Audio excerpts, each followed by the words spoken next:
Hello, beautiful people. Welcome to the final day of the World Cup. Hard to believe we're here, but it is finals time. Who's excited? Who's ready to rock and roll?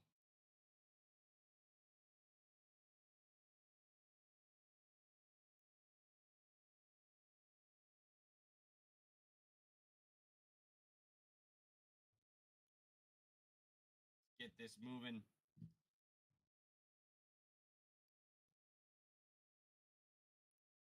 Hello, everybody. Hope everyone's doing well. Good morning to those of you joining me East Coast time. Let's fix this camera. Here we are. It's a big day. The teams have walked out, getting ready for some national anthems.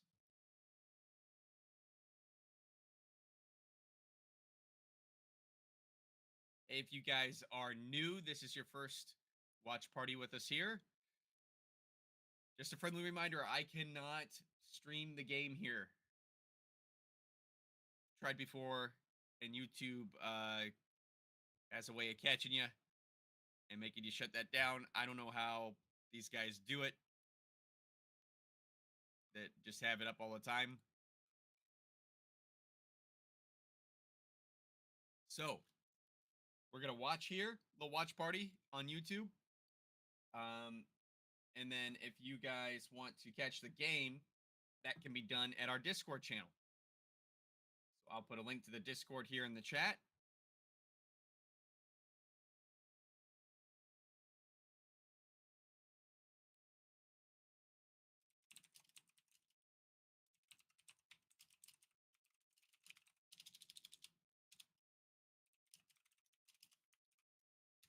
I understand that Fubo is not cheap. Cable is not cheap. I would love to share it here and keep everybody all together in one place, but unfortunately, I can't do that. So this is how we're going to do it. But I think you guys will enjoy. So when you go to the Discord, there is a you're new to Discord. There's different channels within the Futsal news page. So there's just your channels for chatting like you would in a group chat, and then there's voice channels. And if you go down to the voice channels and just mute yourself, and if you forget, no worries, we can mute you for you. But you can catch a game there, and I am sharing my screen so that you guys can see what I see as far as game footage, which is streaming on Fox Sports 2.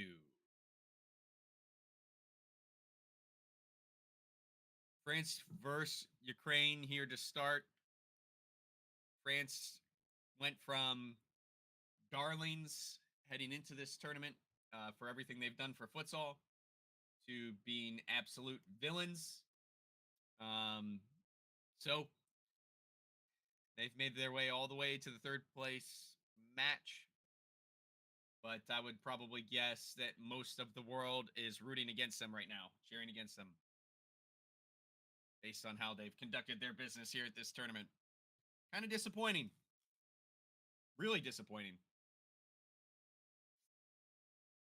It really seemed like these guys were going to be the shining light to show what could and will be done. And then you kind of spit in the community's face the way you handle things in the group stage. So I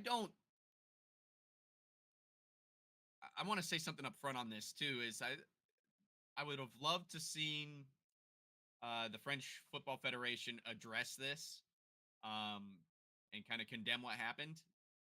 Instead, they've stayed quiet.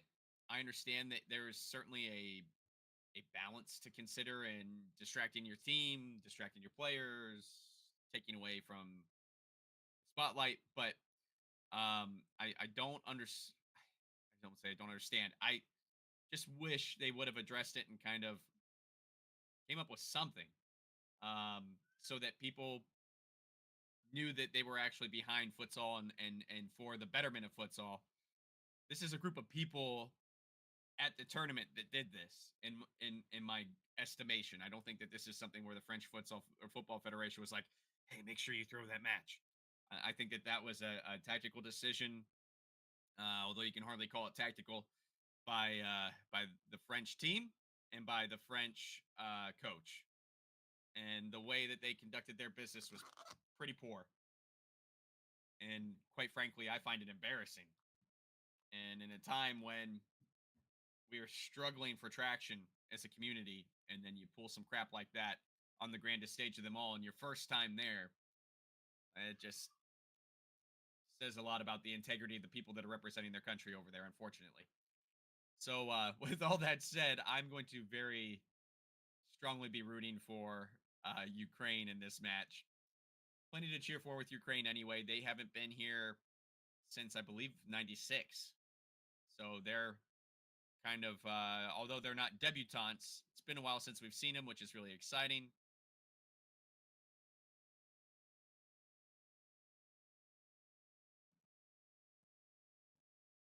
So this will be an interesting match, and probably a bit of history involved no matter what, which is really cool.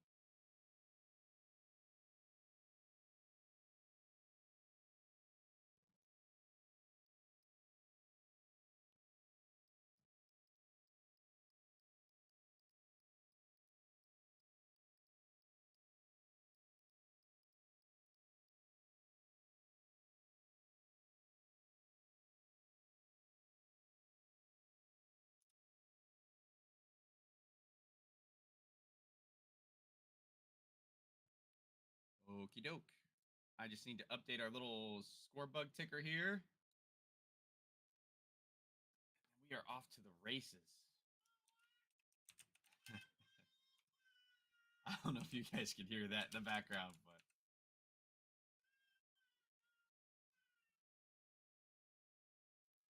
the kids are calling for me.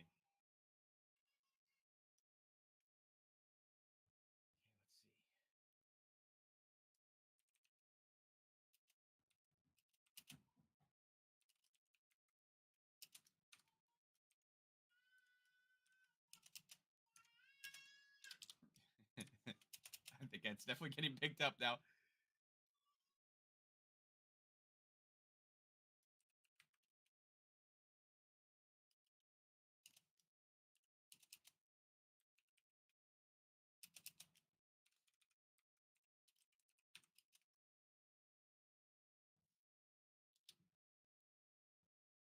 Okay, that should be updated for you guys. And we are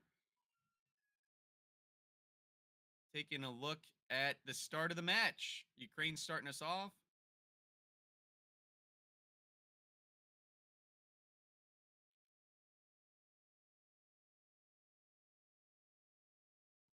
This should be a really good match. Both teams have looked really good in this tournament.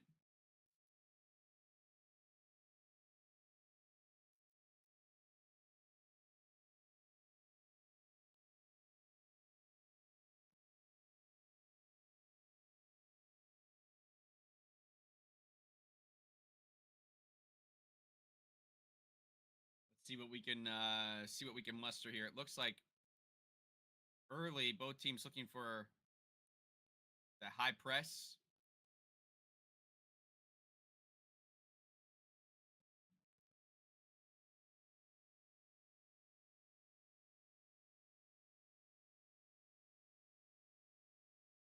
I'm wondering if Ukraine's Euros experience, getting a little further in those tournaments than France and doing them for a little bit longer, will benefit them today. They're not going to be afraid of the big stage.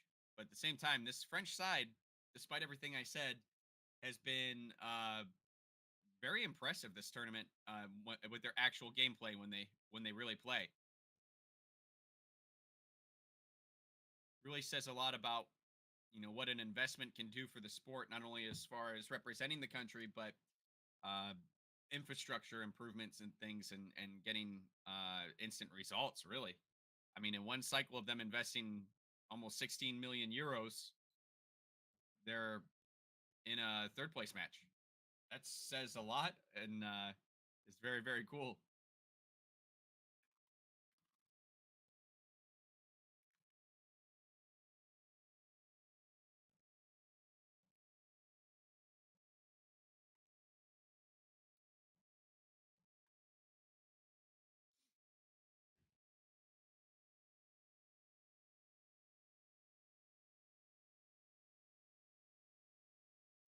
Who do you guys think is going to win this one?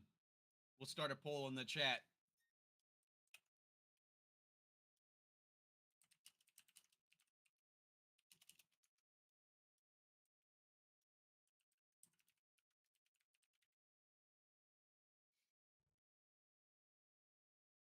See what you guys think. Would love to hear from you.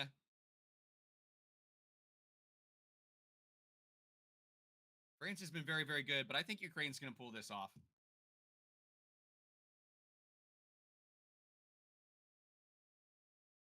But this is one of those matches where it could truly go either way, which is, also really exciting.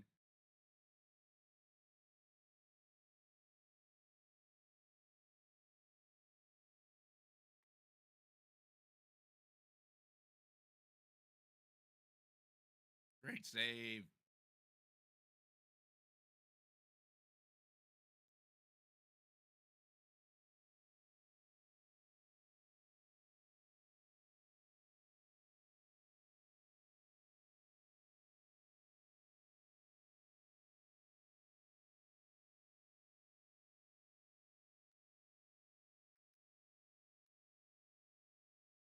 Both teams looking to force that early turnover. A lot of high press to start this game. I think that's one of the things that's been fundamentally wrong in the United States. If you're a US viewer here, is we really encourage our kids to low press. And I think it's because of a lack of futsal talent. We tend to encourage them to sit back and invite the pressure and let the other team make the mistake. And is the mindset behind that? I force them into a mistake instead of forcing them to turn the ball over to you one on one. But it appears to me, especially watching this World Cup, that the rest of the world is high pressing.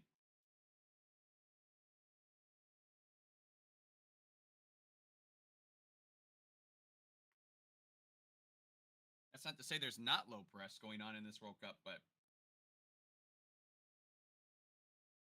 ooh, good opportunity there for Ukraine.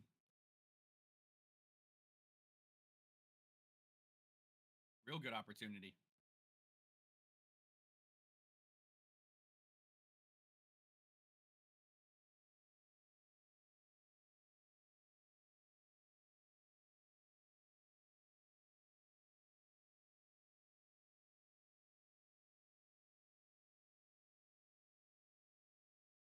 Ooh, a little chippy already. More games from the French. Although I think that was a misunderstanding, but certainly utilized for a little mind game.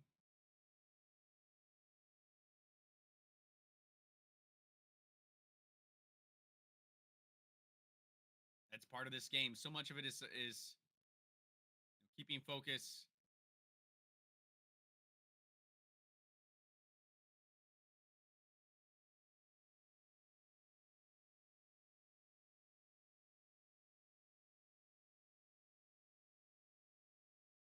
Early injury here.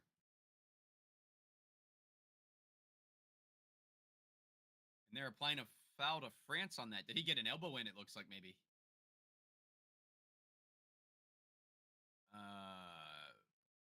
Entangled up. He's saying he was holding him back, but back like this. But it looked like he had his arm up over his shoulder, and I think that's what made it questionable for the referee. The more obvious the attempt on that kind of stuff, typically the more likely you're gonna. Interesting. this this video support stuff that we're seeing in the World Cup has been very, very interesting. You saw, if you're watching the game, you just saw a clip there of the Ukrainian coaching staff rewatching the play on a tablet and deciding whether they want to issue a request for video support. We've seen a lot of it in this tournament, and I always question the involvement of VAR video support. I feel like VAR especially slows down the game immensely for outdoor and kind of kills momentum. But this video support in the World Cup for futsal has been actually pretty interesting and kind of cool. We're kind of used to stoppages. The referees have done a good job of not letting it drag on and on and on. Um, Whenever they do a video support, it's a great opportunity for the referees to discuss together and get on the same page as well. Um, so it's been a pretty interesting application.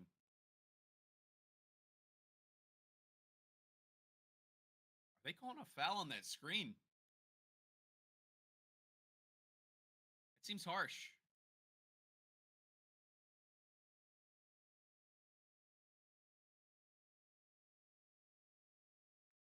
Even as someone cheering for the team that got that foul. Uh oh, miscommunication there on the French side.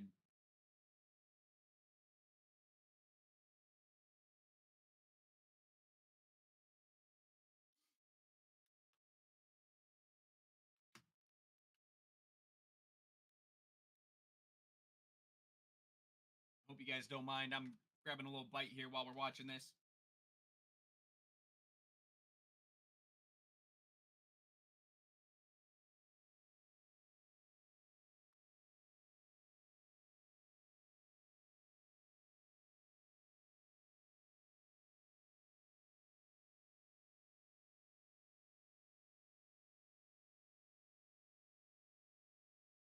Ooh, great play.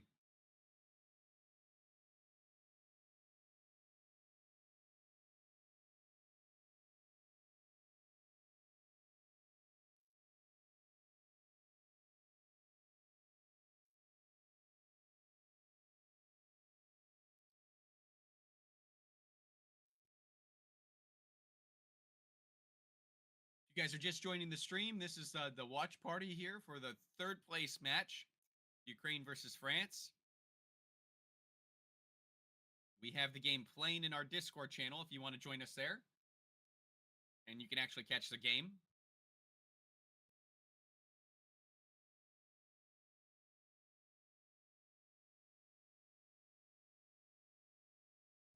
Oops.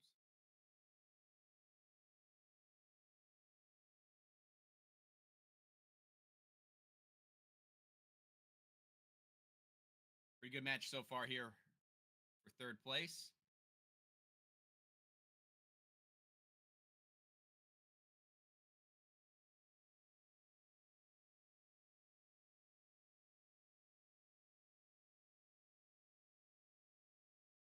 Ooh. We've seen a lot of passing out of the back and then a long ball over the top this tournament. Argentina lived on that in their last two matches. Actually, the majority of this tournament. If you place it, maybe say, ooh, great shot from Ukraine there, but great save as well.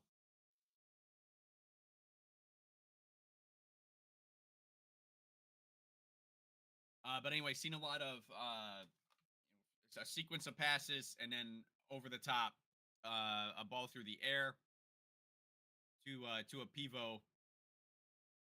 Kind of interesting that play style has gotten multiple teams here.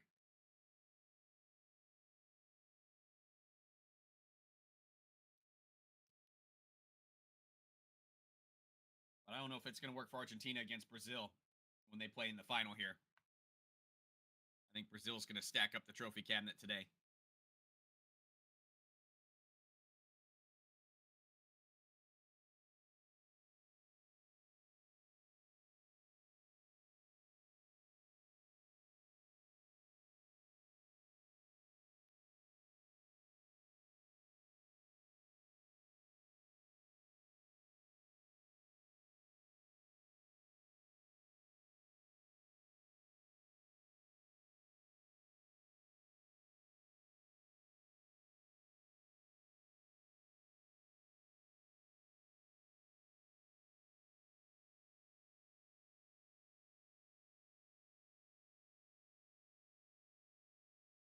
Some bad positioning here by Ukraine, but their goalie bails them out. Kind of got caught in a bad rotation there. Had two guys guarding the back post instead of taking that point guy.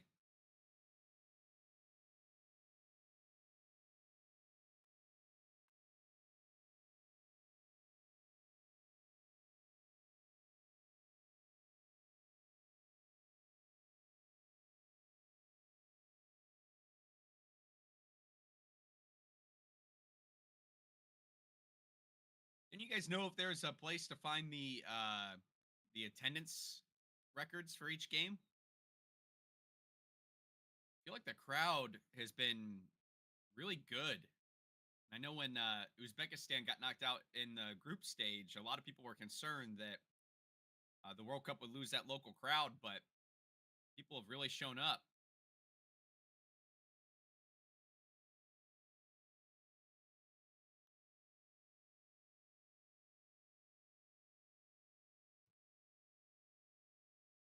This crowd actually looks light compared to most everything else we've seen, and it's still a pretty healthy crowd.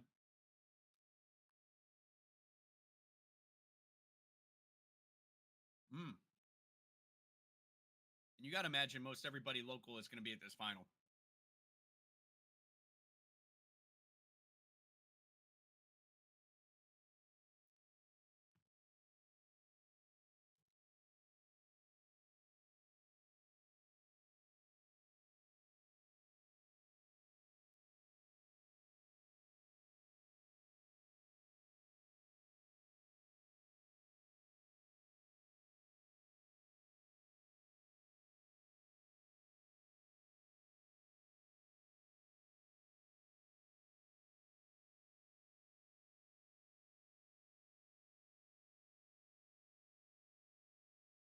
I think one thing Ukraine's not gotten a lot of credit for this tournament, or at least I'm not hearing it, is their footwork has been fantastic.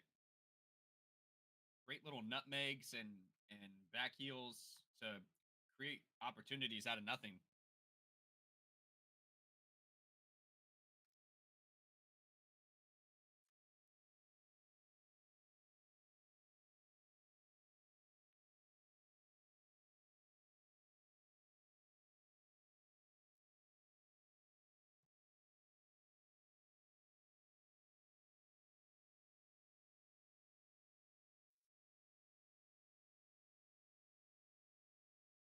Great turn.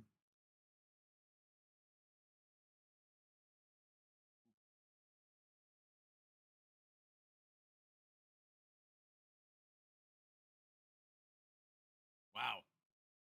Great athleticism from the keeper there.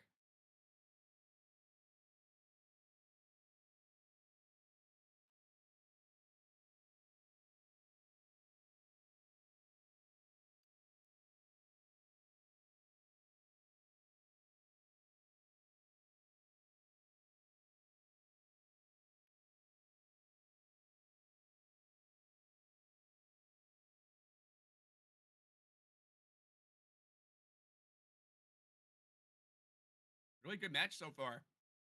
Really entertaining. Luke, what's up, man? Welcome to the stream. Welcome back. Welcome back. About 12:03 to go in the first half. 0-0.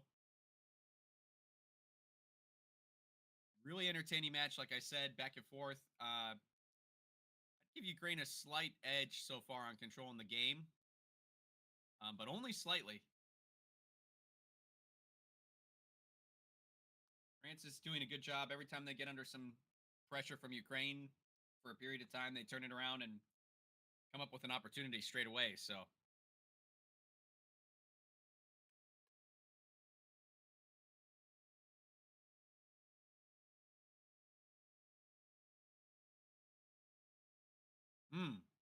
little talking to from the referee.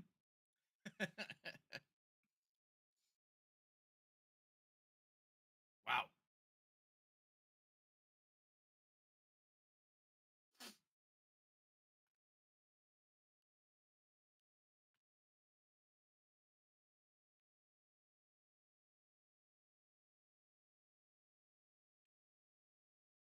Oh no. Was it a late one last night?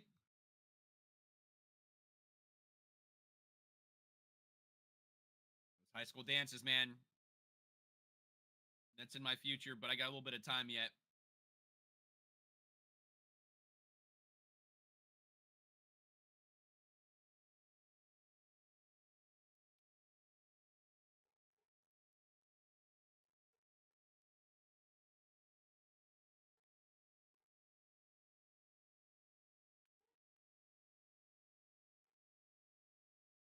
Impressive physical play so far.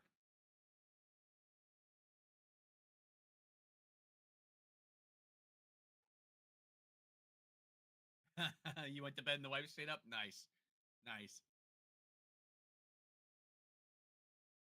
Yeah, we did a little fall day yesterday with the kids and my side of the family and my parents' house. The kids stayed up their best past their bedtime, but they're little toddlers, so that's still not late. But I couldn't sleep. I was up until like 2 in the morning.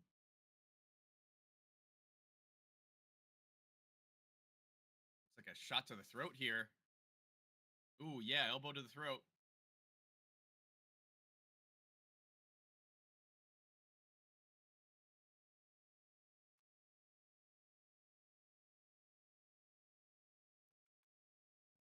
I think Ukrainian head coach might be thinking about VS here. Yep, sure enough, there it is. Looking for the red. It's wild that we have no Portugal, Spain, or Morocco. I know, it's crazy. And crazier yet that um, Spain and Portugal were knocked out in that first round of 16.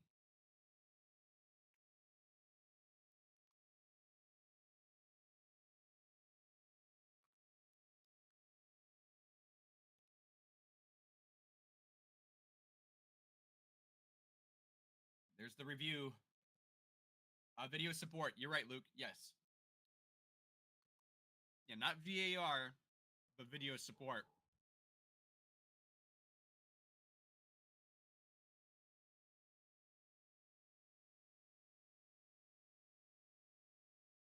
I was saying before you came in, Luke, one of the interesting things about that, I don't know if you're watching the game right now, but you can see the coaches are staring at a tablet right now on the bench on a tripod.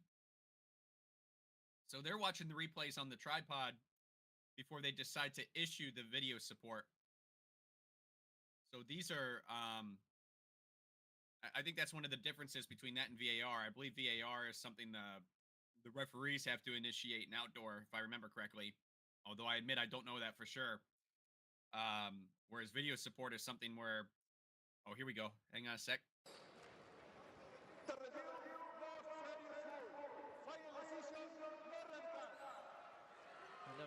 Okay, so they thought they saw enough there for a red card, and that's why they issued the video support. And most of the video support, that's what it's been geared towards is trying to find those red card opportunities. And we've seen a lot of them where coaches have challenged for a red. Most of them have not gone through as reds, but there has been a couple instances where we've seen that the team that issues the challenge at least gets a foul out of it that was missed. The Morocco-Iran match was extended that way, where Iran issued a video support challenge and looked for a red card in the final second of the game, and they did find a way to extend the game by at least getting one last free kick out of it.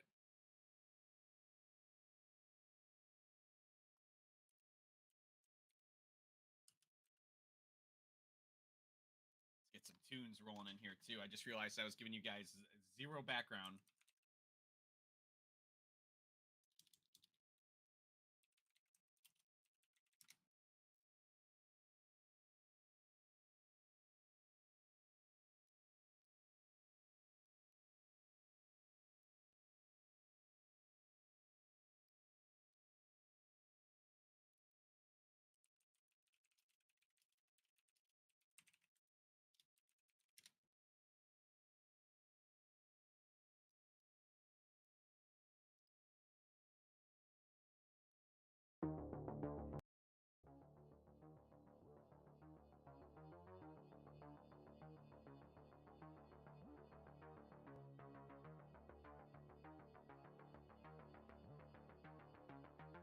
I'm gonna put a note in the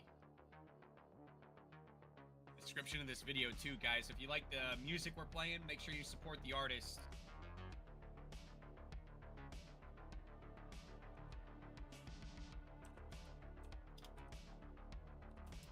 Listening to Carl Casey at White Bat Audio is our background. Volume on that okay, Luke?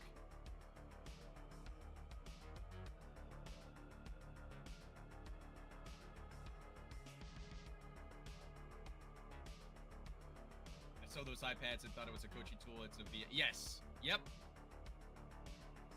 Yeah, so I guess kind of both.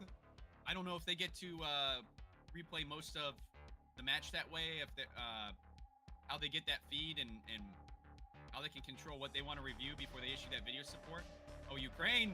Ukraine scores! All right.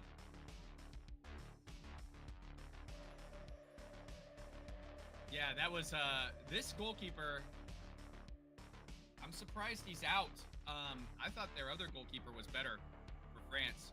He was way out there and kind of on no man's land. Didn't need to be there. He had, well, I can see why he did it, I guess.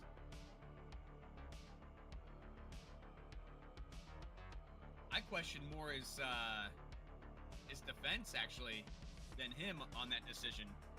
Why are there two guys running to the back post instead of somebody sliding over to help there? Now it's counter. Wild and crazy, but still. Two guys standing on the goal line, that doesn't help, clearly. So just over the halfway mark in the first half, and we've got our first goal.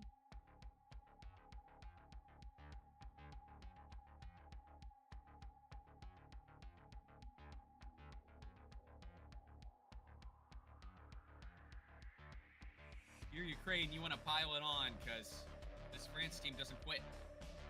You're going to want to find a way to get them mentally out of this match.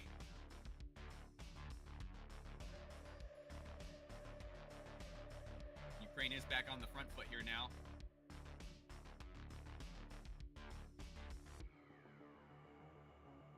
France now with the ball. Oh, letting play continue. Wonder if that'll be a rolling foul. That's curious. Oh, France misses a sitter.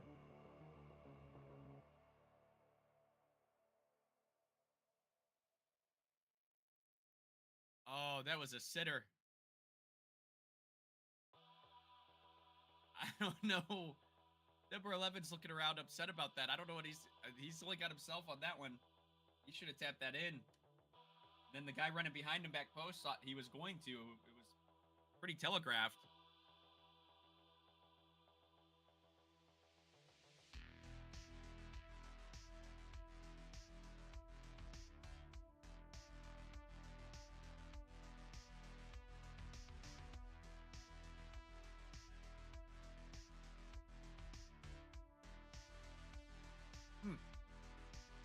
Uh-oh.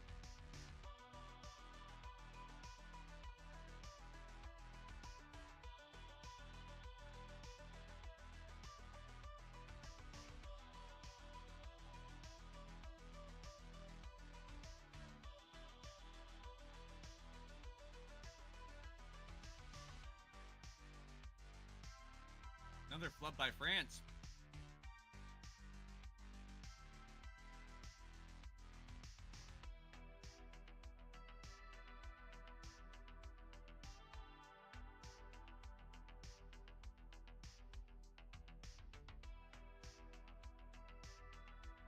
They give themselves a lifeline.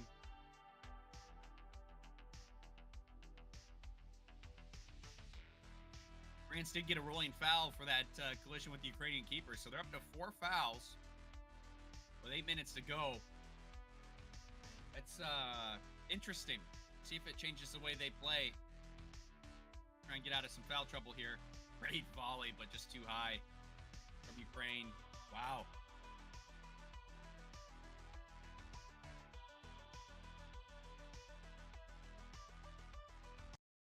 Oops. Sorry about that, guys.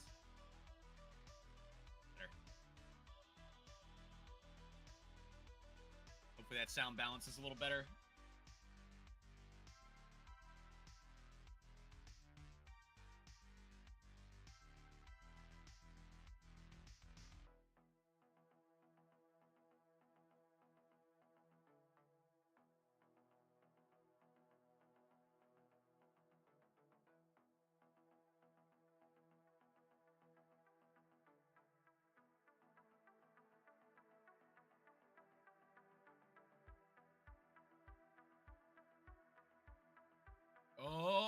Oh, wow.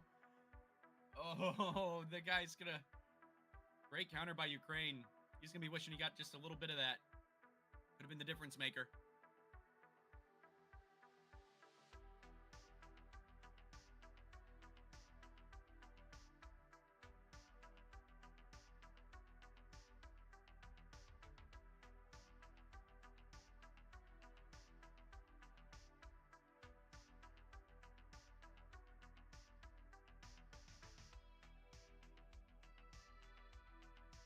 Just under 7 to go. 6:50. 1-0 Ukraine right now in this third place match. Ukraine definitely with the momentum.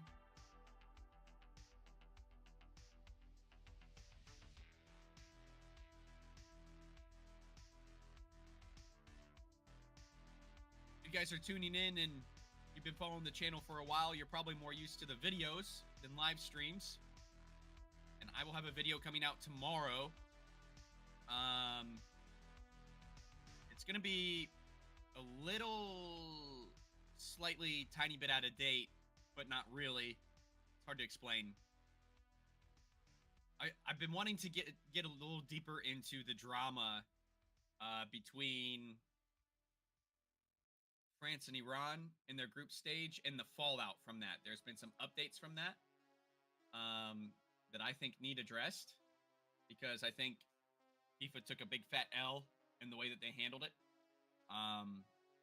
Now, there's also some good news from FIFA in the fact that for the first time in writing, they've addressed the Olympic situation and the opportunity to host.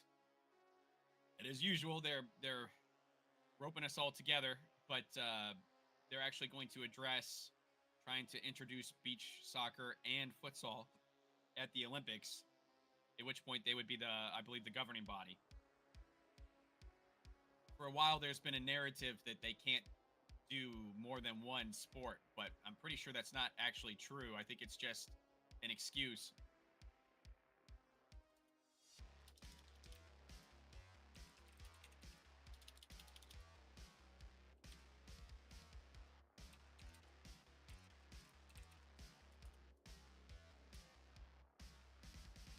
So there is some good... Whoop. Oh, what a poke.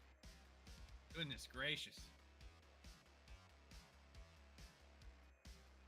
That went from nothing to something to nothing really, really quick. Is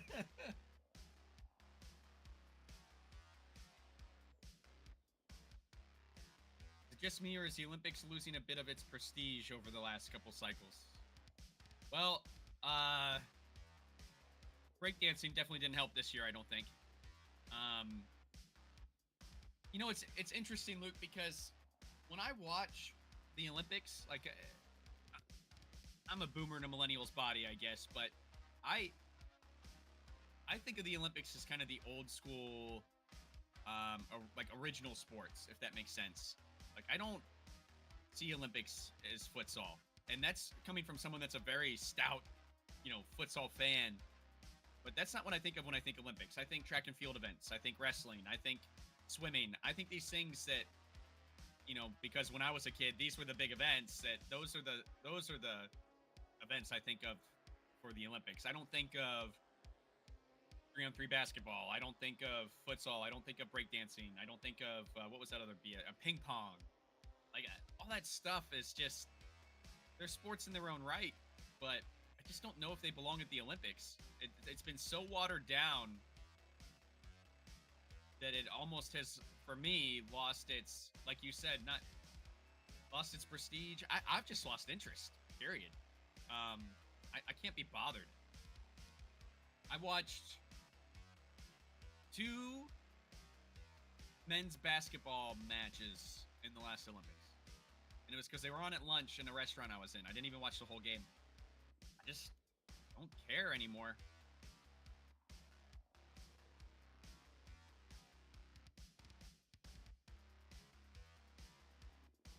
But I also recognize how important it is to our sport that it is represented at the Olympics. It's more opportunity. Ooh. X Games. Yeah. V Games. V Games are X Games. X Games.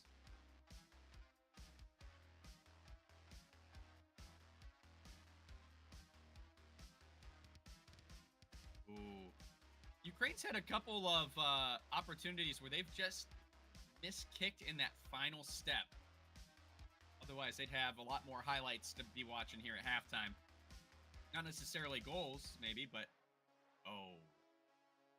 Yeah, he's going to want that one back. France player plays it out of bounds.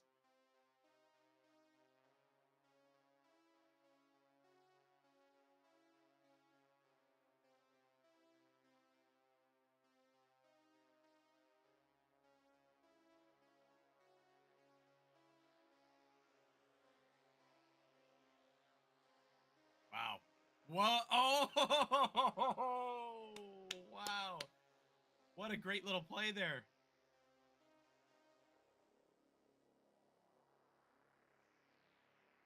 The post. Oh. Wow. Ukraine looking dangerous. Almost put it back as well. The Ukrainian players do a great job of not telegraphing their movements. Now, obviously, this is a very, very high level of futsal, but like you see on that play, he was really facing the direction the pass was coming from and actually convinced his defender that it was heading back.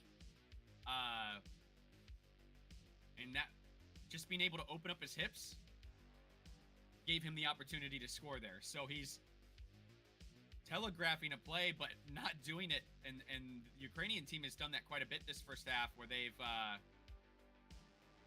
taken advantage of their body language and really been playing poker out there on the court. And obviously it's only 1-0, so France is doing a good job hanging in there, but they've been buying a lot of the bluffs.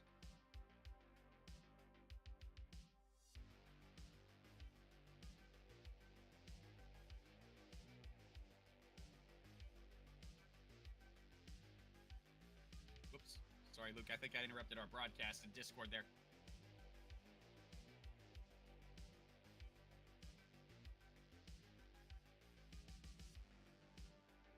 France needs to get into the locker room.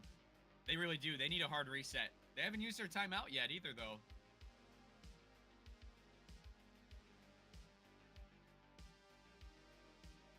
Actually, neither team has in this first half.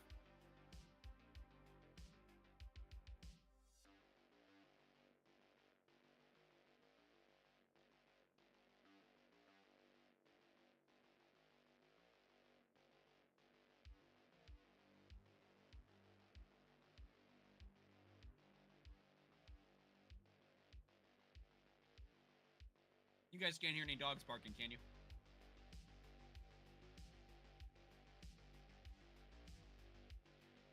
Oh, dangerous.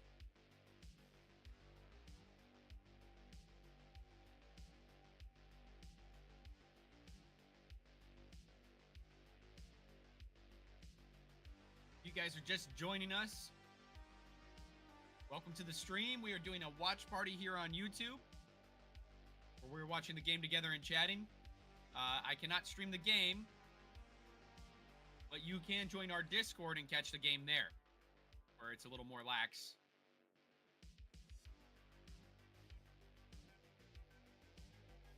I've tried 3 times to stream games on YouTube with a little picture in the corner.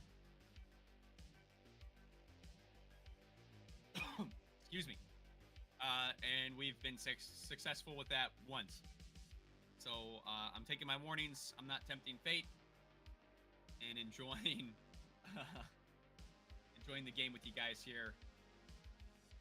I know on TikTok too, our good friend Last Letter, he's on there and he's streaming his TV with the game on, and that's kind of working around the TikTok algo, but they are still demonetizing him over there for that. There's not an opportunity to monetize when that happens. So they're allowing it to stream, but no ability to make anything off of someone else's content there. So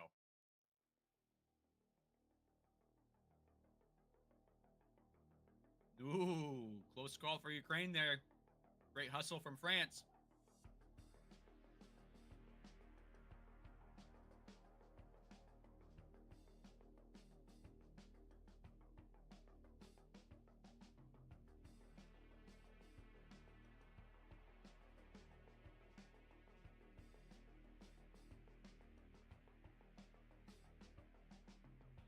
Minute 40 to go. Minute 40.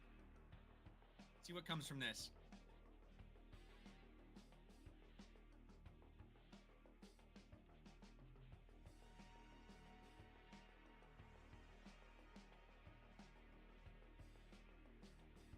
All right. I know it's nearly halftime. We're in a timeout for Ukraine. I gotta address these dogs. I know you guys said you couldn't hear them, but something's going on. I got.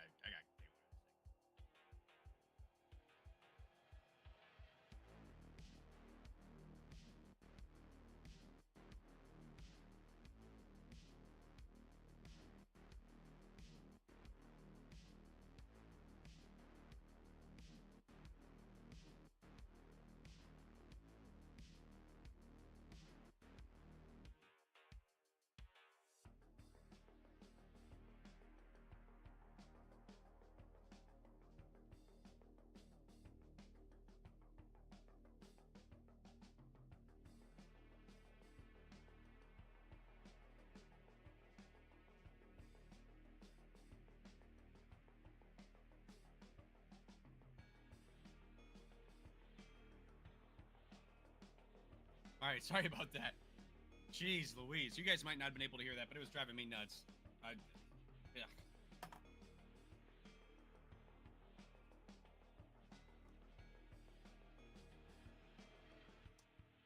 It's been a tough year for the puppy dogs. My older dog, she partially tore her ACL in the spring.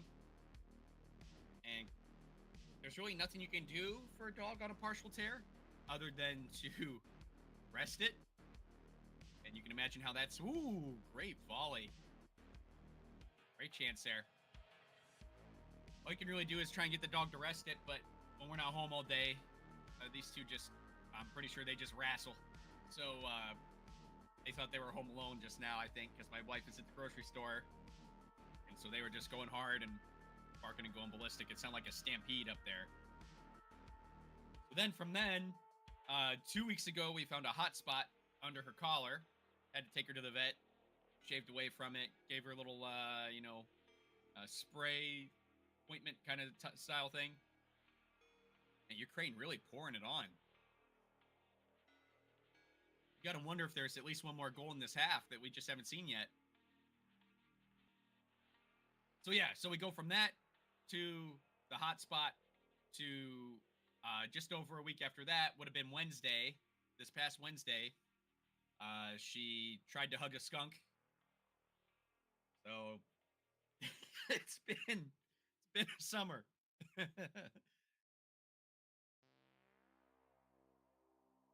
Poor puppy. Nah, she's a pain in the ass. She deserves it. No, I'm just kidding.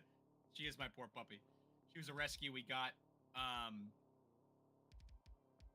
She's about 8 or 9, we think. So we got her about 5-6 years ago. And our younger dog's a purebred, and he's just an idiot. I've never spent so much money on a dumb dog. Incredible.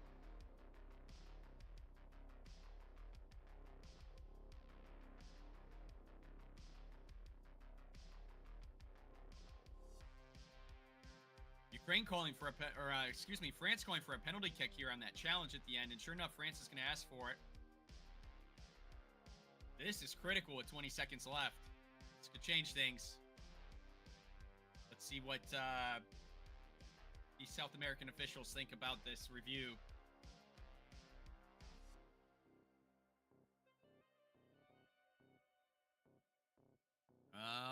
It's outside the box, so it's not a penalty. But that probably should be a foul and a dangerous free kick. Hey, let's see.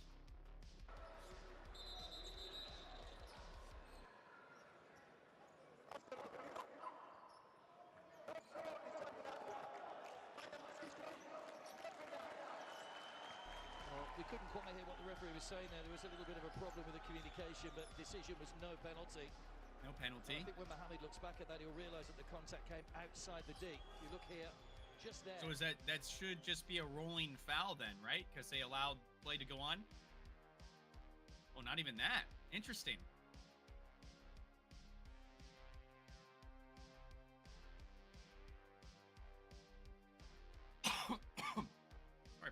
you guys. Wow, I'm surprised they didn't at least bring that back for a foul. Or at least give Ukraine a rolling foul. Now we go into a timeout for France.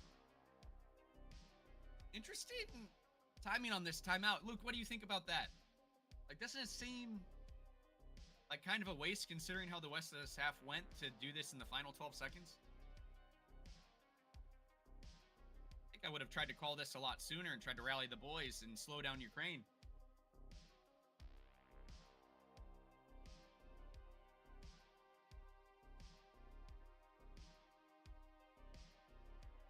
Interesting.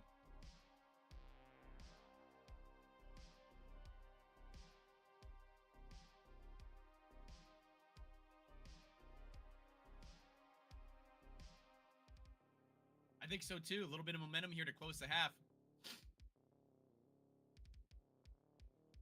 I just wonder why they didn't maybe take this timeout a little bit sooner and try and stop Ukraine's momentum a little sooner.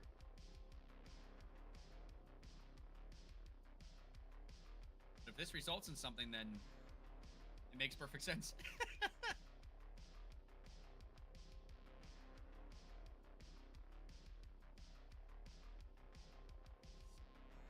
4 seconds. Well,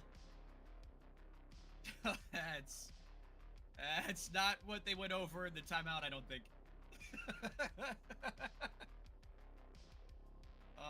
Yeah, I don't think so.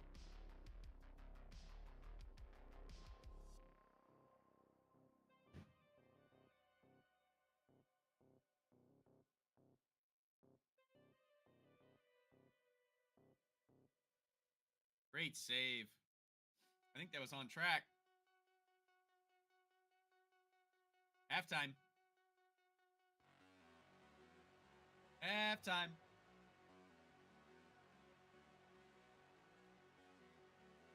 So just one goal to talk about halfway through.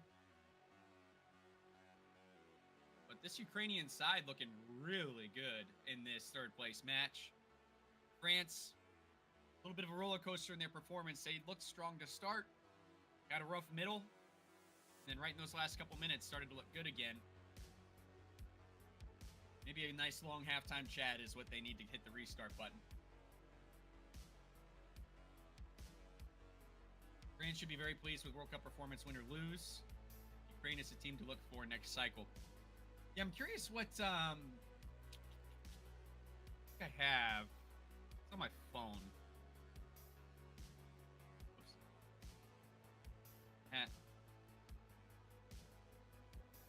Let's see. I've got a graphic that I took a screenshot of that has the average age of each roster.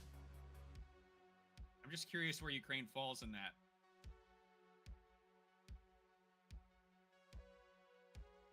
Their average age is 29.2. Well, that's interesting because 4 years from now, that puts them in their early to mid 30s. And normally you would think, okay, these guys are probably on the back end. And, you need some fresh legs in the squad. But when you look at who's in our final, Brazil is the oldest team in the World Cup on average. And I think Argentina's third or fourth oldest. So what your gut would tell you is actually not the case. Like I think you're onto something there, Luke. This team sticks together. You probably see a couple replacements, obviously, but them going all the way this far and having that experience for the next cycle is going to be huge.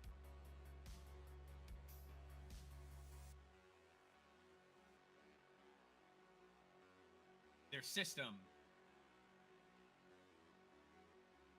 Yeah, that's true. I think that Trizub kind of bases their play style off of the Ukrainian play style from what we've seen in the NFPL when they were participating in that.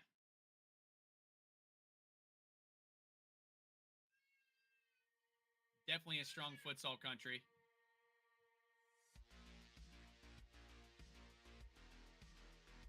good to see them back on the main stage, period, let alone, back in this capacity where they're in the third place match, because we haven't seen Ukraine in a World Cup in a long time.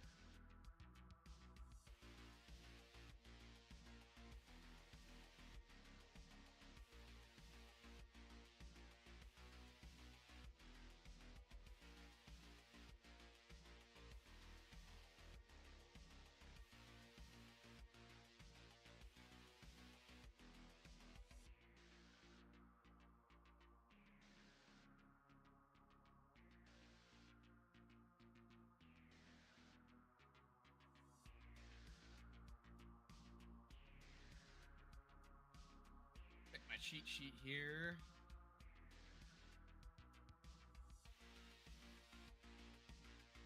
I misspoke.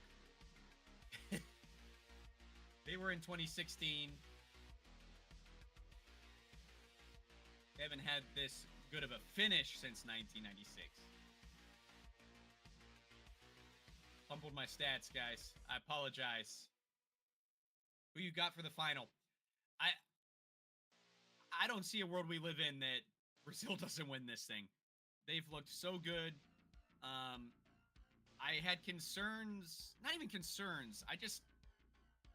Coming out of the group stage, they felt unproven to me. They didn't really have great competition. But they've just really impressed me during the knockout rounds. They had a close call with Ukraine that came down to a penalty. But I think that that tough contest in the semifinal wakes them up a little bit. Argentina, very similar path. Ukraine was really their only competition during the group stage, but they handled them 7-1. So at the time there were questions that maybe Ukraine wasn't what we thought they were. Clearly they are, because we're watching them right now. But Argentina's just not been as impressive to me, not nearly as dominant. Their play hasn't looked at all as impressive as Brazil throughout the tournament. And I'm a strong Argentina supporter based on some friends and club relations that I've made over the years. But I don't know. This is either going to be a really hard final to watch because it's going to be kind of hard and sloppy, or I think that Brazil's just going to kind of clap Argentina. I was just about to ask Luke, kind of already knowing the answer, but yeah, Brazil. I think so too. Their style of play, two very different styles of play from the South American countries. Argentina's been grinding out results. They've just kind of stuck to their fundamentals. It's not been flashy, which is fine. It's getting them results. They don't really have the flair that Brazil does in their style of play that their country is known for. Argentina is really just kind of laser focused on an end goal and not doing it with a bunch of fluff. But Brazil, on the other hand, is very attractive to watch. Their play has been really impressive. They've had spectacular goals in every game they've played. I'm actually not going to be cheering for either team, I don't think, in this final. I think I'm just really excited to see the game. But I have concerns for Argentina that this is going to be tough. And can they keep it entertaining? Because I think if it's a close game, it might not be an entertaining game, if that makes sense.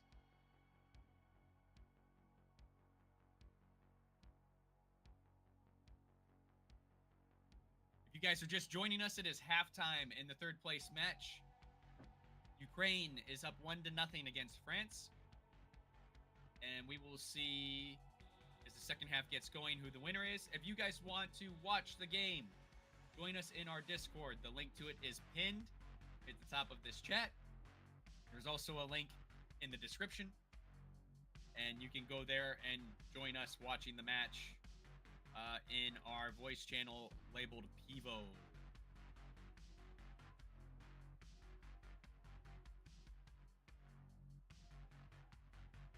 I am cheering for Ukraine. France have made themselves villains to a lot of the futsal community through this. What's more shocking to me than that is the fact that they think that they didn't do anything wrong. Same with Iran. Iran's had some questionable games in the past that suggests that maybe they're regulars at this stuff. Can't be proven, of course. But a lot has happened and come out since that group stage match. Iran immediately punished by Morocco and knocked out in the round of 16. France has found a way to keep winning games. But man, oh man, this is a horrible look. I really, really hope that they don't meddle for the sake of the integrity of the sport. But I hope that the French Federation continues to invest in futsal. Because what they're doing is great for the sport at home. I just wish that the people that came here to represent the French Federation would have done a better job representing them.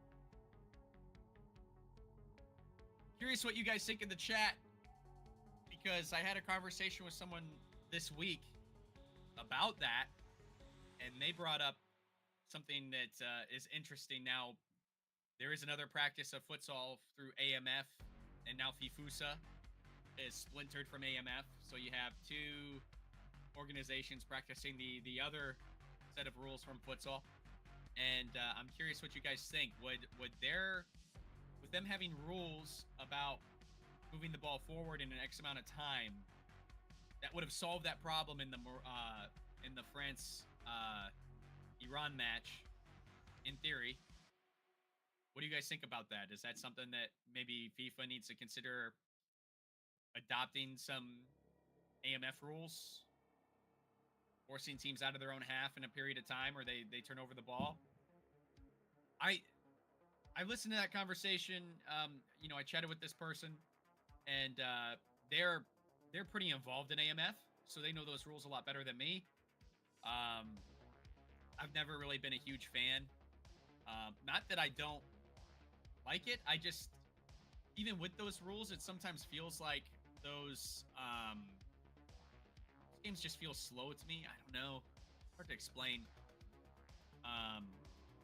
But also, AMF,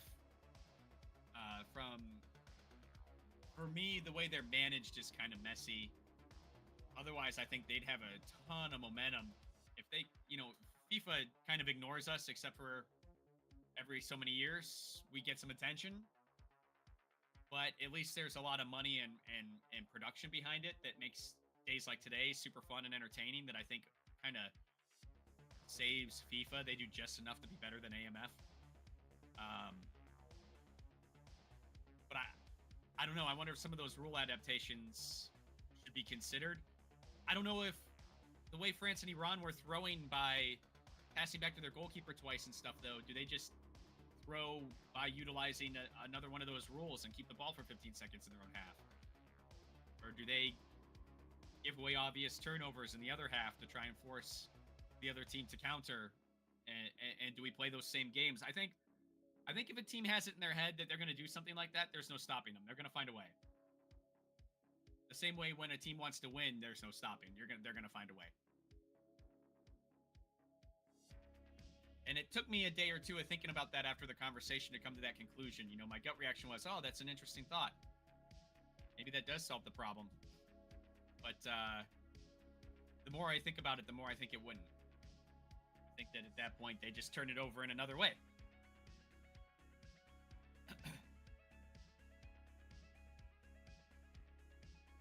And that right there might be the most we've ever talked about AMF on this channel in 2 years. I'm not digging against them. It's just not quite what I'm looking for some reason. I can't quite put my finger on why.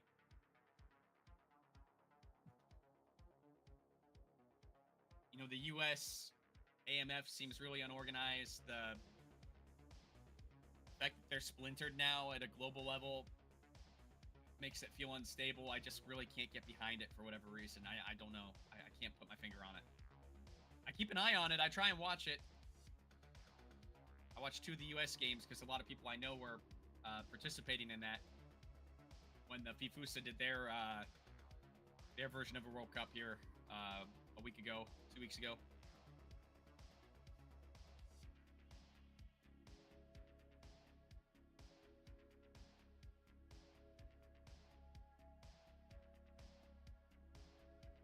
All right, teams coming back from the tunnel. Second half will be underway shortly. Need our little score ticker here.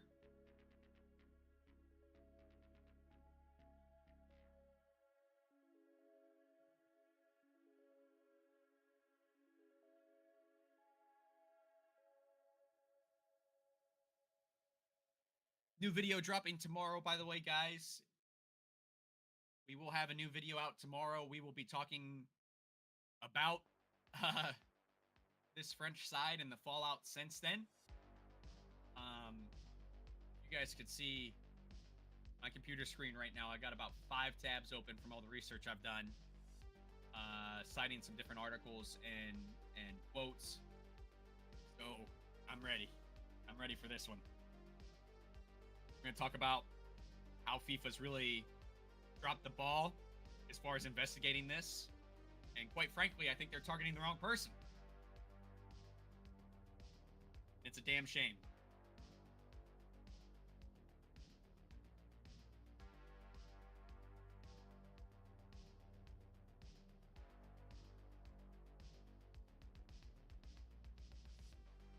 Step to the side for just a second here.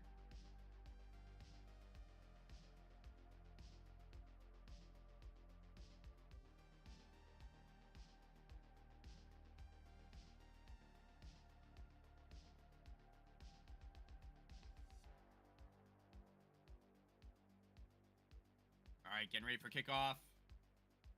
Here we go.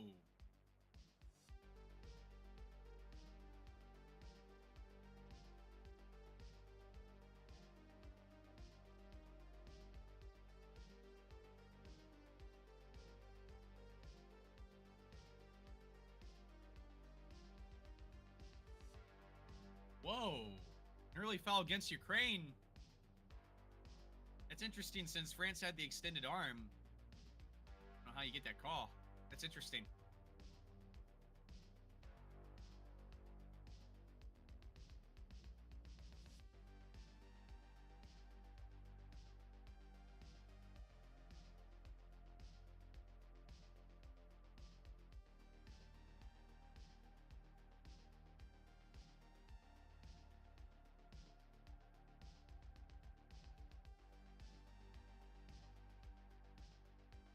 Been liking this Brazilian referee. She's got a lot of moxie. She's not taking any crap from any players from any team this tournament. It's been cool. Lone opportunity by France there. Kind of sums up how their game's gone, really. Kind of a shame. Ukraine has had a couple really close calls. So has France, to be fair. Well, right there. It's a pretty good shot from France. But you kind of feel like Ukraine should have 2 more, at least, in that first half.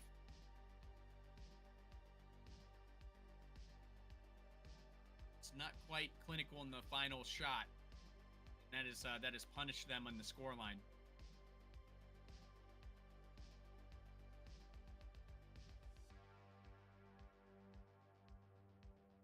Ooh. Wasted opportunity for Ukraine there.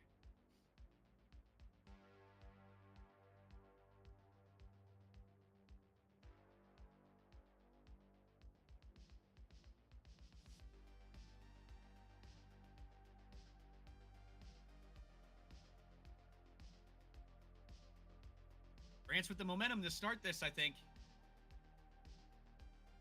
They got 3 shots already to start the half in a minute. And they've all kind of been just outside the frame. They're dialing in.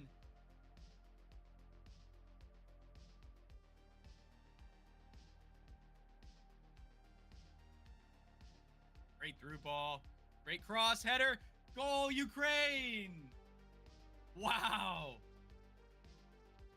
That is futsal in a nutshell. You got a bunch of momentum going one way. The next thing you know, there's a big swing. Really what makes it interesting, isn't it? 2-0 for Ukraine. And again, it's a play where the French goalkeeper comes out to the end of the arc to challenge.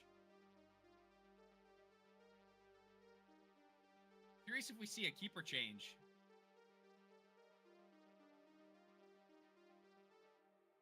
He's kind of really... I mean, I keep thinking of him because he's the one that moved out of the way to let Iran score as well in that group stage. So, like, I've already, when I see this guy, he just kind of, I just get clown vibes anyway. And now he's kind of had a couple of blunders in this third place match. He only played for a penalty kick in the semifinal, so I'm surprised he's getting minutes.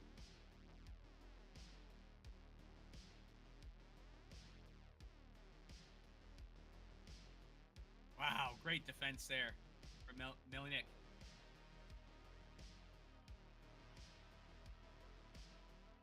Wow.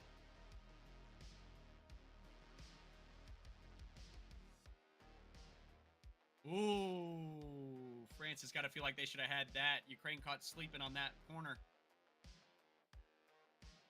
Way off frame. Way off frame.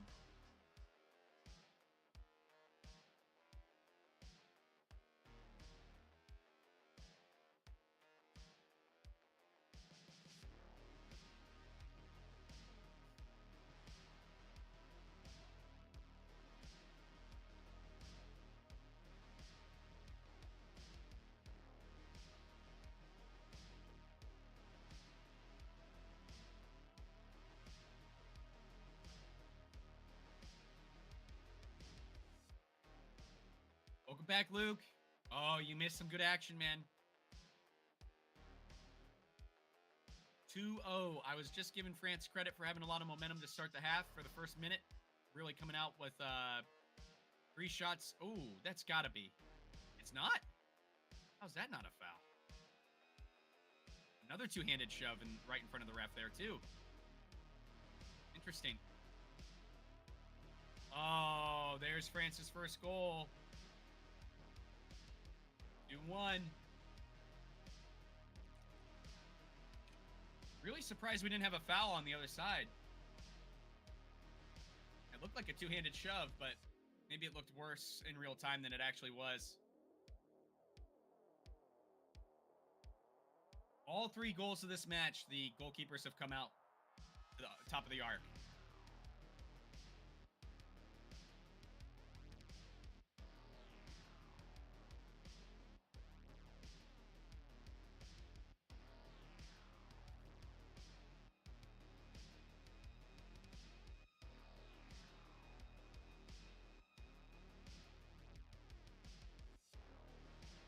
Ukraine wants video support on the foul on the other side.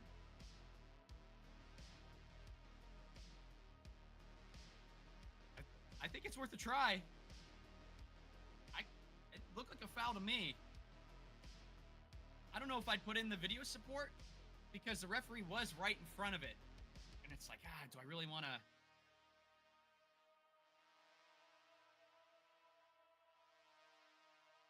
That's the one they're reviewing. Actually, I would review the one before that, if possible. Because this looks light, but the one before it was... That's the one I would check. There's really nothing here. I mean, he put both hands into the guy, but I don't think he ever actually ends up pushing him. Let's see what they say. I don't think they're going to give it. See if they got the...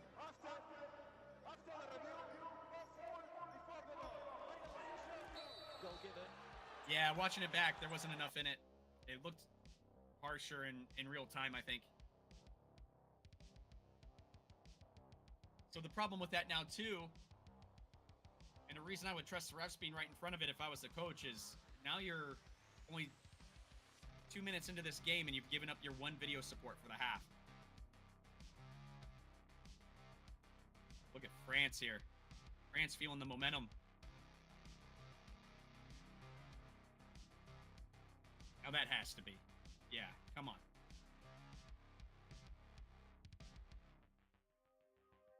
Sloppy. Just sloppy. I don't think it was malicious, but...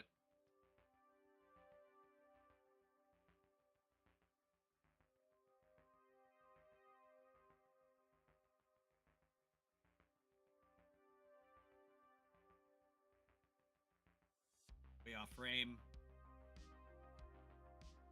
And the foul, he's just super late on that. Good on the Ukrainian player to get that ball away and force that.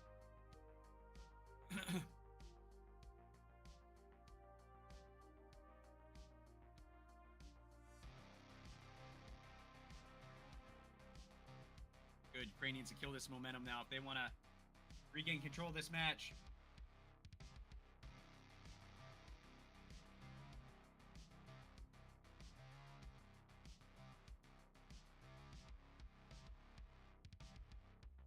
There you go.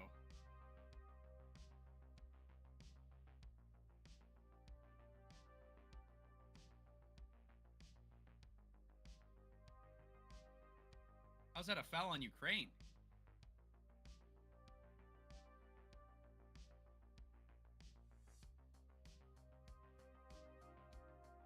How is that I would love to see that again. What even happened?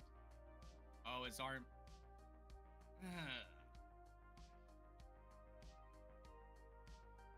Let's make it ugly.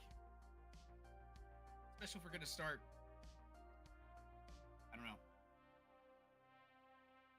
Ukraine just needs to keep their cool here. The French team have proven they're emotional in this tournament. You need to play that to your advantage if you're Ukraine. Let them be their own worst enemy.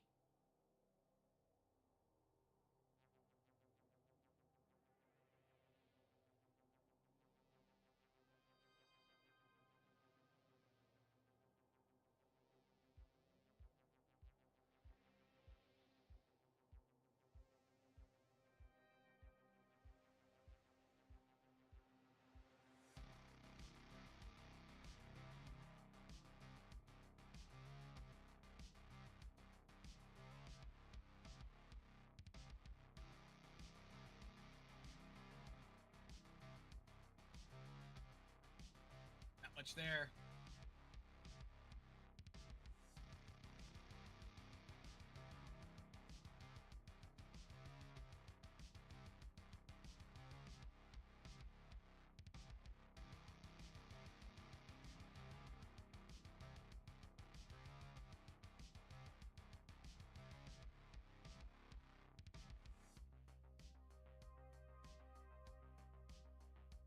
France down a goal, but they definitely feel like they're in control at the moment.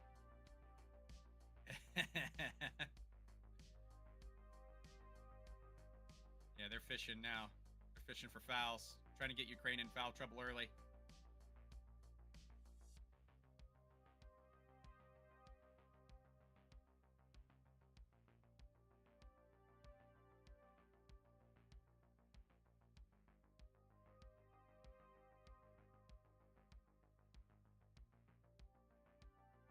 Oh. Great idea. Just stretched him a little too far. Yeah, much different, Luke. Much, much different. They're, from minute one coming out, you know, they had like 3 shots in the first minute. And then Ukraine had an absolutely beautiful goal on their first real attempt of the half. But since then, it's been all France again.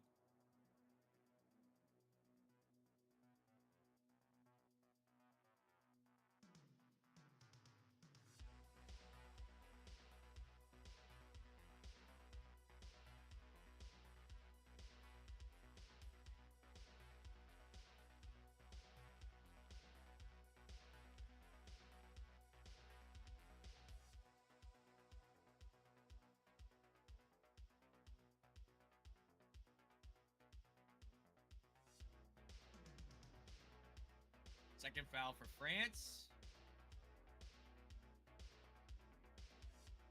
I think the referees see this is starting to get chippy, and there's a lot of arms and hands now kind of off the ball. Looks like they're trying to manage this back down and keep the boys calm.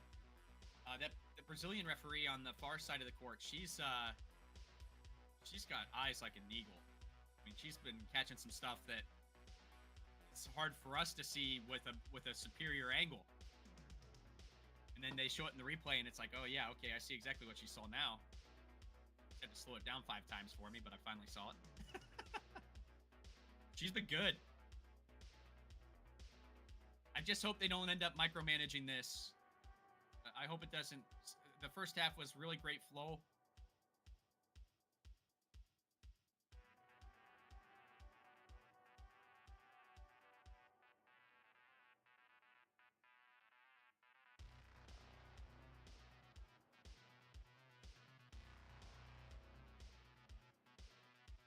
I think of all the goalkeepers in these final 2 games. This current French goalkeeper that's out is probably the weakest of all of them. I think if Ukraine can get that pressure back on the goal and get some legitimate shots, they're going to expose this guy. This looks like an opportunity right now. Great cross, great shot. Ooh, man, the guy on the steam gun even thought that was a goal. They got some premature steam celebration there. See, like, here's a prime example of why you probably wanted to sit on that video support. Is that French defender was sliding through, his arm was extended out. They probably could have gotten a handball in the arc out of that if it was reviewed. I mean, seeing that in the replay, that works a lot worse than what the guys were calling for in real time. Speaking of futsal, if y'all checked out FCS lately. Yeah, good shout, Luke. Yes, FCS starts their schedule on November 9th.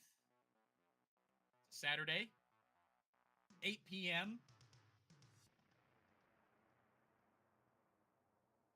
Defending champions, Detroit Imperial open up league play against newcomers, Jinga.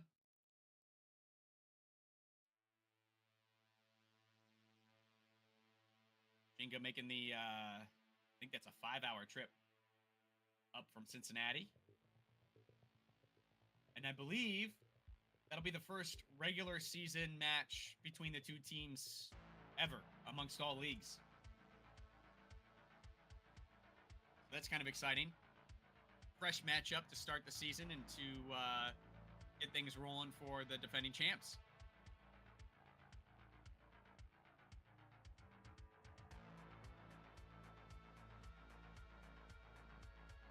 Goal! Ukraine! Wow! What was France doing? Did they really think they had him that locked down?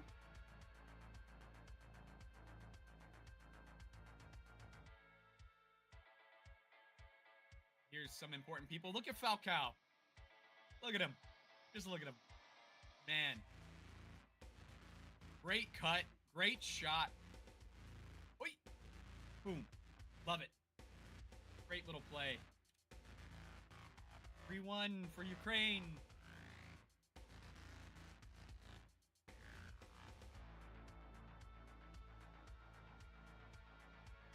I love it. Great goal. Great, great goal.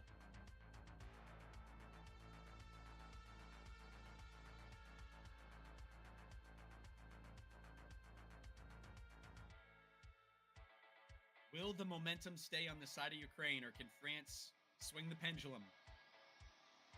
A lot of time in this game. Just under 13 minutes.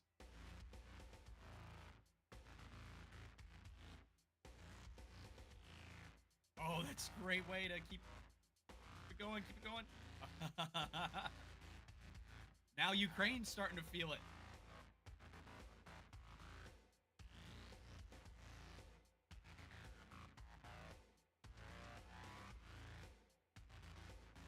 Let's see what they come up with here.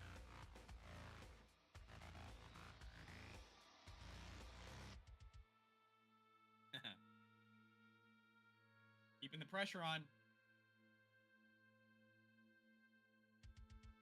there's a lot of time in this, but if Ukraine can find another goal out of this, I mean, they're really going to be in control. France is going to have an uphill battle. Great shot, deflection, goal. There it is. I had a feeling. That felt like the opportunity to really plunge the dagger.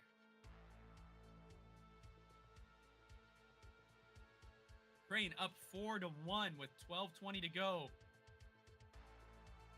Looks like the keeper's getting subbed out here, or is this a timeout?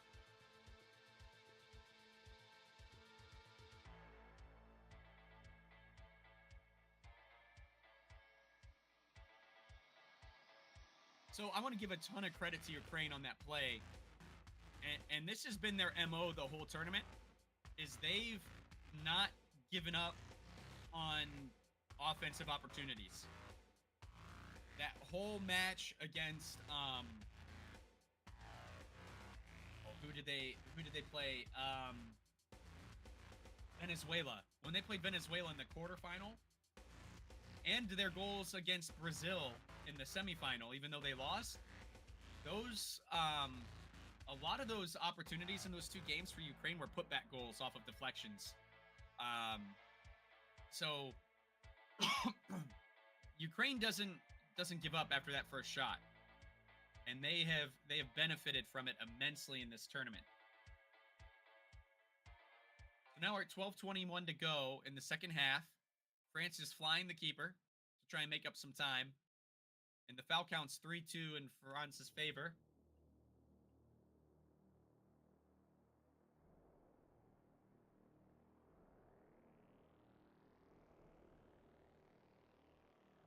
And I hate the way this fifth attacker positioning looks for France. You know what's interesting is, again, despite all the things I've said about the way France has conducted themselves in this tournament, they've brought a much different style of play than we're used to seeing in futsal. It feels a lot more like basketball.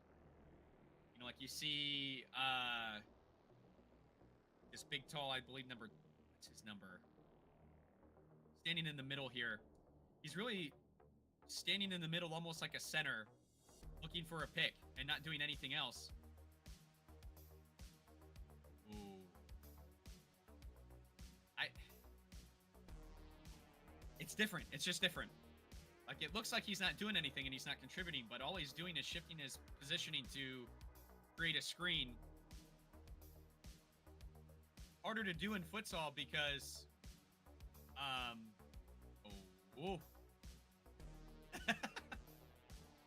harder to do in futsal because it's the opposite rules of basketball. You can't be standing still for the pick. You have to be in motion. So you see how he's positioning himself is actually kind of dangerous. That could result in a foul. He's really got to make sure he keeps his feet moving. They've really got him standing still in the middle. Give Ukraine credit. Oh, is this a goal? It is. 5-1. 5-1. That's a third try of Ukraine trying to pop it over the top, and that's the first one on frame. And instant gratification once it gets on frame there.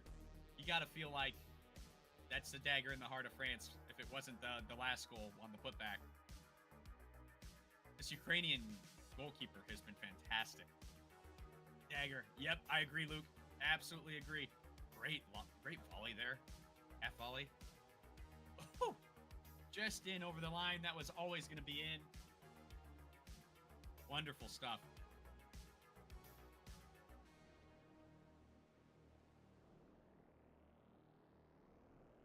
France looks demoralized here.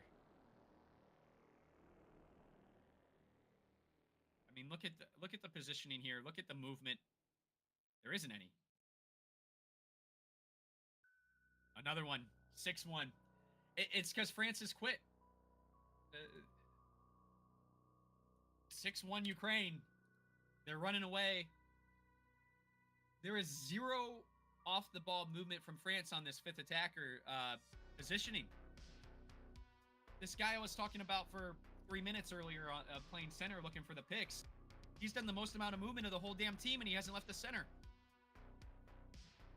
Wheels are off. Yep, you're absolutely right, Luke. Wheels are off. It is all Ukraine. France needs to move. They're not moving.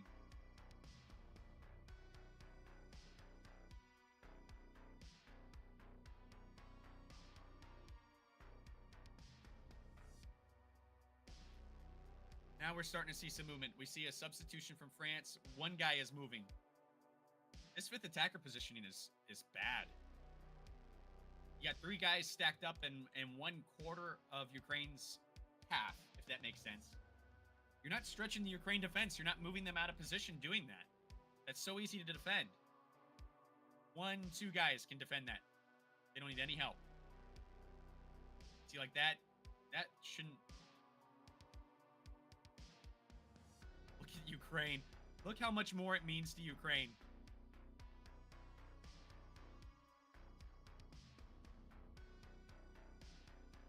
Stacks of USA and CONCACAF. Not quite that bad. Man, Ukraine just wants it more. I think he hit his head on the post, saving that. Let's see. Deflected off the keeper. Kicks it away. On the way down. Oh, that might be legs.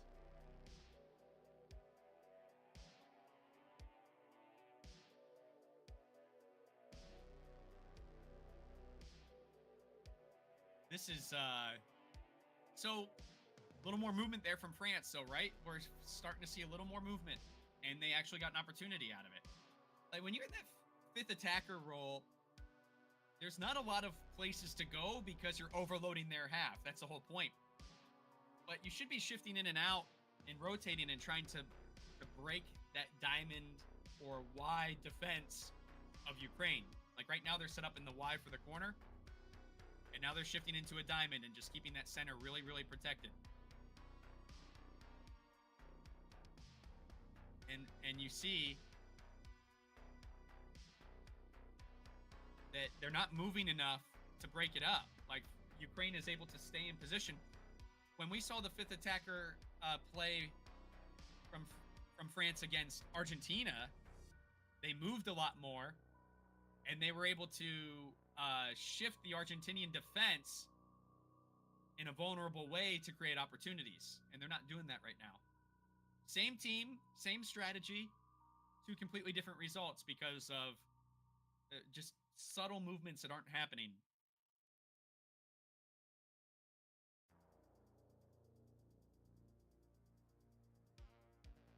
And when you do that, you're your own worst enemy because you're burning the clock. Like, you make all those passes and don't actually break the defense, and then give the ball away or have to reset in your own half on a clearance. This is looking better from France. They're starting to shift better on that back post.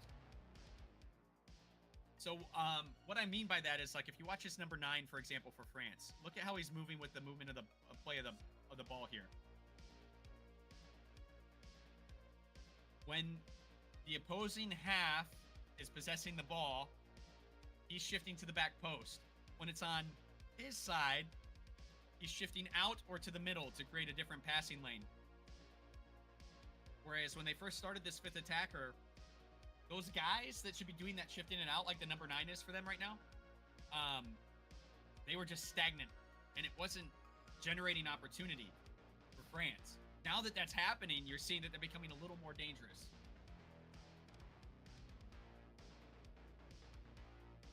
It's like basics. I'm an amateur coach, and kind of, not kind of, I'm still very ignorant to a lot of futsal strategy, and even I'm recognizing that. That's the fact that they've cleaned that up, though. They've lost probably 3-4 minutes of time trying to figure that out, but now these last couple minutes, they feel a lot more dangerous on this fifth attacker.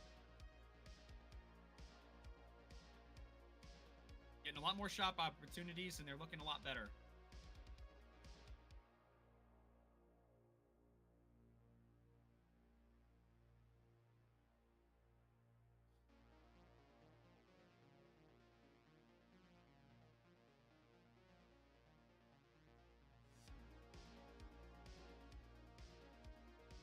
There's another one. 7-1. 7-1.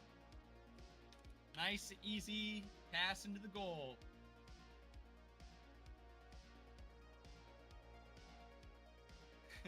So, when I was a kid, they had, I mean, all we had was arena soccer. That was when it was in its heyday, was, you know, like 90s. Not to date myself. But that kind of pass from half court reminds me, there used to be a halftime competition from Cleveland Crunch games, and the sponsor was KFC. And it was called Kickin' for Chicken. Okay, so you'd get a family. You'd have a child, a mom, and a dad. The child would take the penalty kick. The mom would take like back then there was 2 and 3 point goals like basketball, as they were trying to make the game more interesting to Americans. And the mom would take a shot from the 3-point arc, and then the dad would usually take a shot from half court. And so if the kid made the penalty kick, you got like a family meal, like a 3-piece bucket or whatever. If the mom made it, it was like the next size up, so whatever that was, 5 or 7 piece, whatever it was back in the day. And then if the half field shot made it, then it was like a big party platter. And you know, it would always go with the kid making it from the penalty kick. And then, you know, usually the mom would make it because it's just a nice, easy, like, you know, it's a hard pass. And you have to give women, as a general rule, just like a stereotype, credit, because they use their brains and not their bodies. That's all you need to do to get that extra chicken. So usually the mom would make it. So the crowd would get hyped up. They'd get really excited. And, you know, then the adrenaline's pumping for the dad. And because men are simple creatures, you'd watch the dad get really excited. He'd be hyping up the crowd. Everybody be getting all ramped up. And he would just blast a shot. Every dad would just blast the shot. Yep, you already called it, Luke. Shank the hell out of it. And it'd end up in the corner and not make it in. And then, you know, because we're Midwesterners and Rust Belt and we're ruthless, instant boos. Heckles. and it would always come down to the dad, and he's always just choking on wanting to just blast this thing. And, you know, us Rust Belt folks, you know, we're not afraid to jeer a family of 3, okay? So you'd see it happen, but it was always so much fun. So any futsal clubs that are looking for sponsors, maybe call your local chicken establishment and see if they'll bring back Kickin' for Chicken. That'd be kind of fun. Somebody do that. I might have to open a chicken joint just so I can do it.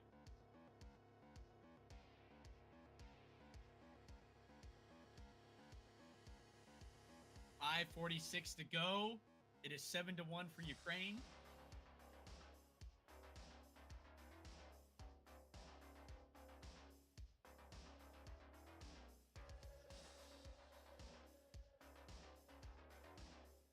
Looks like France has pulled their 5th attacker.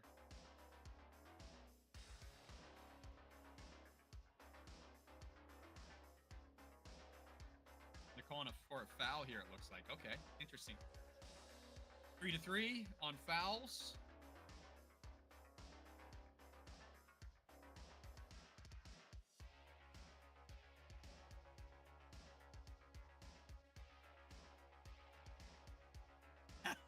Luke, you're right.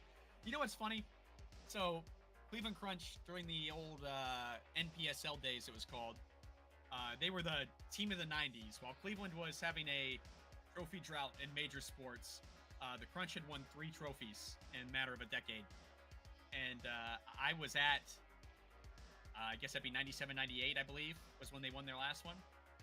And, you know, watched the trophy make the rounds, got to touch it as it went by. You know, it was a really cool experience. And so when I currently criticize the current, like, MASL and that whole environment, it's hard sometimes because I have a lot of really good memories from arena soccer. And arena soccer, indoor soccer back then, was what set me on my path, really, in a lot of ways.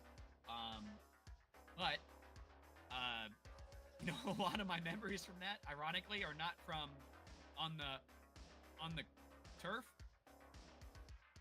Oh, almost an own goal there on France, but they get lucky. Corner kick here.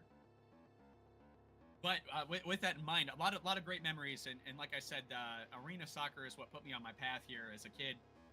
Just didn't know it yet, but a lot of my memories were the people in the crowd, and just the culture, um, and the things we did as a group. You know, we didn't have a supporter section per se, but we did stuff that was kind of supporters group esque in that section, and the way the place was set up was it was a Cleveland State Convocation Center was where they played. I believe the arena seats about 15,000 people. And I think the Crunch averaged like a 7,000 person attendance during regular season. Might have been a 12,000 seat arena. I don't remember, and it doesn't matter, I guess. But we were my family was season ticket holders, and we were behind Otto's goal, where he always started, where the home team always started the first quarter.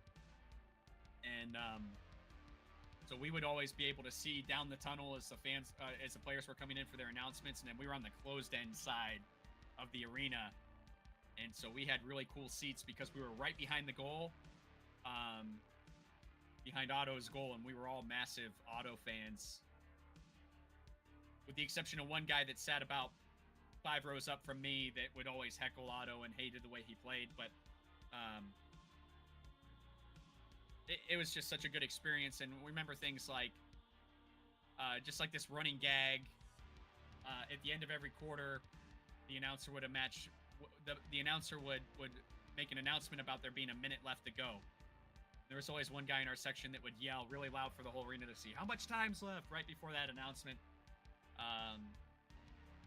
There was a song by Gary Glitter, and I can't remember the name of it, but it was like that, da-da-da. Hey, you know that song? I'm not going to sing any more of it for the sake of views, but we all had printed off little 8.5 by 11 sheets of paper that said "Hey" across them, and we wouldn't yell "Hey," we would just hold up the sign. Just fun little stuff like that that made our section really, really fun and feel like family. It was really cool. We had a core group of season ticket holders, and they were all adults, and they all took care of me as the kid in the group, and that really shaped me and who I was, and those positive influences from that supporter section really shaped me as who I am as an adult, really, in a lot of ways. Great shot from the goalkeeper, Ukrainian goalkeeper there. Wow.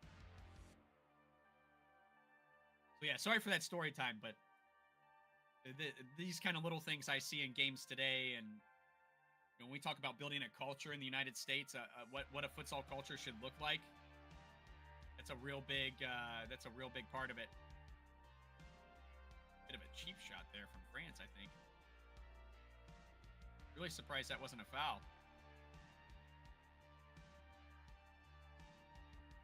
Season ticket holder culture in any sport is an interesting one. Yeah, so Luke, I was a Columbus Crew season ticket holder for a while, and my motivations were to get access to the United States games when they'd come to Columbus. And it was I remember it being a World Cup cycle. I can't remember which World Cup. Might have been for the 2012 cycle. When I started buying season tickets, and it was so I could get tickets to that USA-Mexico match. It had already been slated for Columbus. Season ticket holders got first dibs on those games before they opened up to the public. And at first, I just had regular tickets. Then I decided I wanted to be in the Nordeck, which is the supporter section there in Columbus.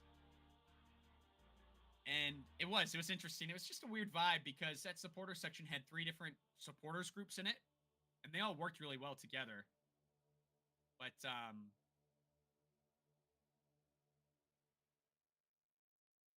it was just weird. Like there was just a lot of, and because it's a much bigger section, I think there's just a lot of fragmented sections. And it's funny. I talk about that all the time, that I'm really envious of England's outdoor game, because you could have a really, really good fan experience at a Manchester City game, and then have a really, really good experience at the Manchester Football Club game in a much lower tier of football for a completely different reason.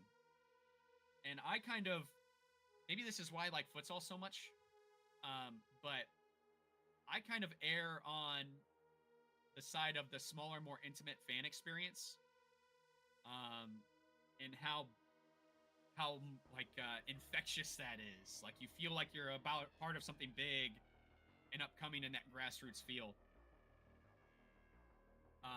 That said, some of my top five most like um most memorable fan experiences at a sporting event in general have all been at like really big events. So I like that balance. Like what you get out of an Ohio State football game, being in a full house of 105,000 people, is a really cool experience. But then being at an Akron Vulcans game and being in a section of 30, but that noise that we got out of 30 people, is infectious for a completely different reason, and it's really cool.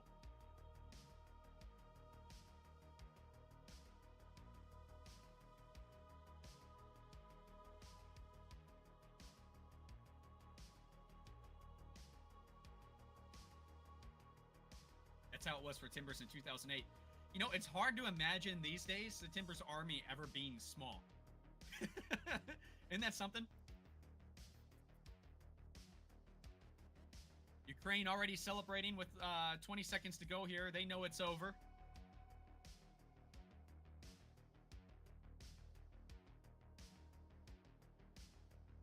France still kind of playing, sort of. They haven't really changed any intensity through all of this, other than that little bit of fifth attacker time. And here, Ukraine will run down the clock. Wait. Why? Why? Is that a foul? I mean, it doesn't matter. 4 seconds to go. There it is. 2 seconds. 1 second. Ukraine medals. Third place for Ukraine. Man, they deserve it. They really do. And again, out of principle, I'm glad France didn't get anything out of this from a medal perspective. Really great debut for the French Football Federation in a major tournament.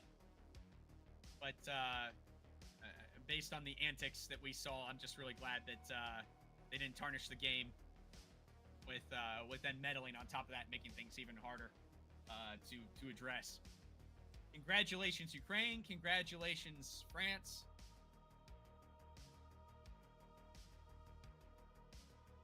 Oh, really? Oh, that's crazy. Look, I can't even picture that. Like, when I think Portland, I think sold-out crowds. Like, don't they have the longest... Doesn't Portland have the record for the longest consecutive sellouts? It spans, like, 5 seasons or 6 seasons or something insane like that.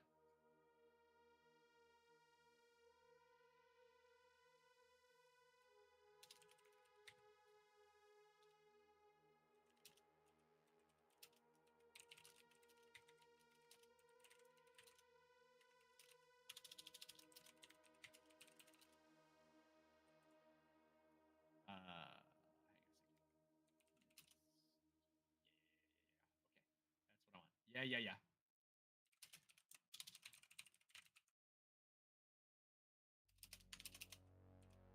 I'm going to make this look like ESPN at the bottom. We're going to put some notes in.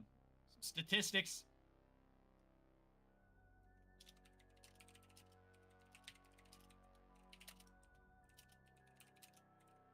Whoops.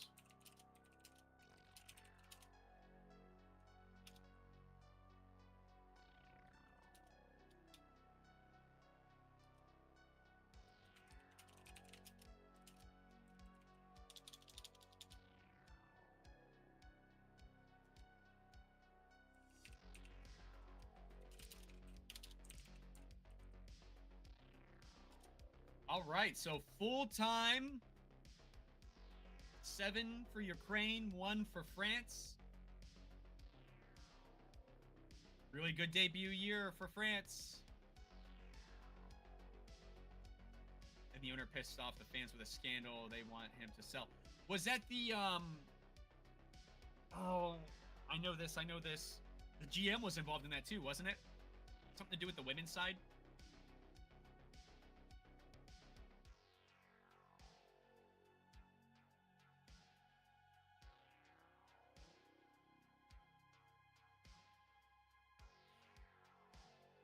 like a mistreatment of the women's side or harassment allegations or something like that.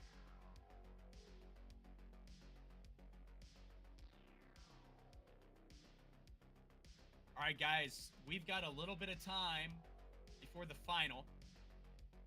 Doesn't start until 11. So that gives us about 45 minutes to chat. So you guys are in charge. Tell me what you want to talk about.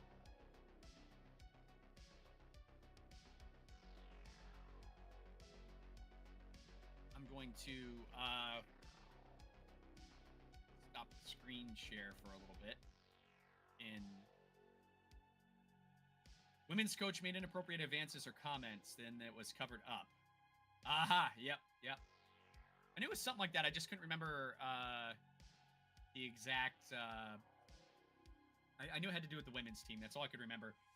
I followed MLS really close for a long time, and now I just kind of casually follow the crew. Really don't follow the league anymore.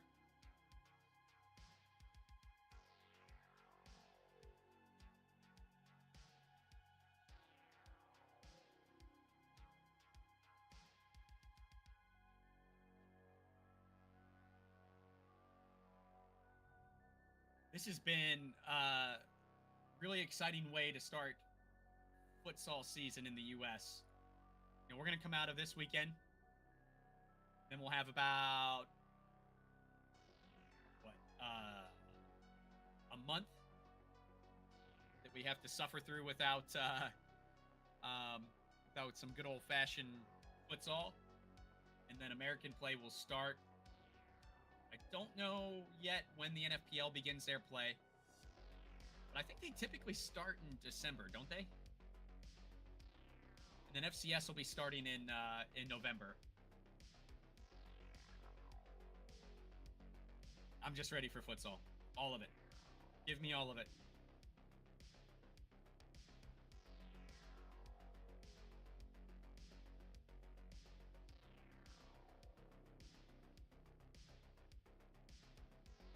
All right, how about some statistics on Brazil and Argentina? Both teams have been at every single World Cup, Futsal World Cup. Brazil are by far the most successful team in Futsal World Cups. They have 5 World Cup titles, 1 silver and 2 bronze. They've only not been on the podium twice in the history of the World Cup. Argentina, a little different story. They've seen success here in the latter years. In 2016, they won under Coach Diego Gustosi, who's now the head coach of Vietnam. That was Argentina's first ever World Cup victory. And their first time ever medaling in the Futsal World Cup. They got second place last year against Portugal.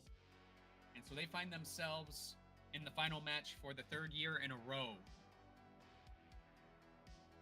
I believe that Brazil, Spain,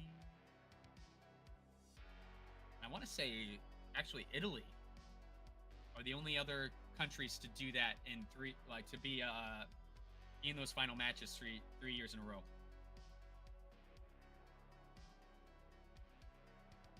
Interesting stuff.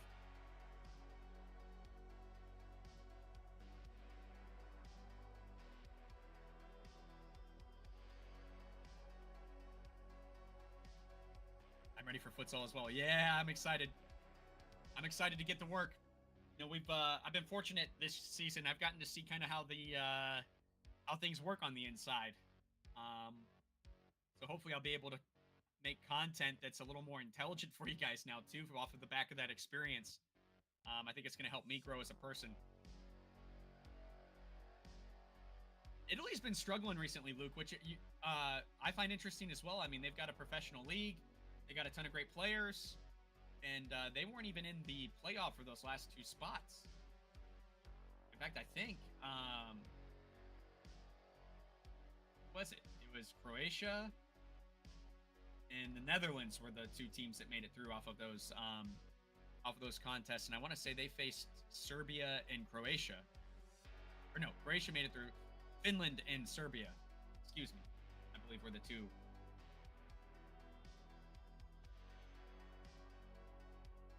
Euros aren't far off. We'll see how Italy performs there in those futsal Euros. We got Women's World Cup dates set as well, which is exciting. A lot of futsal news coming, so we'll be seeing some videos from old Jake here soon, hopefully. I know I'm overdue for you guys for a video, but these live streams have sucked up a lot of time, and I'm trying to balance family life with that a little bit. I really wanted to get a video out over the weekend, or at least on Friday night, but just haven't, just didn't get it pulled together. So I apologize for that, guys. This next video is not going to be super timely in the sense of like it being hot news, but I don't think that we've come to a conclusion on it yet either. So it should still be good.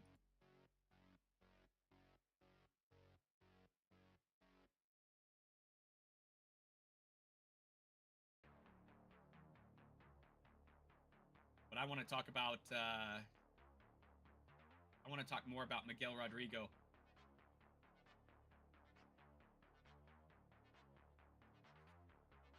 And his beef with France and Iran.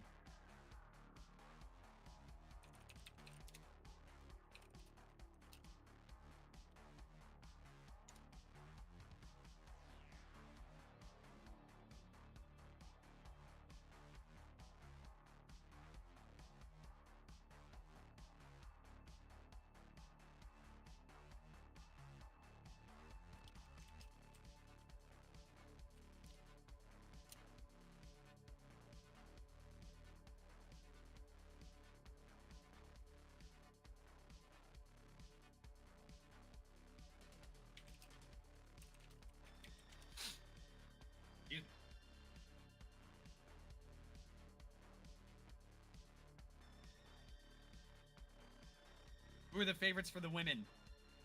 I think it's got to be Brazil. I think it's got to be. I mean, they're just 100 times more active than everybody else. Their women's contests are just always dominated by the Brazilians in the women's game in every facet. Portugal and Spain, of course, are going to be in that conversation because they're super active in UEFA. I would actually throw Ukraine in that mix as well because they're very active as well. Argentina, I think those are going to be your 5 kind of clear-cut potential semifinalists, but I think Brazil runs away with it at the end. Portugal and Spain women's teams are both very, very, very good.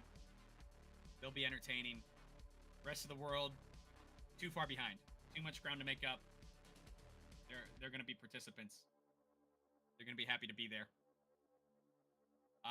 And that's another video I want to do too, and we can just chat about it now, is I'm curious what you guys think about the lack of news coming out of the women's game with the World Cup right around the corner. I mean, the Women's World Cup's next year. I can't talk. Jeez, I need more coffee. Have you heard anything from USA Women's Futsal? Yeah, Luke, they had another training session not so long ago, within the last couple months. What concerns me more, Luke, is we've heard nothing else out of CONCACAF. Where are the rest of the women's CONCACAF teams? Because we should be talking about qualifiers right now. If the World Cup is next year, why don't we have dates for a CONCACAF qualifier? Where is the women's CONCACAF Futsal Championship? Why doesn't it exist yet? I don't even think we have enough teams to require a contest to fill our slots that the CONCACAF was given. You know, I don't think I've seen anything official out of Costa Rica yet, but you got to figure they've got a women's team set since they have a league. Guatemala is probably a part of that conversation, but we haven't seen anything official out of them yet either. Canada, from my sources up north, I feel like an official insider saying that, but I'm not. My anonymous sources up north have said that there has been an investment made in the women's game, but zero announcements, no coach. So all the money is being funneled away from the men's team right now in Canada and directed towards the women's game. So that puts the men's game at an absolute standstill in the meantime. And there's no official announcements. Where are they? What's going on? How are they training? Who's been picked? Nobody knows. Similar problem in England. England announced a team before they announced a coach. How does that work? How do you pick a team that the coach didn't pick? And I was really praising England there for a while, and I have to double back on that. And I should probably do a video on that too, explaining myself.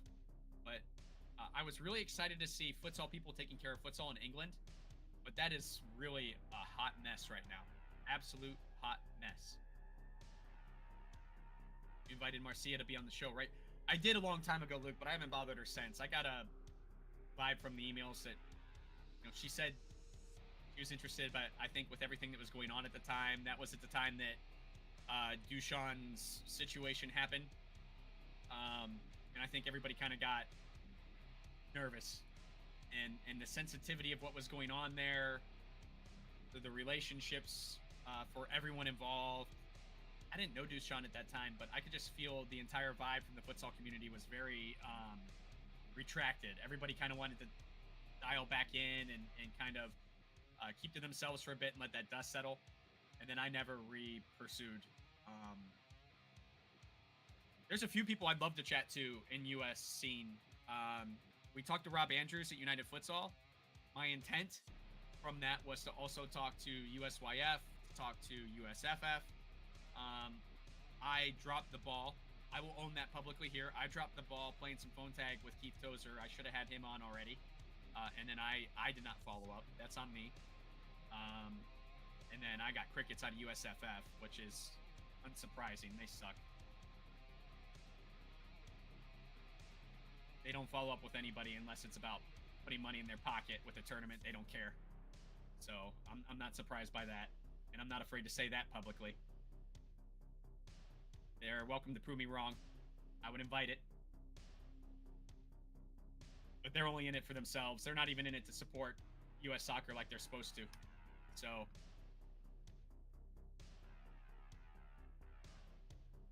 proof in the pudding with what you posted the other day, Luke, in the Discord. What was that? Let me see if I could share it.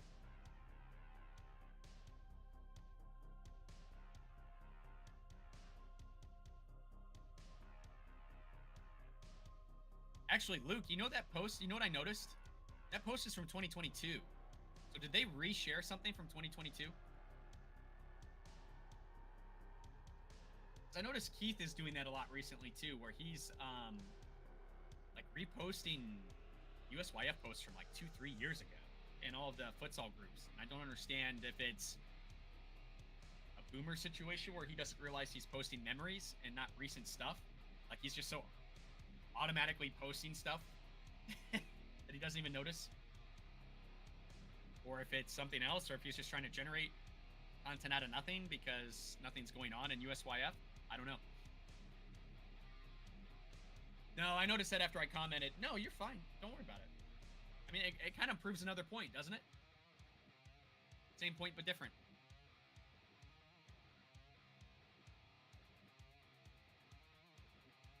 Same point, but different. US is a mess.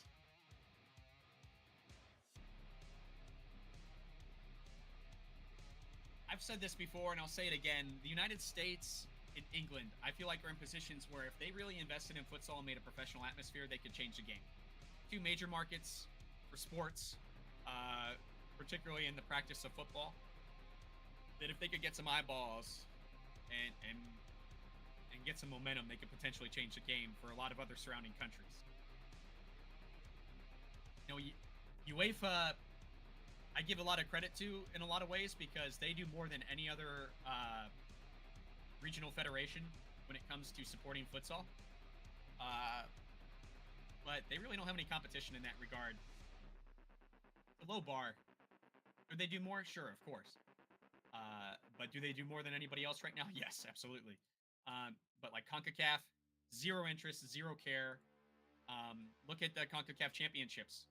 We painted concrete for our court, essentially. Uh, it FIFA is not forcing the regions to force the federations to hold any standards. It's coming from the top. And that's why I think we need to come from the bottom and own our backyards and prove that there's demand for this kind of stuff so that we can force change. Like I can't blame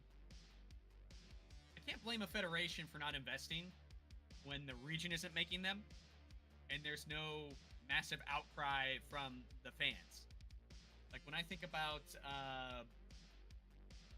let me pull up an example. Let me just pull up an example here.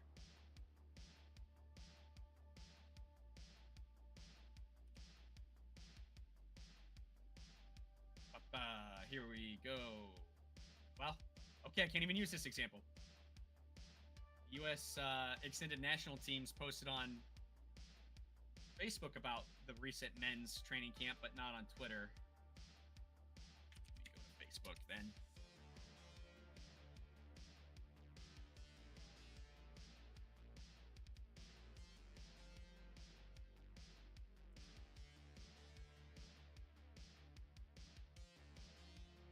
All right, here we go. Let me screen share with you guys here.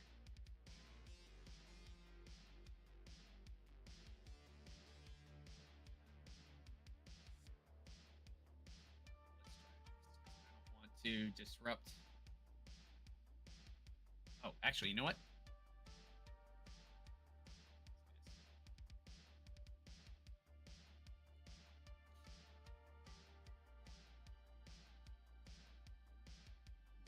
Here we go. All right.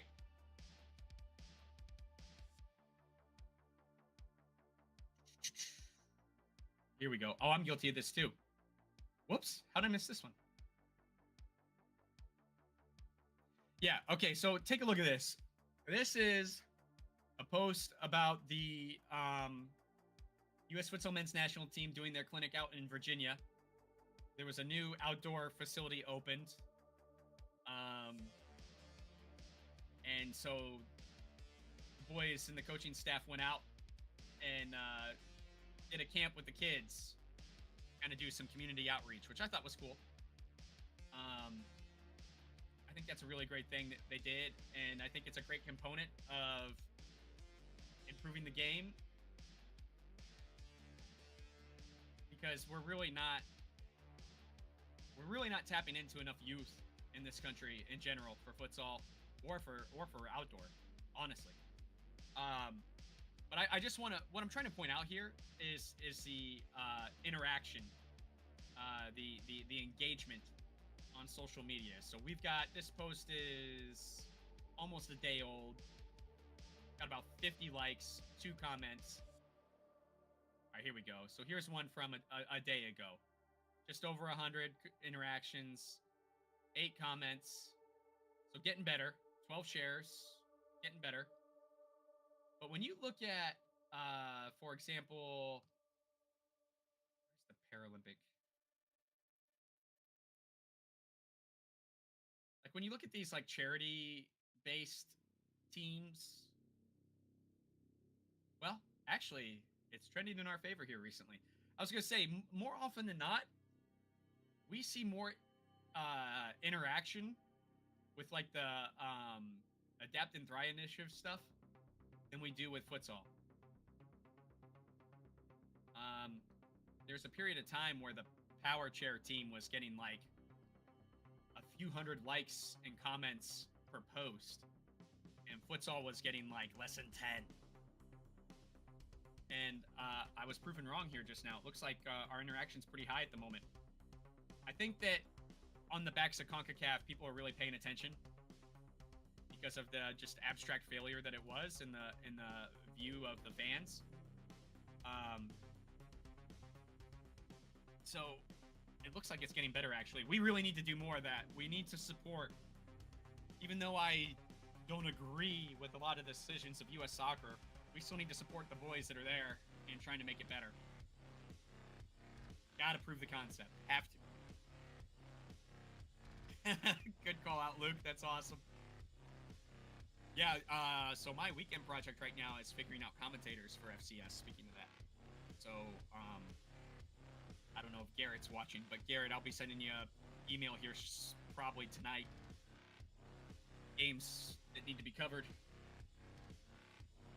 So if you guys heard the commentary during the NFPL playoffs, Garrett does a really great job, great energy, still learning the game, but he's been a student of it over the offseason, and I've had some great chats with him.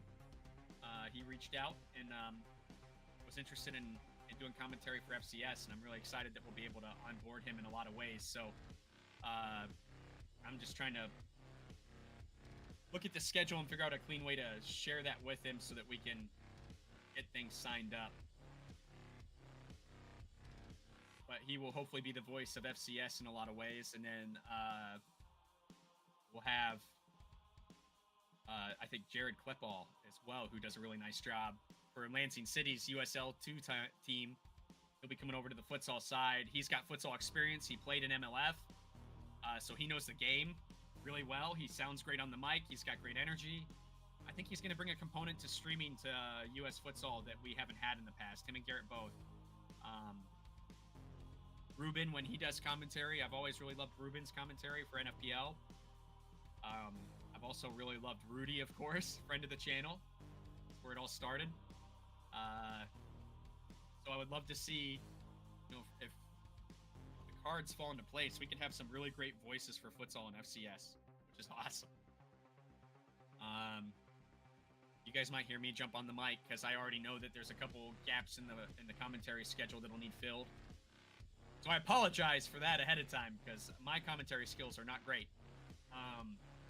But I hope, because of my position in the league, that I'll be able to get some storylines to be able to talk about, get familiar with the players in a better way than I have in the past, watching streams and not having commentary and not learning the players. We're hoping to kind of change that. It's going to be an uphill battle. It's going to be tough. It's a lot of work, but I'm excited to get after it. So I will be the weak link in the commentary team when those nights come, but I want to make sure there's commentary. That's important to me to kind of make it a full fan experience for you guys as you're watching on stream.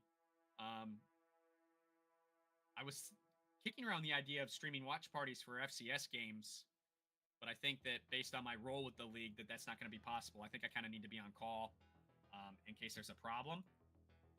And so I don't feel comfortable putting my face on camera in case those situations come up, and then I would have to prioritize that over you guys and not be able to interact with you guys appropriately. So I think that I'm not going to do that. But what we might do instead, like, maybe we do stream at the end of the night, reviewing the matches, nice and fresh in our heads. Or maybe we do like a monthly review. I don't know. Haven't figured that out just yet. Like, there's 1, 2, 3, 4, 5, 6, 7. Let's call it 8. It's that December 1st is a Sunday. 8 matches right there we could talk about. I just don't know. Like, if we're just chatting and trying to remember back a month ago, I think that'd be too long. I'm curious what you guys think. If you're watching and want to be involved, please reach out to either Jake or me. Yeah, absolutely. If you guys want to get involved with the FCS teams, particularly if you live in those areas, we need volunteers like crazy. The more, the better. We're not going to turn anybody down to help volunteer in some capacity. If you have a passion for the sport and you think you can contribute something, reach out. People have been reaching out to me in the lead up to the league. I've talked to people in different capacities. Now, there's been a case or two where I've turned down the work. It just doesn't match what we're doing, and that may happen, but that doesn't mean we don't want you to be a part of the community. It just means we need to find a better application. So I'm going to be honest with you guys. I'm not the kind of person that is going to waste anyone's time. Let's just put it that way. I'm not going to double talk. I'm not going to pretend like we're something we're not. I'm going to shoot straight. I just don't have time. I don't have time. I don't have time to play those games. It's really important to me, and I think it's something that's a component that's missing in the futsal community in a lot of ways. Is that transparency, that honesty. A lot of fool's gold in U.S. for futsal. Things that look like something but they're not. Teams that look like they're legit but they're not. And we need to clean a lot of that up. Now, some of that is not malicious. It's just the nature of where we're at currently. The lack of standards for who gets attention sometimes. And I'm hoping that me being an extra set of hands to help at a league level, that we can raise that level of standard. It's really what we need to do. Not only grow the sport, but keep the standard high. Like when we were putting together the showcase stuff, that started out as a cup contest. I don't think I've shared this yet. We wanted to do a cup contest in Lansing, and Luke and I were working on that, and it evolved into what the showcases are for a number of reasons. But one of the reasons was a lot of these teams, we had teams that I was pursuing, and I'm not going to say who, because number one, it's not a bad thing per se that they are where they are. It's just not, they were perceiving themselves as more than they were. But running into teams that, you know, claimed they had all this bandwidth and were and had all this funding, and they didn't. They handle travel. Now, where I was asking them to travel from was expensive. But then I also talked to the same people in that area that, you know, had the bandwidth, but this just wasn't the project for them, and they were honest about it. And so those are the people I want to work with. We ended up canceling the cup and evolving this into a showcase so that we can get out to these teams instead of putting the financial burden on them to come to us. We see that as a barrier. We address it. We shift. I got some negative feedback from one of the teams because I canceled the cup, and they wanted to play just for the sake of playing. And for me, guys, here's the deal. If I'm going to be involved and do something like that and invest my time and money, it better be freaking good. It better be really good. I'm not just going to have a futsal tournament for the sake of having a futsal tournament. We already have that. That already exists. I want to make something special that raises the bar, and that's the goal. And so if we can't meet that goal, then we're not going to do it. That's why we took a potential cup this year and evolved it into showcases next year. We'll probably do 3 to 5 of these things in different markets and try and prove a concept and hopefully find other teams that we don't know about. Maybe we find that next investor that's not currently involved in the sport but wants to be, or maybe we convince them that they want to be by doing this and proof of concept. So this is going to be a bit of an experiment. I hope that I can do some videos along the way for you guys about what my process ended up being, what my business strategy ended up being, and why I picked the places I picked. I think that'd be kind of cool. So we're going to figure that out.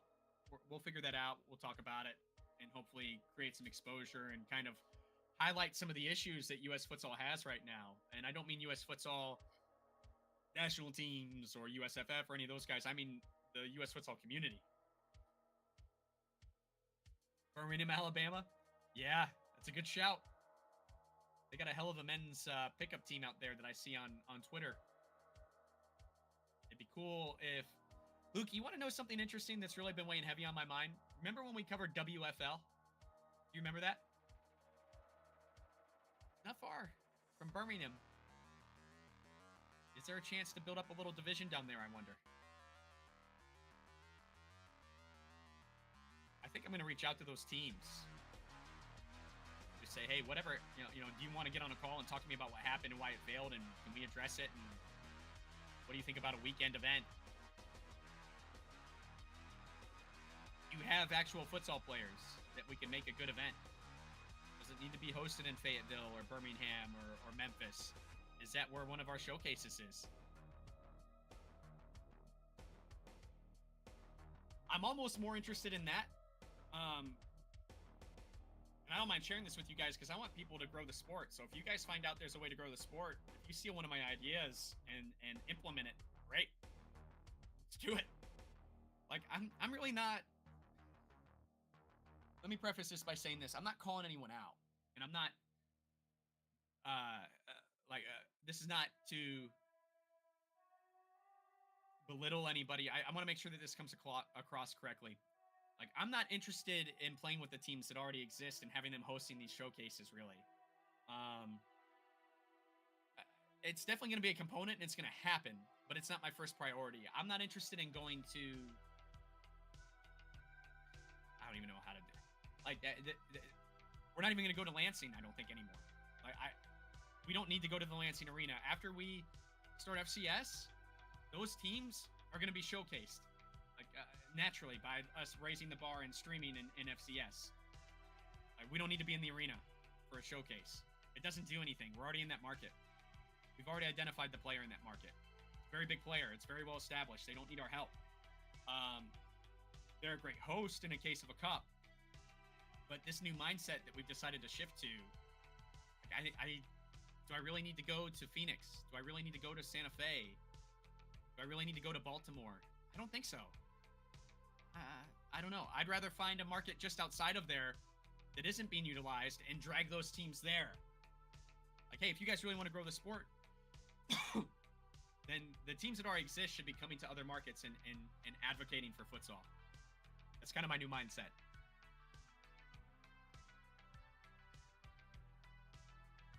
Boise? Yeah. Why isn't there anything going on out there? Like, let's figure that out. I think that you're doing a great job of that, Luke. Like, probing and finding teams. And I know you've already accomplished a little bit of that from talking to you offline, which is great.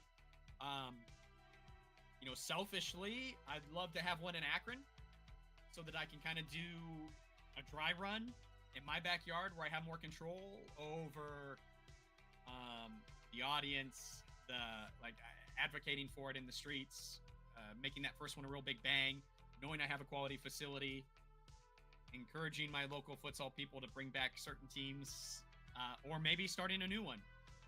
I don't know. What about Cleveland? Cleveland would fit really well into FCS's footprint. A little closer than Akron, so drivable for the Detroit, the Lansing, the Grand Rapids teams.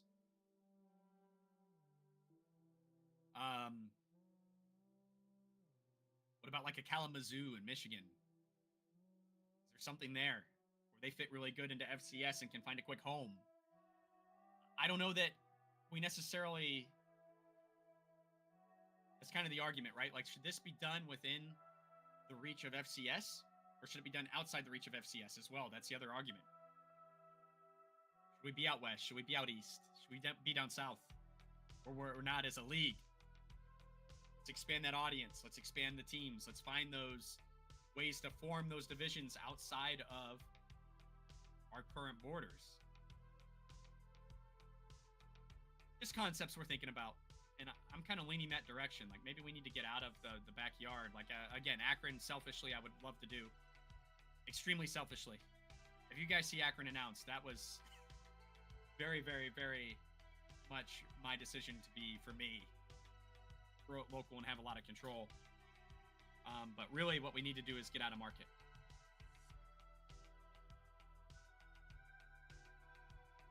Let's find those investors.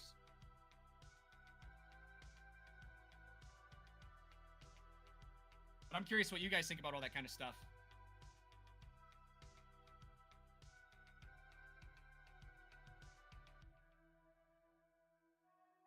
I would love to hear from the futsal community and understand more about what you guys think needs done, how you think you can contribute. That's the only way we grow this thing.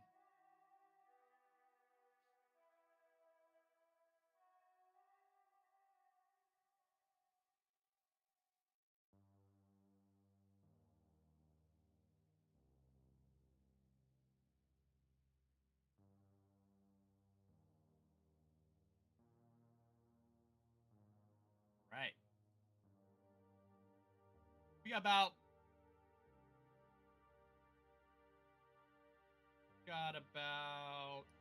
12 minutes. 12 minutes to 10 minutes to kick off the final. Getting there. Getting there.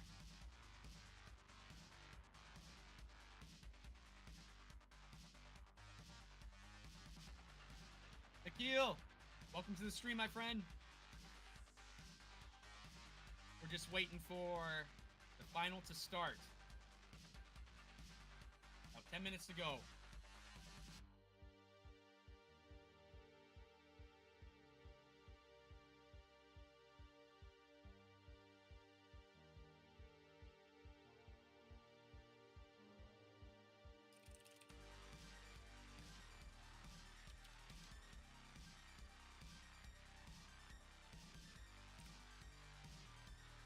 Posting the poll now. Let me know who you guys think is going to win the final.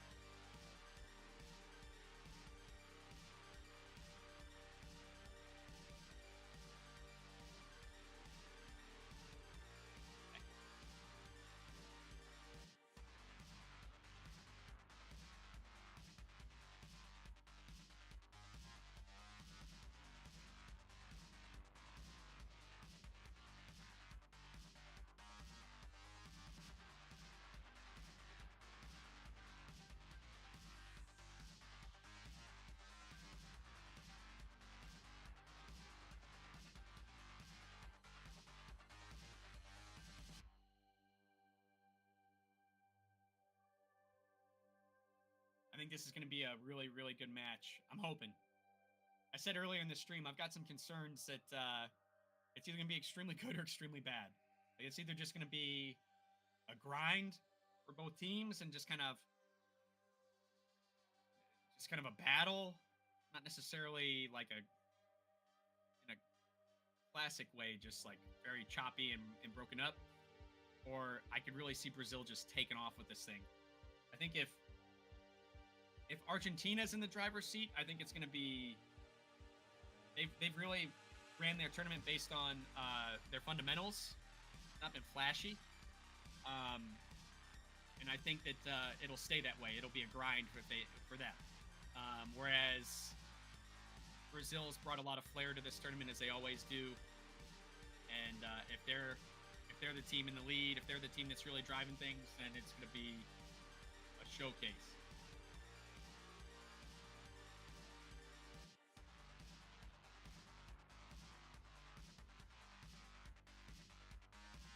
All right, guys, I'm going to grab a drink really quick before we take off here and get into the final.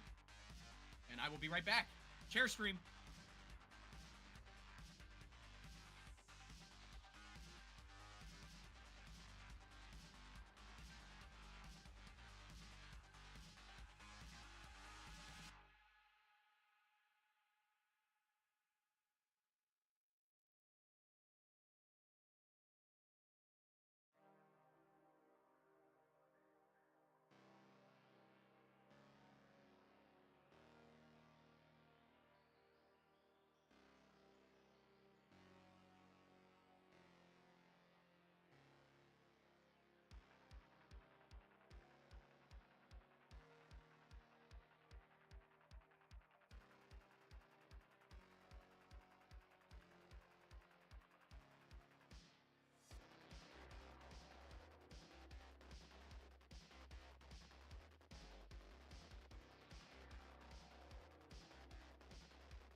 All right, we back. 6-minute countdown to the final.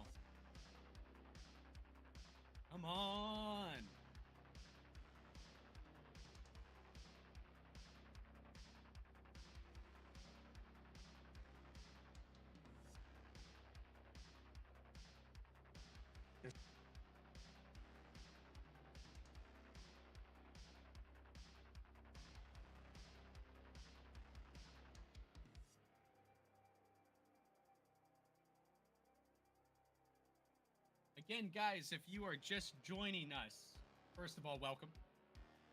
We are going to be doing a watch party for the final Brazil versus Argentina in the Futsal World Cup. If you want to watch the actual game, you'll need to join us in Discord. I will be streaming the game there, and we'll be doing the watch party here. So this will be more kind of reactions, chatting, kind of almost like a I call it a watch companion, like what Amazon and NFL do with Twitch for Thursday Night Football, where streamers are watching the game and reacting with a crowd. That's kind of the intent, except I can't show the game. So because I can't show the game on YouTube, we're going to stream it within Discord. I'm sharing my screen there so you guys can watch the game once it goes live. We're not there yet. Soon. But once that starts, we will... In fact, it's starting right now. Right on cue. Wonderful. So check us out in Discord. Another great place where you guys can find links to live stream games as we find them. Anyone's welcome to post live stream games as they find them there. Luke and I primarily do it right now. There's also some channels there for just some community conversation and stuff. We just want to build the community out for futsal and make a place for everybody to play and enjoy. And they're showing some highlights from the semifinals. Both semifinal games decided by a penalty.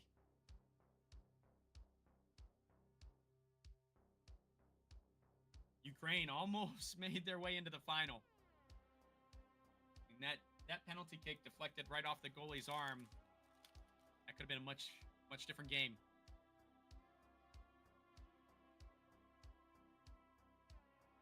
Much different. But we've got some familiar faces here.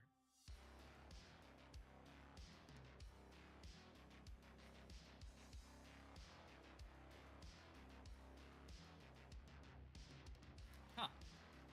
So most of the tournament's been on Fox Sports 2 in the United States. This one's on Fox Sports 1. They're kind of going over the rules and stuff and educating the fans.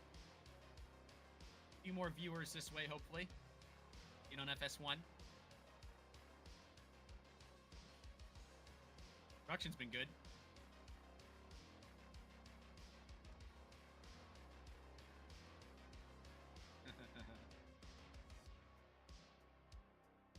Stu Holden is a commentator. Interesting.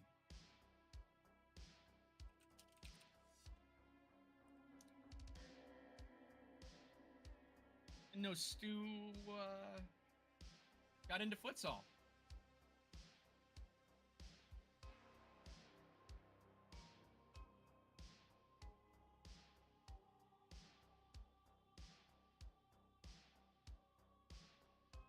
Way to go, Stu.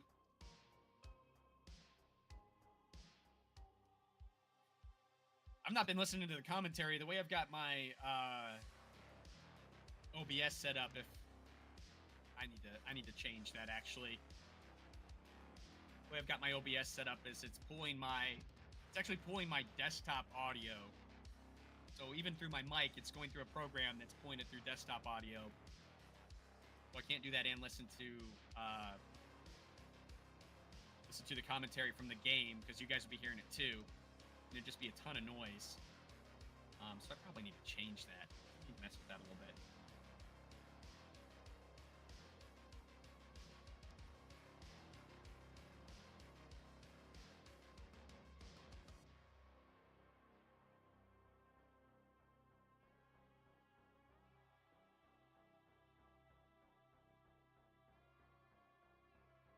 What do you guys think? Who's going to win? Brazil or Argentina?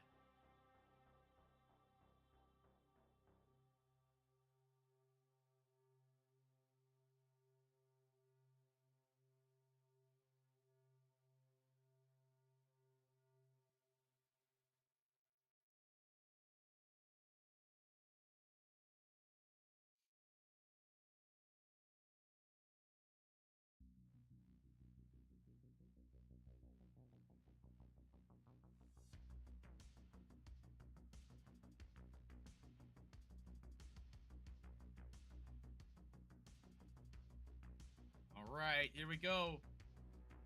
Looks like we got some French fans who stayed for the final.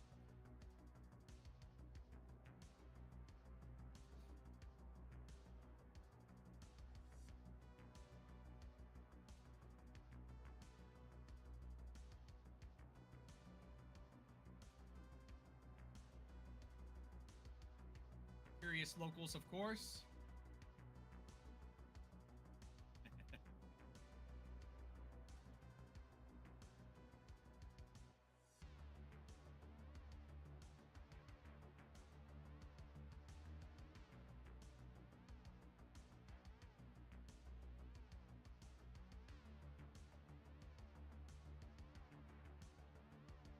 Sarmiento's been incredible this tournament. So is Willian. I'd say two of the top three best goalkeepers in this tournament so far. And we're off. Let's go. Long-awaited final.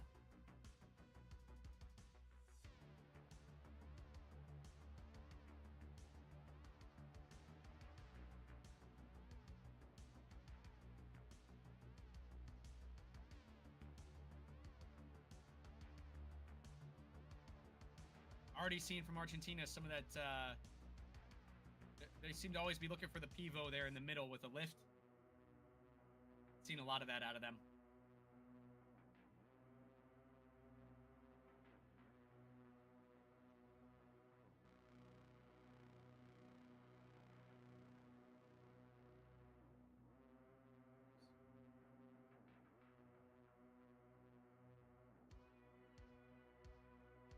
First real opportunity, and it's Brazil, but right in Nico's chest.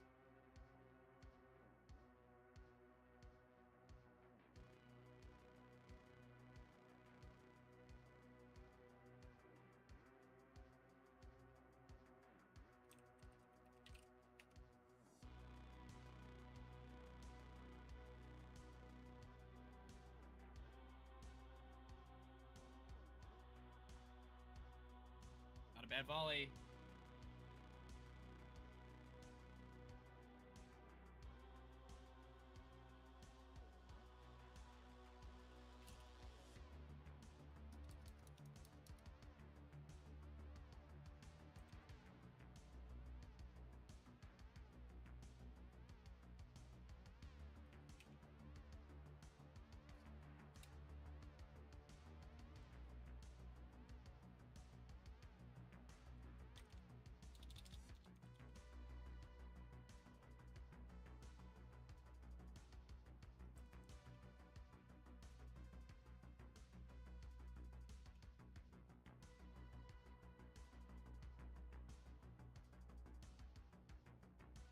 Good opportunity here for Argentina. Dangerous kick in.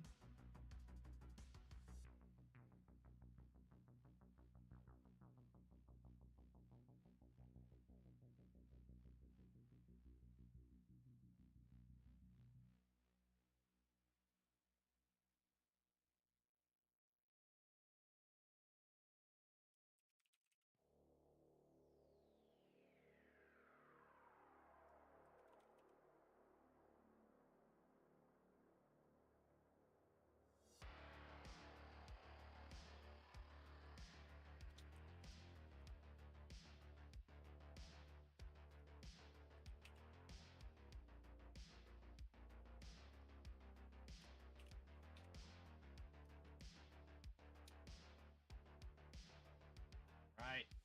What do you guys think so far?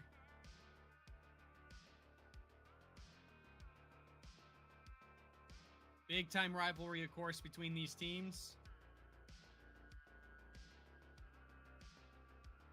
Oops.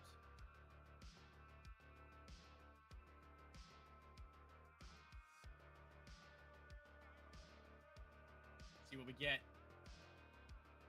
Oh, another great effort by Brazil.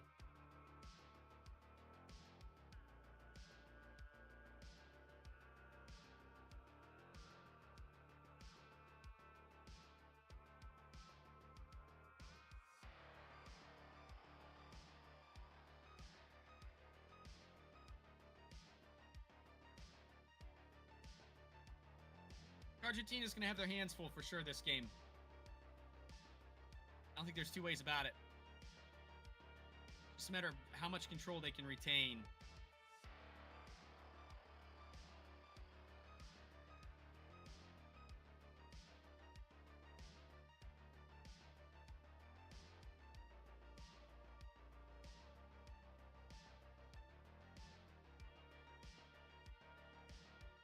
Seems the downfall of teams has been when they let Brazil sit on the ball, inviting those one-on-ones.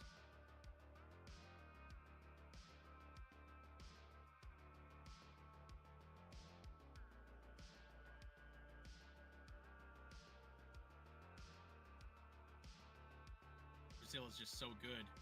You can't do that. Look at the crowd. That's awesome. It's like it's nearly a full house.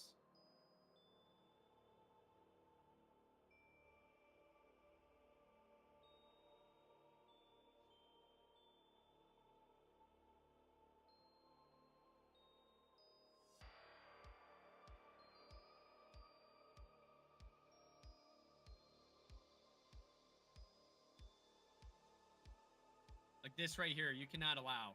If you're Argentina, you've got to get in and get a foot in here.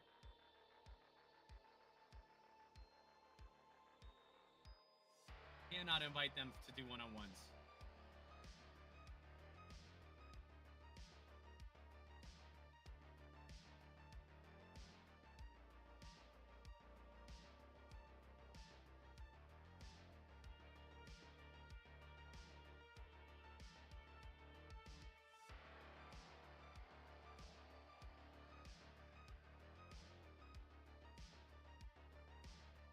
Kind of cagey to start. I think Brazil's got control. Argentina, when they get the ball, it feels a little rushed. Not panicked, just rushed.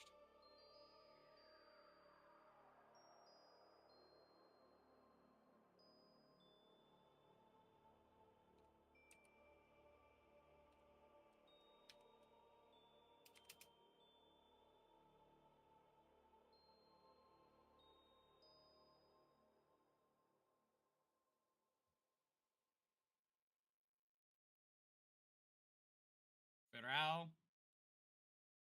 Oh, early yellow.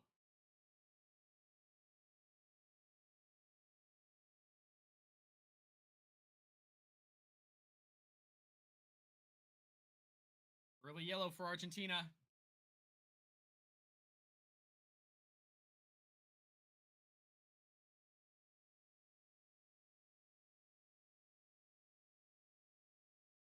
The assistant coach there talking to him is one of my favorite players for San Lorenzo. Yeah, that's late. Ooh. Ooh, ooh, ooh, ooh. Yeah, can't question that.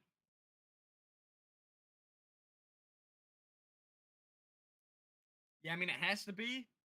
But yeah, you're right, Luke. It's a little early for yellows. And when you see how they played against France, emotions ran high, and fouls were a big part of the story. Argentina ended up benefiting from that at the end of the game, but you cannot lose control with foul issues this early.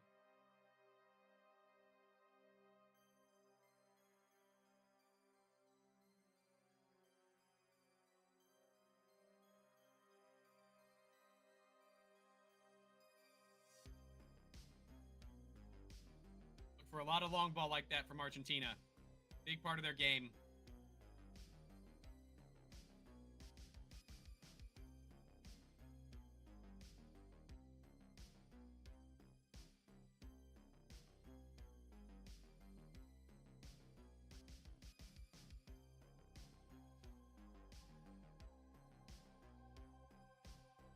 Corner results in a corner.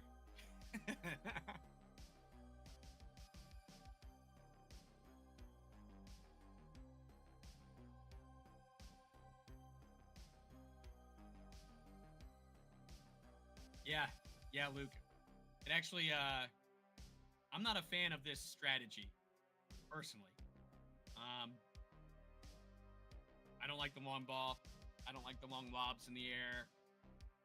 I like seeing that teamwork passing, working the way down the court.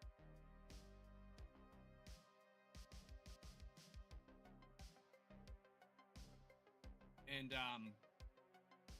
San Lorenzo is on a downhill run at the moment. They shifted coaches here early in the season, so I'm curious if that'll change their strategy at all. They need something. They need some kind of change.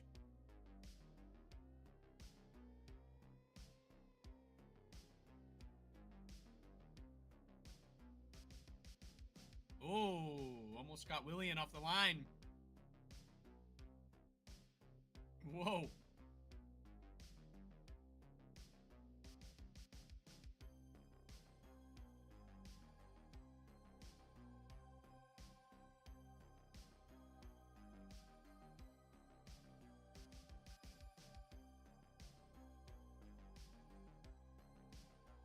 Great defense. Gotta keep Farrell off that ball. Do not let him get you in a one-on-one. Cannot do it. If you're Argentina, cannot let them do those one-on-ones. They're too dangerous. They're dangerous enough as it is. If you sit back and let them make decisions for one-on-ones, you do not want that. You do not want that at all. You saw it punish other teams all tournament.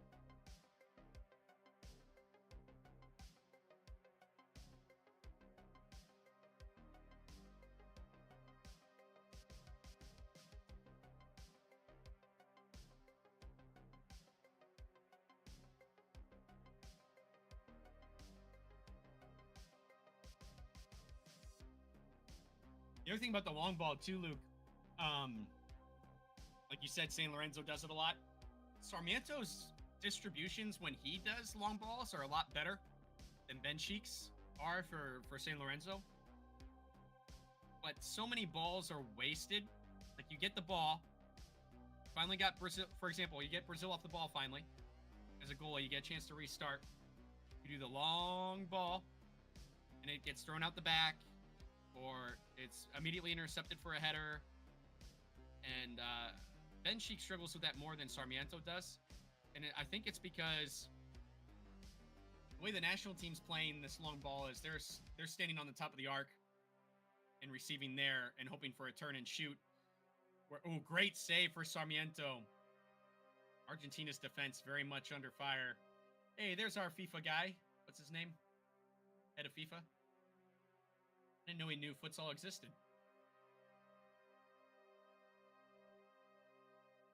We don't see much from the bigwigs from FIFA, but it is the final.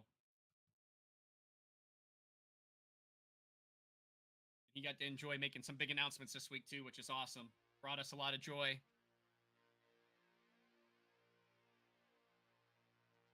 Hopefully we see more investment.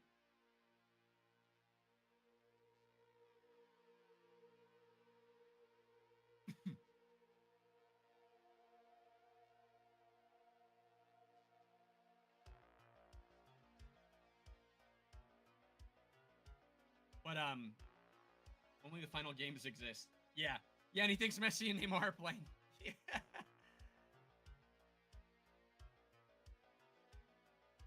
And we asked for my money back. Never saw Messi play or Ronaldo like I was supposed to.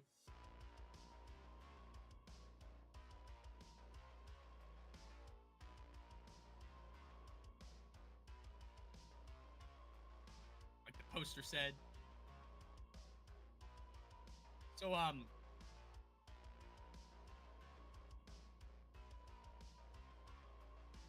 wonder what's next. But I guess what I was trying to say was, like, I feel like because Argentina plays that Evo a little higher on that long ball, it eliminates some opportunity for failure because you have a little room to play. Whereas when we're watching, like, for example, San Lorenzo do it, they're all the way on the touchline and trying to find that pass back out to an Ala off the line. Whereas when it's played with Argentina, it seems like it's oh, there's the first goal. And it's Brazil. It's who else but Farrell? Great play there. Really great play by Brazil.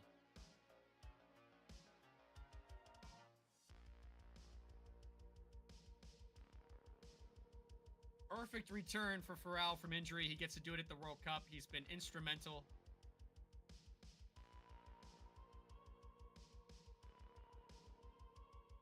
Look how open he was there. So, I'm a little confused why his defender was facing him and not watching the ball. Like in futsal, you don't guard the man, you guard the space.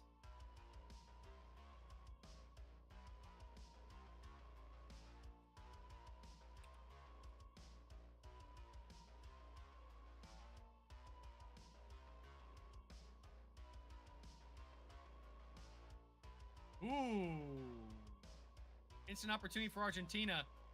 I'm such a big Willian fan for Brazil. Fired up about something. That's a great save. How old is Farrell?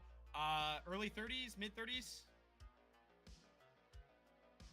Might be his last World Cup, honestly. I think he's 34,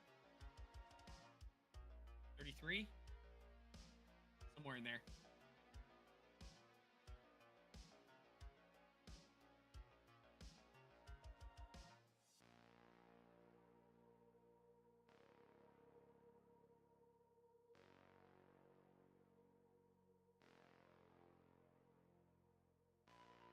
Another corner for Argentina. Can they make something of it? Watch for a lift to the back post for a volley. See that quite a bit out of Argentinian play. Not this time.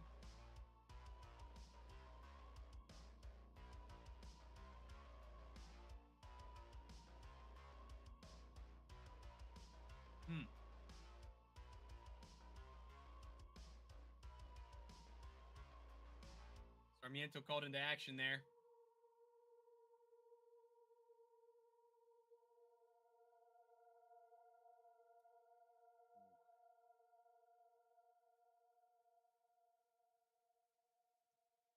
We see our first foul for Brazil. 7 minutes into the game. They've done a great job controlling the play, controlling the energy.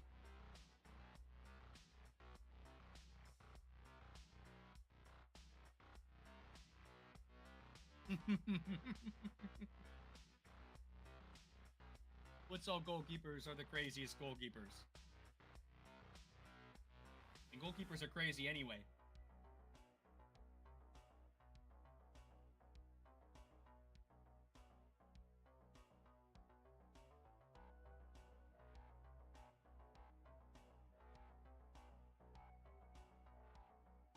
If you guys are just joining us, welcome to the stream. We're doing kind of our watch companion for the World Cup final. If you want to watch the game and need a place to stream it, we have it streaming in Discord right now.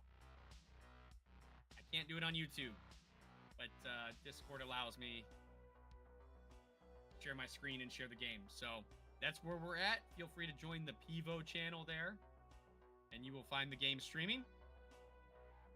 Link to the Discord pinned in the chat, or you can check the description of the video. About 7 minutes into this final.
Timeout Brazil.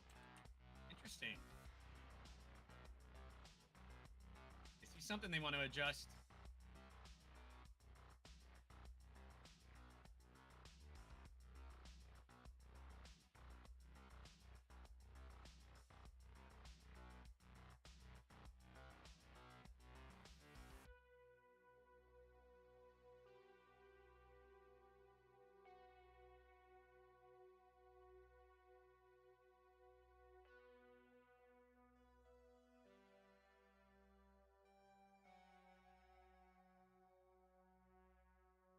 Curious what they come out of the timeout on this here. By the way, Brazil's kits are awesome. Love those things. Really like the blue ones.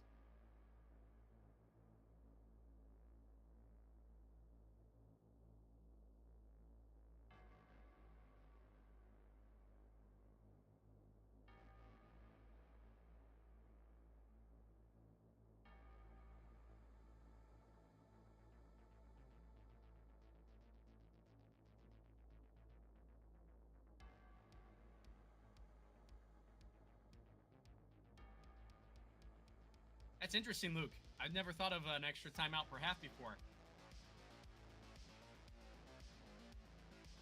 It's curious.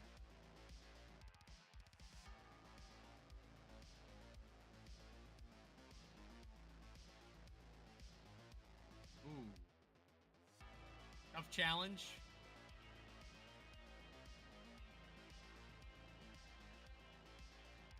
One thing I've not enjoyed about watching Argentina, especially these last couple of games, is they're just screaming for a card on every single foul. It just feels like they're desperate for help. Felt that way against France, too. Like, they didn't feel in control of that game. And then everything was a foul.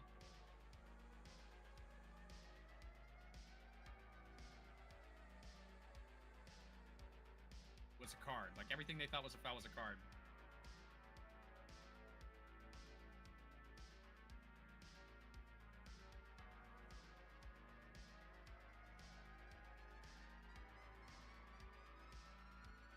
I like the basketballness of futsal. Set plays, like plays that make game-changing goals.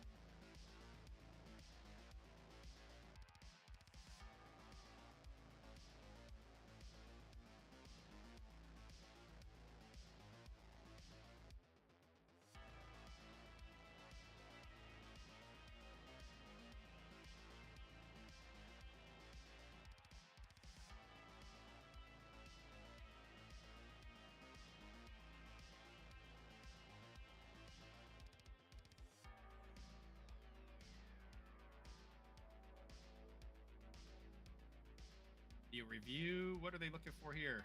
Red card? Yeah, I agree, Luke. This feels like a waste. Really feels like a waste. I don't know why you would do it on this play.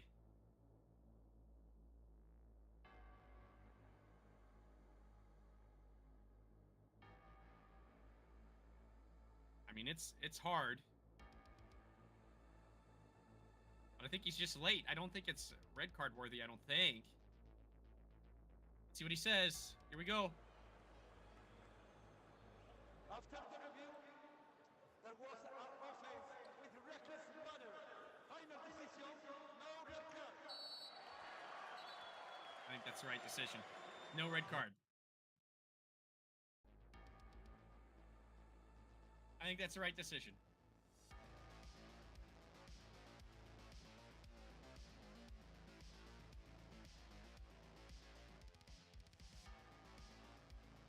I mean, it's a hard foul, but you know what they were trying to do, Lucas? They're trying to get Pito out of the game. If it was anyone other than Pito, I bet they don't do that VS. He's just such a factor in everything that Brazil does right now. I think they saw that as an opportunity to maybe... Woo! Great save, Willian. Wow. I think that they were trying to... They were probably hopeful that in slow motion, Pito would look in a lot worse light. But I really applaud the referees in this World Cup. They've done a good job of not letting slow motion make rash decisions. But if Pito was out of this match, only 10 minutes into the final, that's a big deal. Excuse me. They're going to need something special to get by Willian. That much is certain. Said that when Ukraine was facing them as well. It's like he's not going to give you too many freebies. Ukraine was able to tap in a deflection, I think, in that game, but for the most part, they had to earn every goal. It wasn't like, and it's not to say it's not earned, but, you know, you get those tap-ins by being in the right place at the right time, like Ukraine had against France today. Like those, you're not going to see those as often with Willian. He saves with a purpose.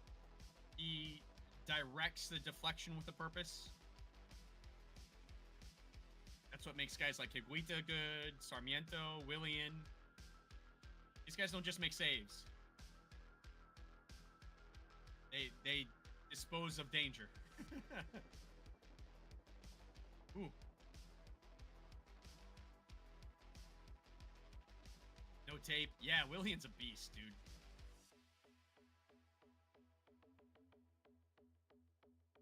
Oh, so close. See, why are you looking for the foul there? Just play. I don't remember Argentina being this way in the last World Cup. Something's changed. Part of it is the world has caught up with them a little bit. But, this gets old.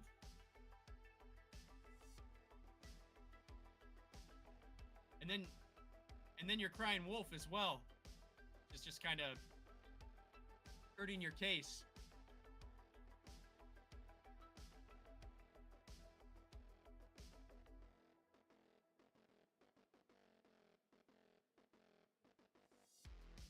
Great kick save. Wow. That's beautiful.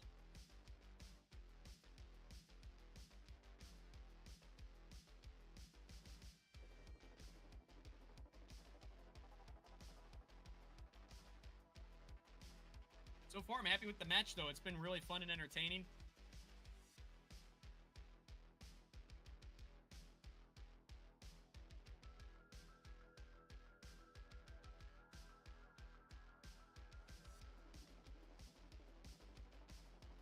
Ooh, brave from Sarmiento. He did just enough to slow that play up. Wow.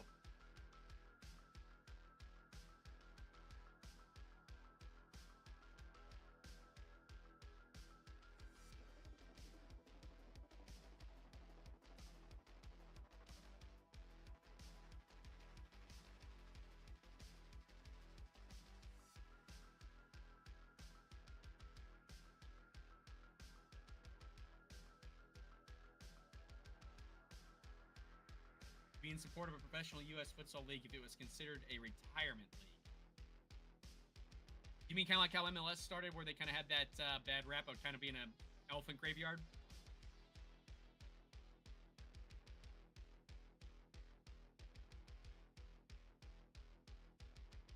Yeah, I think it would have to be, because we don't have. Well, that's not true.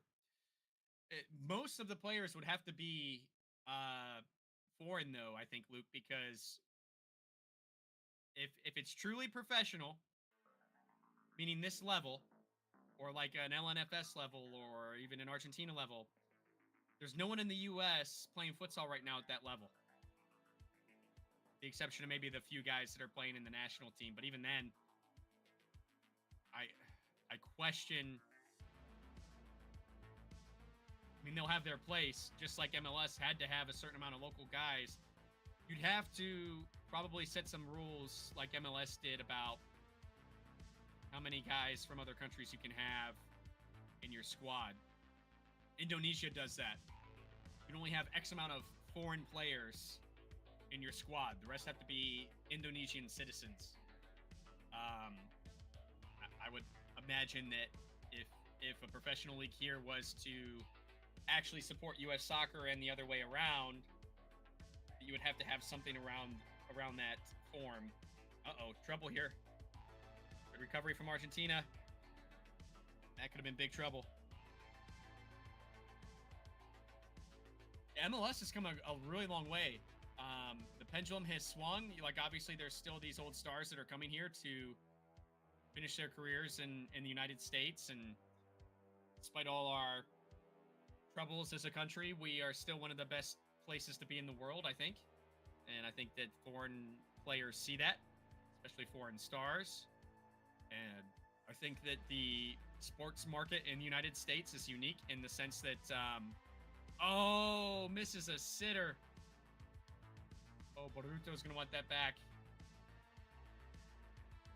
I think the sports market here as a whole creates other opportunities. When you look at things like, the opportunity to make a royalty on jersey sales, have all these unique opportunities that there are to make money outside of just a paycheck in the United States. Like, what kind of deals can you get? Like, what shoe deal can you get? That kind of stuff. I think there's just a little more power behind it in the U.S. than there are other places.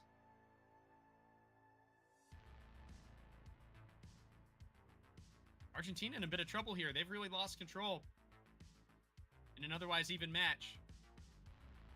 Here we go. Now they've seemed to kind of settle down.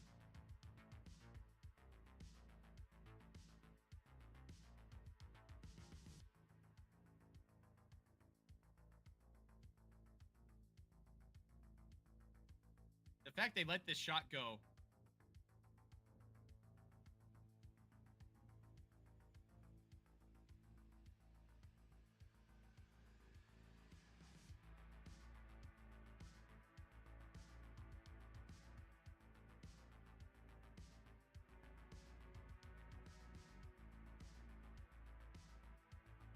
Oh, no. What a deflection. What a deflection in favor of Brazil.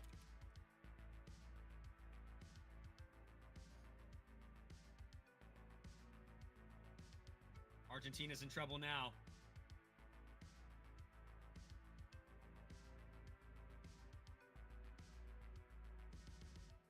Off the defender's knee, I think, as well. I don't think that was even off of... Is it? Oh, it was off his knee, yeah. Holy cow.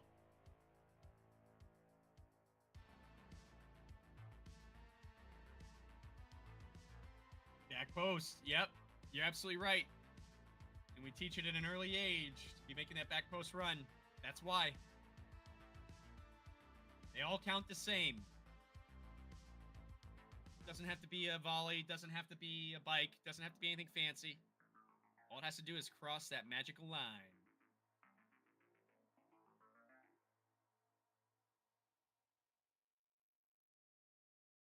Argentina now with the timeout. 7.5 to go. They're going to have to come up with something special here. I mean, this is tough. This is very tough.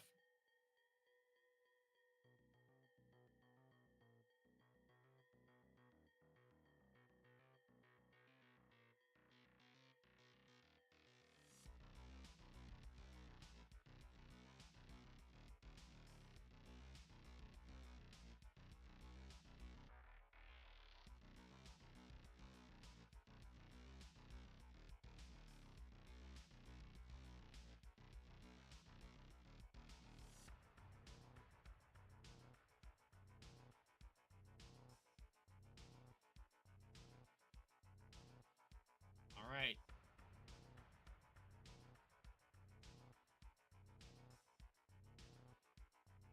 How does the strategy change from here?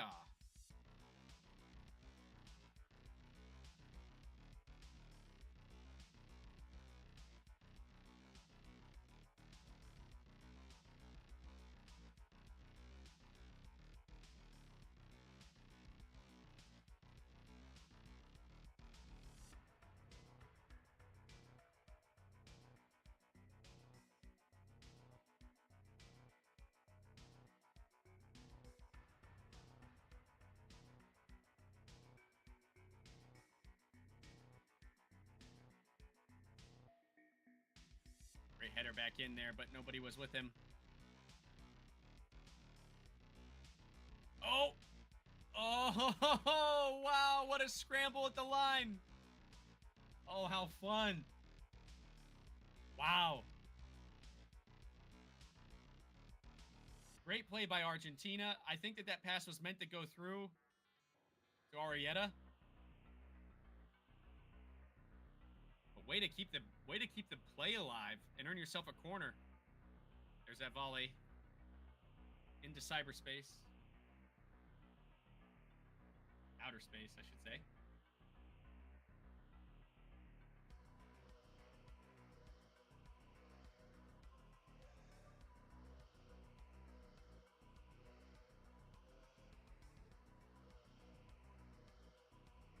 About 6 minutes to go.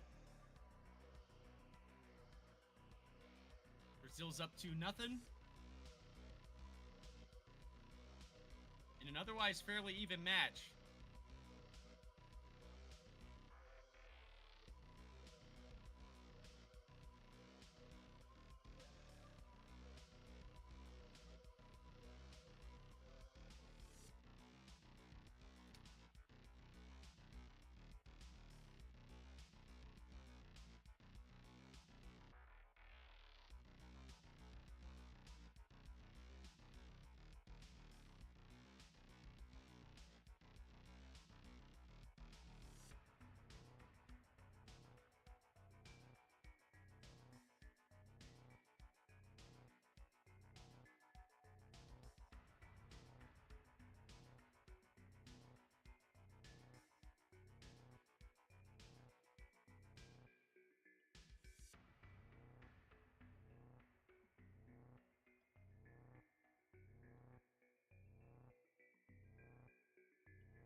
Now 5 minutes to go.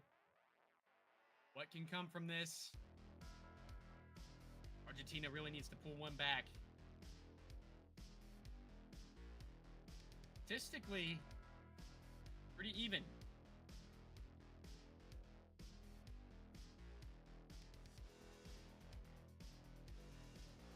Brazil with 20 shots, Argentina with 17.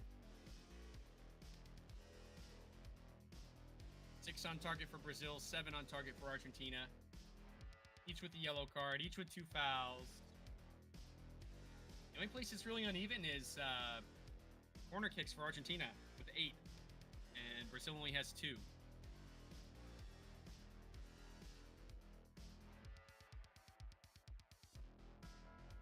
Wow! What a shot and what a save. Willian is putting on a clinic.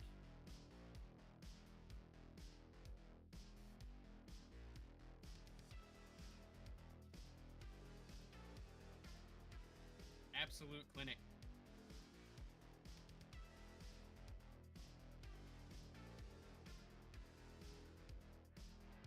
Whew.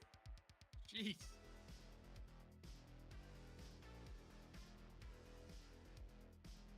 Argentina just absolutely peppering the goal.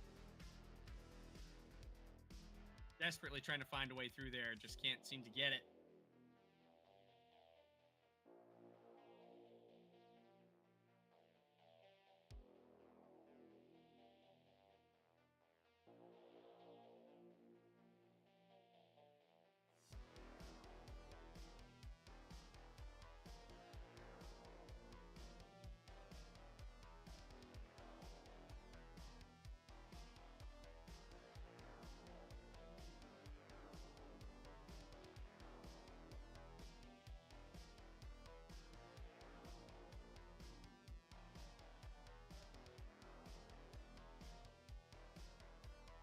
Great play and great save.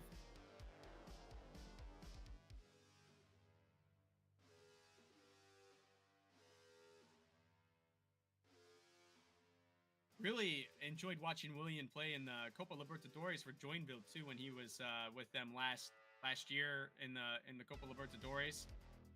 He still plays for Joinville. Very entertaining in LNF. You guys can find that on YouTube. LNF is streaming most of their games on YouTube. That's been really entertaining.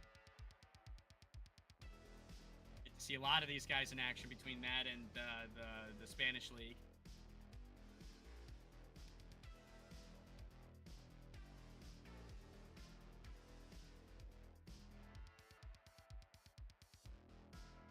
Wow. Williams had his hands full here recently.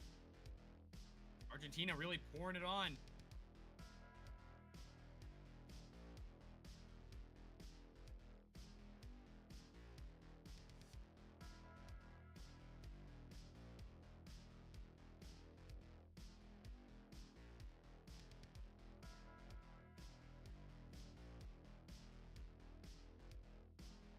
Three fouls apiece now. 3.5 to go.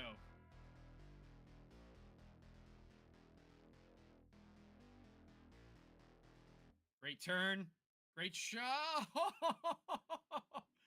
They just can't find a way past Willian. Holy smokes. Look at.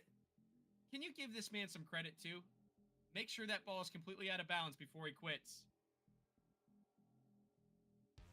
Look how quick he got up.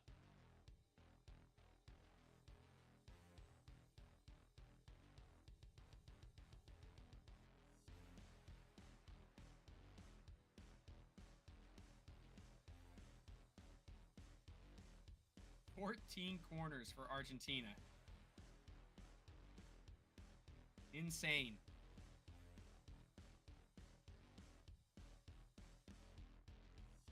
Ooh. Yeesh.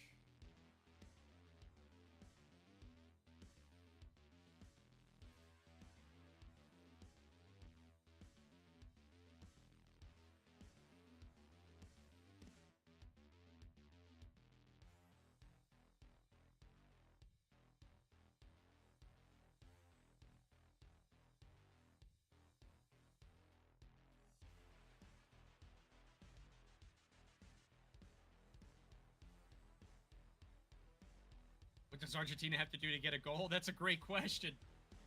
They're trying everything. I don't know if they can buy one during the halftime break or what.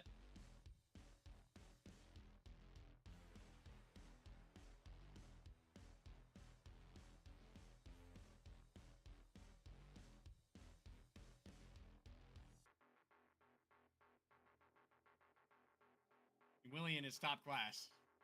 Absolute top class. It's going to take something special to get by him for sure. Or an unfortunate deflection like what we saw happen to Sarmiento.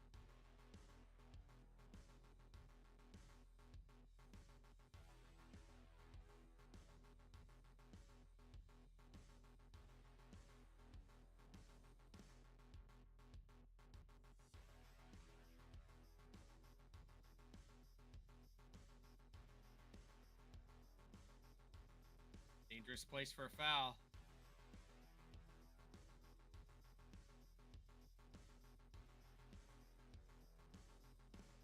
Inviting trouble.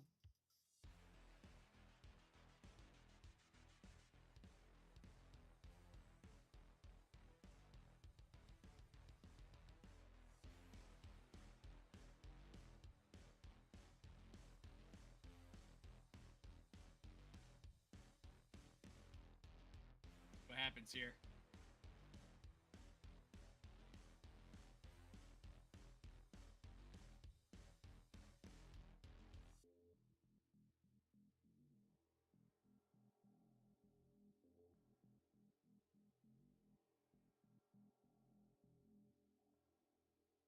Wow, that was a close call. Holy cow.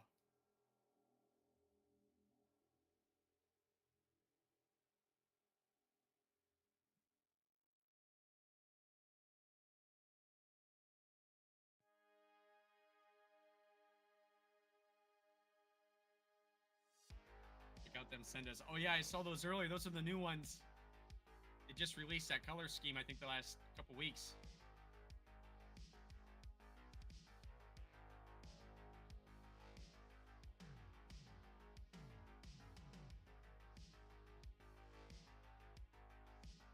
worn Sendas for a long time, but I'm trying penalty next. Switching it up a little bit. For a short period of time, Senda made a shoe. I can't remember what it's called, but it looked more like a street shoe. It's kind of like how Unix or X makes their shoes, a little thicker sole, heavier. And I really liked those, but they don't make them anymore. So I figured, well, what better time than now to, if I'm going to go back into that lightweight shoe, maybe I'll try some other brands and see if there's something better out there. We've got a free pair of penalties to try out. Can't beat free. I'm going to mess around with that a little bit and see if I can't find something with penalty that I like. Might go back to... I really liked my Homas when I had Homa. Might go back to that too. We'll see.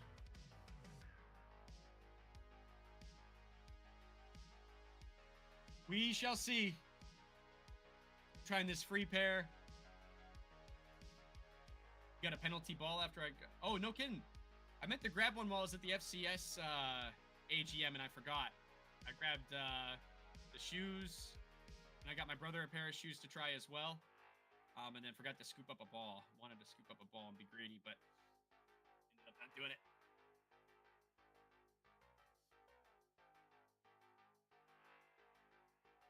You know, something interesting about penalty is they'll have a product line, for example, like the Max 1000s.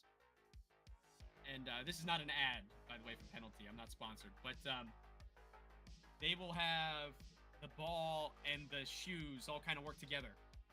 Like the material on the shoe is specifically engineered to be where it is to work with the penalty ball. And so I'm kind of curious. I was tempted to buy, like, number one, I wanted to play with the ball without a penalty shoe and see how it felt after it's broke in. And then I wanted to kind of see what the difference was once you were wearing the shoe. But like, so is that shoe less advantageous if the league you're in is not playing a penalty ball? This is the science that we need to get into.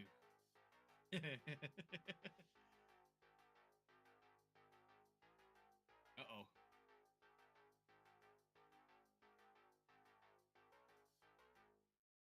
Yeah, really interesting. When we were talking to the guy that sells penalty in the United States, he was telling us that, and I thought that was pretty interesting. And all their production's in Brazil. None of it's out east. So it's a Brazilian company, supports Brazilians. They even took their factory operations and moved it away from the big city and took it to a more, not necessarily a poverty area, but an area that doesn't have a lot of support and a lot of job opportunity. They moved their factories to a place where they could do more good for the people of Brazil. I'm sure that didn't help their production. I'm sure that helped their production costs as well in a way. Just thinking out loud. But the other cool thing they do is they've got a shoe that the plastic on the shoe is made from recycled bottles, plastic bottles, which is kind of cool. So if that's the kind of stuff that speaks to you guys, it's important to you, maybe penalty's the brand for you. Halftime. 2-0 in favor of Brazil.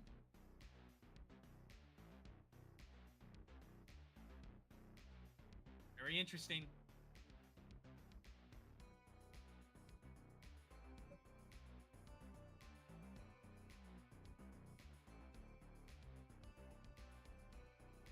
What do you guys think so far? What do you think of the action? Not surprising in a lot of ways. I expected that Brazil would have most of the control in this game. Really hard to come up with possession statistics in futsal because of the changing of hands so often. But I'm curious who's had more control of the game based on shots and attempts in the statistics. it's fairly even. Argentina, after that rally at about the 3-minute mark, uh, has a slight advantage on attempts on goal now, but it was fairly dead even most of that first half. The disciplines have been all about the same. Just the corner kicks are what's really just way out there, and it's in Argentina's favor, 15-2. It's interesting. What it tells me is a lot more of their shots are taking deflections, so they're dangerous. But Willian has just been the absolute standout for me in that first half. I mean, he is an absolute monster in the goal. Really, really good. Really, really good. I mean, Willian is if this result holds, Willian should go home a massive hero. His stock should be through the roof. Pito's look good. Ferral has looked good.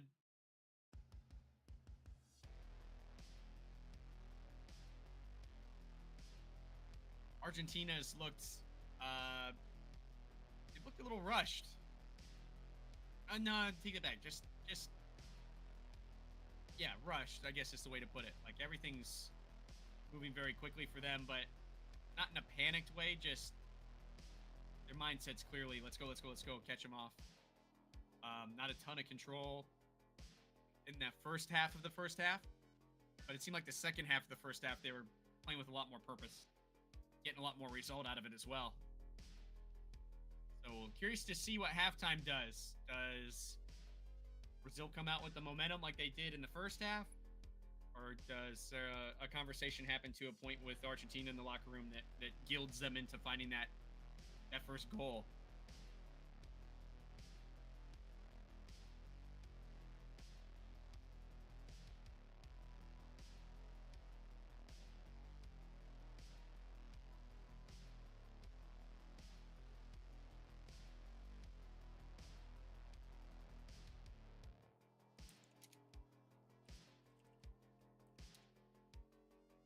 Sound off in the comments, guys. Let me know what you think.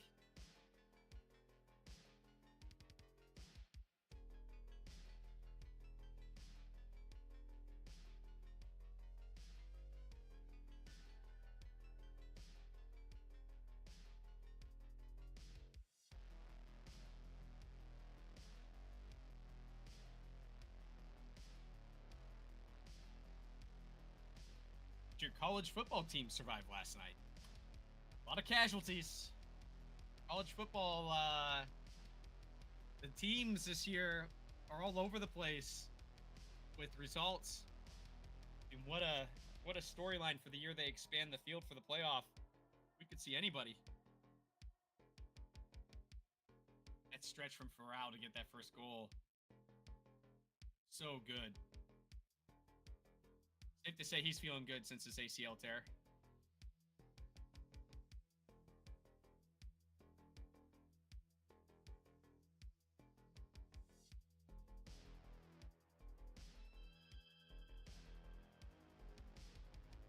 Willian is just an absolute animal. So good.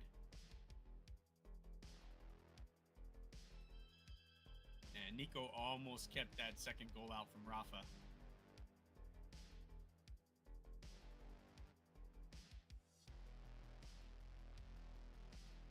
Really close.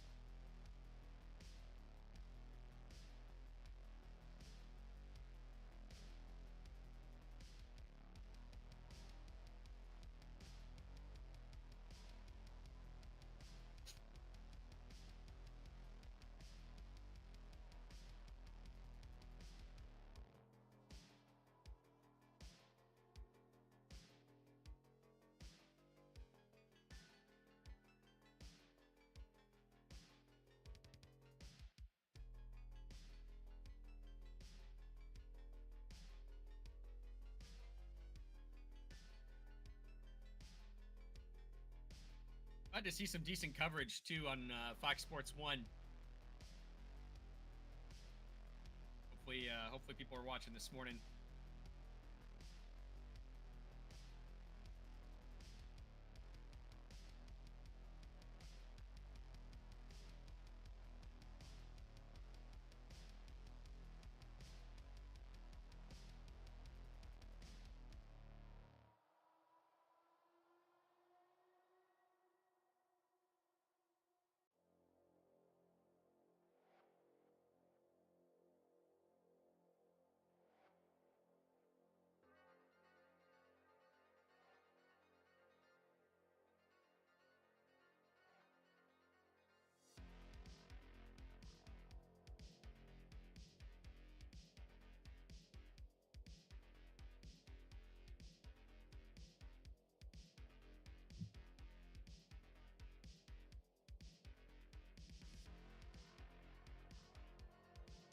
don't know about you guys, but I think the way Brazil is playing and Argentina is playing,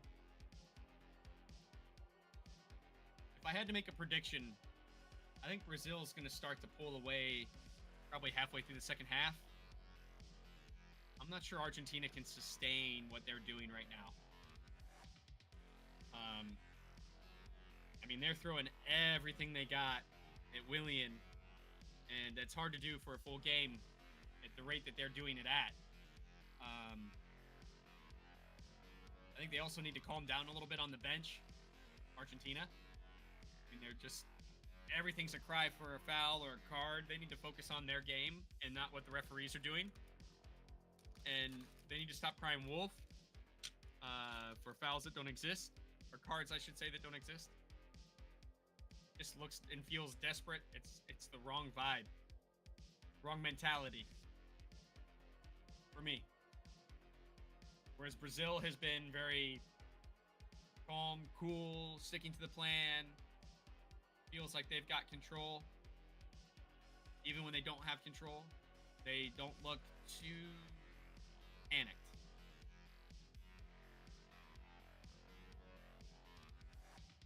Let's go, Argentina. Hey, Corporate Biographies, how are you? Welcome to the stream.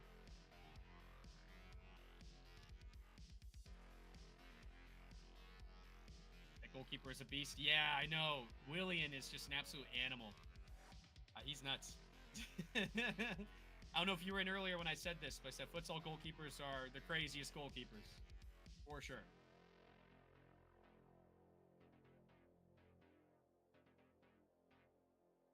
It's going to take either a goofy deflection or something extremely special to get it past Willian.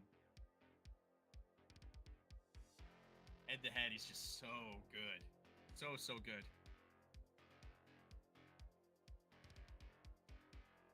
You guys are just joining us. It's halftime in the World Cup final. Brazil 2, Argentina 0. I cannot show the game on YouTube, or I'll get shut down by YouTube for using other people's content.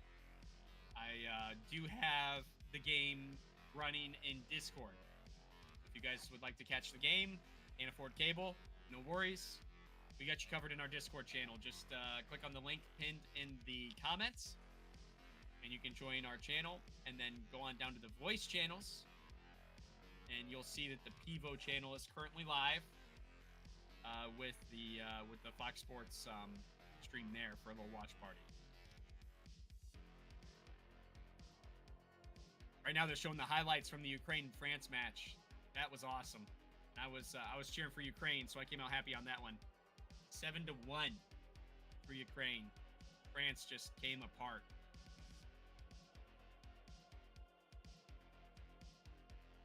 So despite controversy, great first World Cup for France in the way that they performed and the way that they played, when they played. But they end at 4th place in their inaugural World Cup. Ukraine makes their first ever trip to the podium and gets 3rd.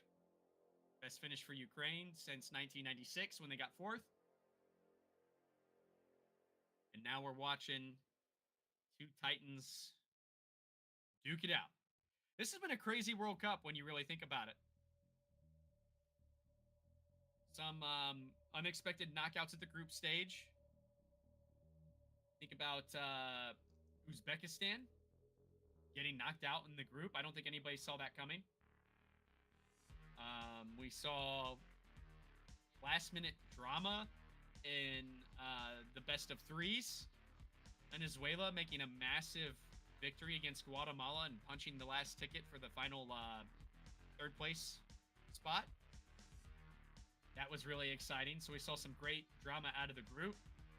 That's, of course, where we saw the little bit of the blemish between Iran and France in their game that was clearly fixed, so to speak. Not so to speak. That's exactly what it was. It was fixed. But all that aside, really great group match play, really entertaining. A lot of debutantes coming through, like Afghanistan, France, despite what I said. You saw Portugal get bounced in the round of 16 by Kazakhstan. I don't think anybody saw that coming.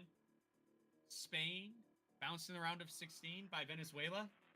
Venezuela being the Cinderella that made it all the way to the quarterfinals. Netherlands played really well against Ukraine, even though they lost. We saw some really great fresh teams and faces. Really cool stuff. The Iran-Morocco match was really close. Brazil-Morocco was a really good game. I mean, all the Morocco matches were really good. France and Paraguay could have gone either way.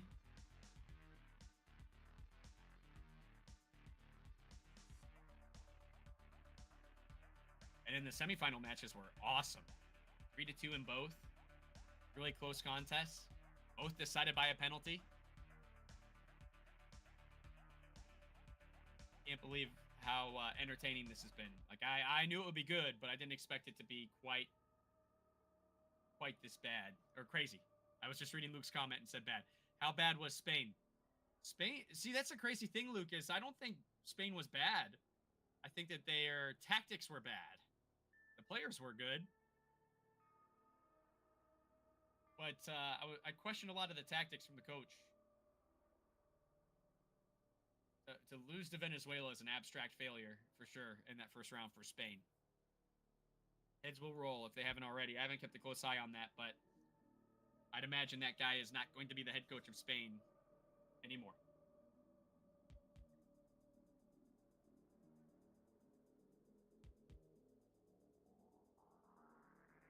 New coach? Yeah, I think you have to.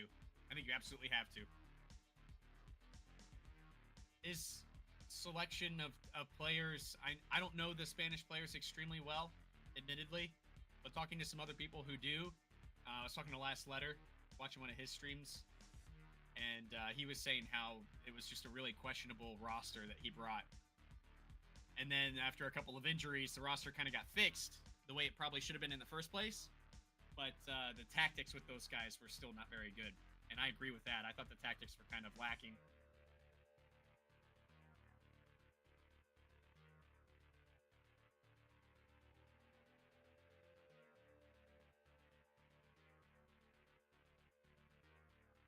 The U.S. Futsal men's national team is apparently watching this. They're showing that on FS1 right now. They're watching the World Cup from home. Our new interim coach, Diego Barato. I think that camp goes on through tomorrow, and then they send everybody home. Or maybe today. The travel day's tomorrow.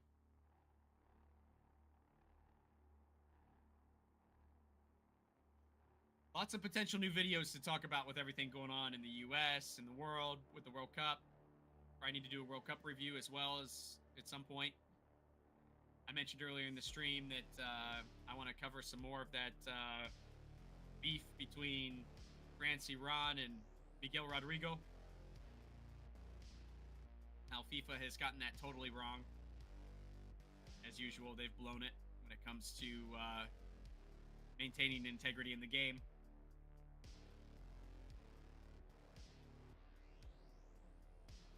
Ooh.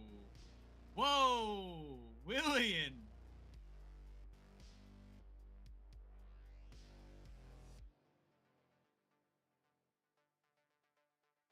Great double save by Willian here, just 40 seconds in.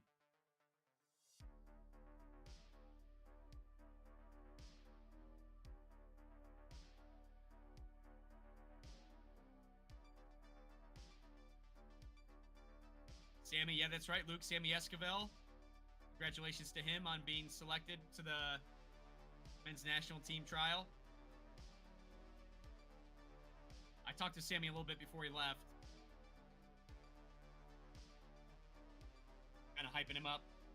Great opportunity for true futsalers to get in and not just arena soccer players to the national team. So hopefully that trend continues, but it's going to depend on guys like Sammy, like there's a guy there from Brusso, Micah something, drawing a blank.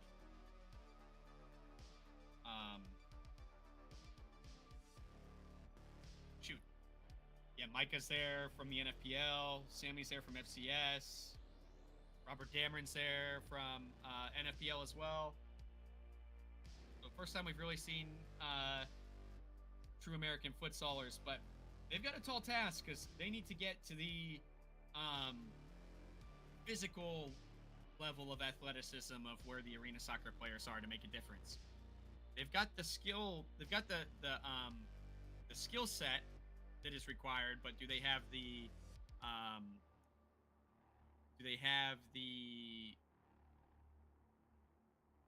the actual physicality needed, the athleticism needed to compete with those guys?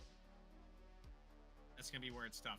New York, Ecuador. Yeah, I saw they got a shot with a call up too. Yeah, so we had four domestic futsal players get called in this time.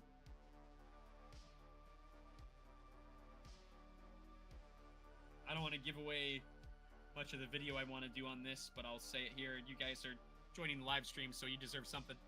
I think that despite all that, U.S. Soccer looks like they have no clue what they're doing right now. This looks like a panicked interim coach assignment just to burn up some budget that should have been spent traveling to the World Cup. It doesn't feel like this has much purpose other than to spend the budget. You're taking a guy that has zero national or professional team experience and throwing him into that coaching position as an interim. It's clearly just a placeholder. Not a lot of thoughtfulness.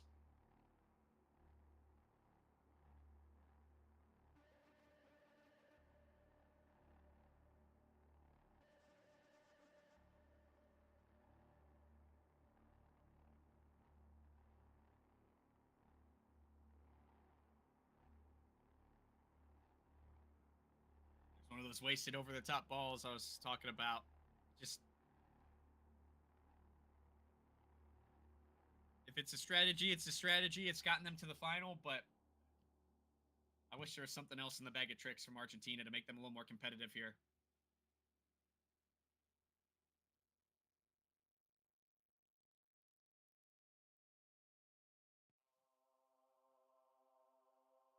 I've heard Dushan is available.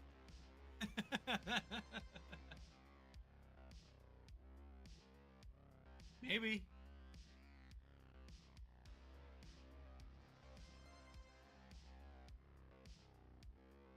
We've had sources within the chat of these live streams say that door may be open again when it wasn't before. On the U.S. side, at least. U.S. soccer side. Not entirely sure how Dushan feels about that, especially considering how it ended, but I'm sure that the fans would absolutely adore having him back.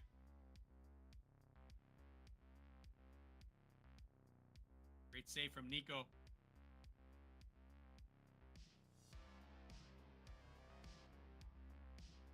Ooh. That went into orbit.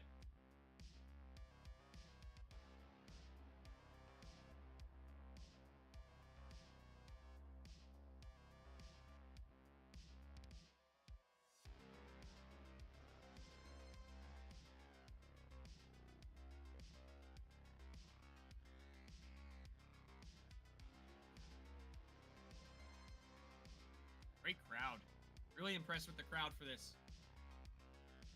I'm also impressed with how well the crowd has done locally here without Uzbekistan being in it after the group stage. I think a lot of people, including myself, thought that the crowd would die and these arenas would be empty since they got an early knockout that no one was expecting. But the fans proved us wrong, which is awesome. Love that.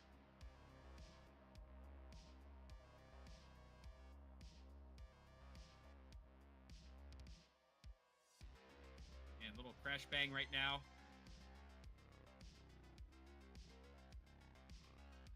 Everybody kind of needs to calm down here.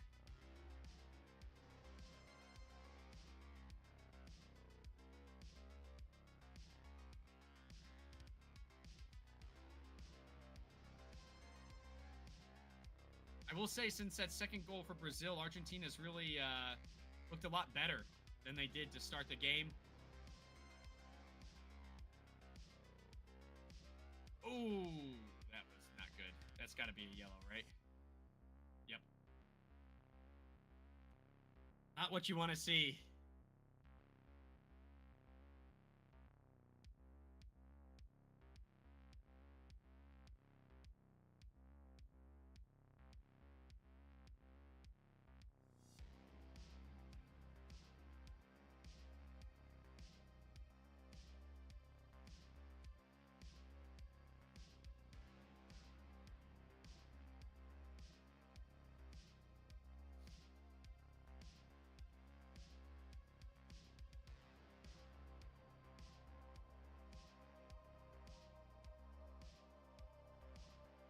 You can't help but feel like Argentina's going to need 2 or 3 really special moments, though, to break Willian.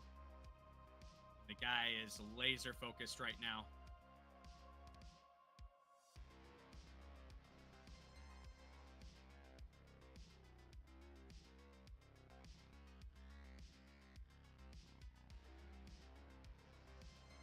Great shot.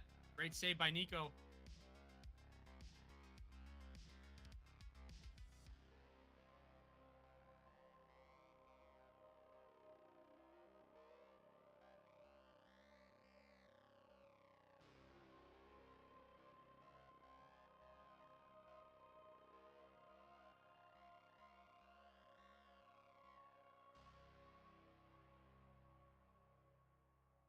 Little tussle there between the pivot and the fixo. The classic battle of futsal.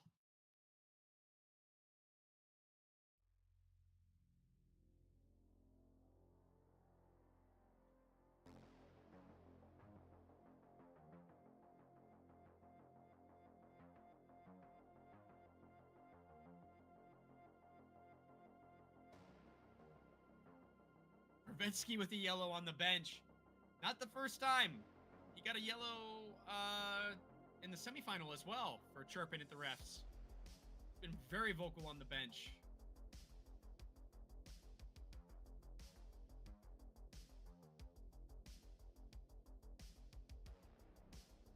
So now you've got your backup keeper picking up a yellow on the bench and the head coach. First half picked up a yellow on the bench too.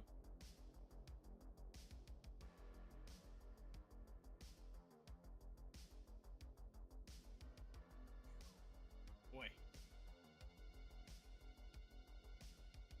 Arturi's usually a lot more dangerous from those. They got I think we got a little lucky not seeing anything for Argentina there. A little unlucky for the fans. I didn't get to see some magic from him.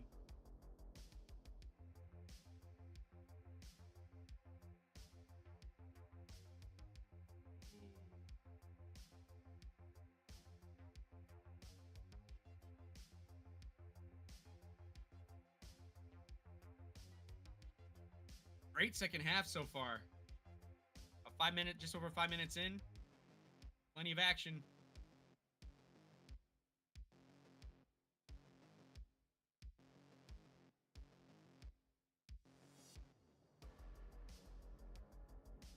Quick goalkeeper battle.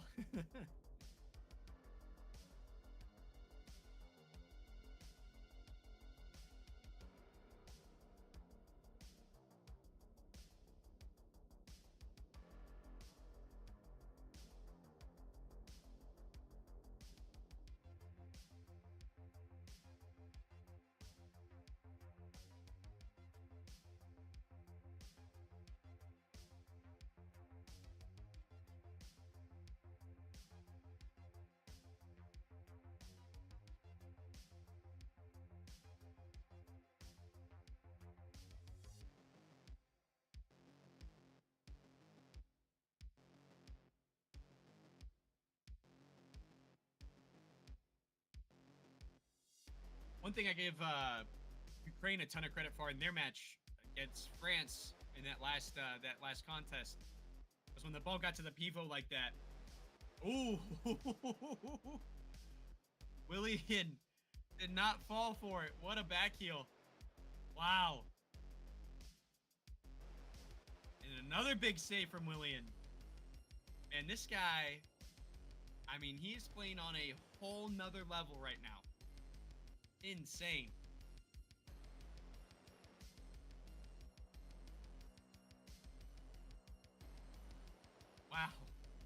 Holy cow. Look at this save on the back heel with the kick save.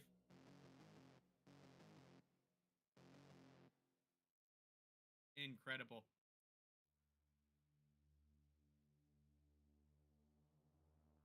Really good stuff. But yeah, the pivots for Ukraine did a great job of using their strength against a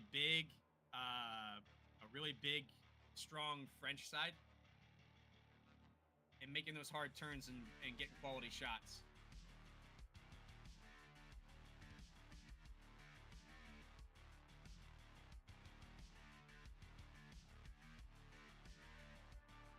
I wonder what happened here.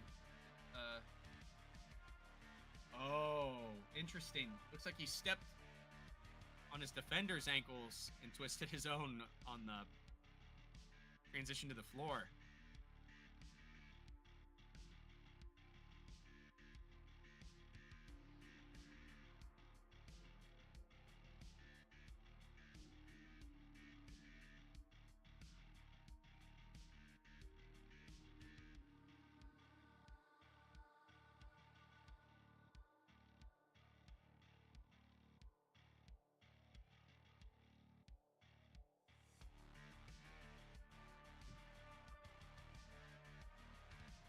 Good to see him walking on it. A little scary.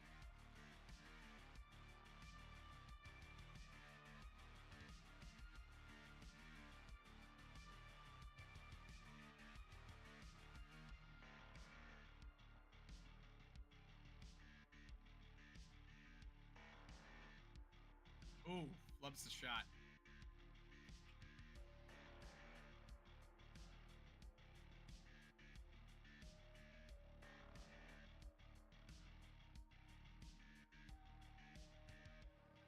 I wonder what it's like to be in the head of these guys for Argentina.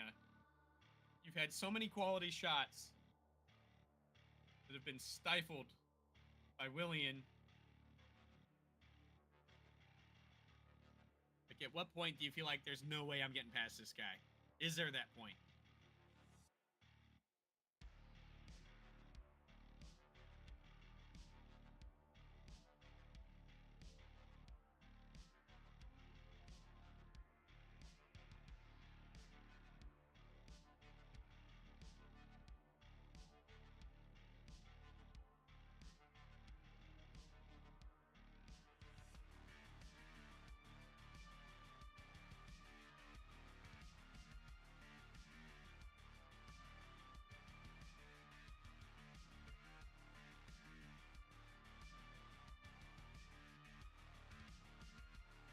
A lot of shots from outside the arc right now for Argentina.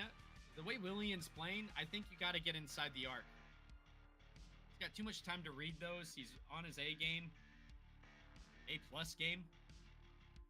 That was another great save right there, too.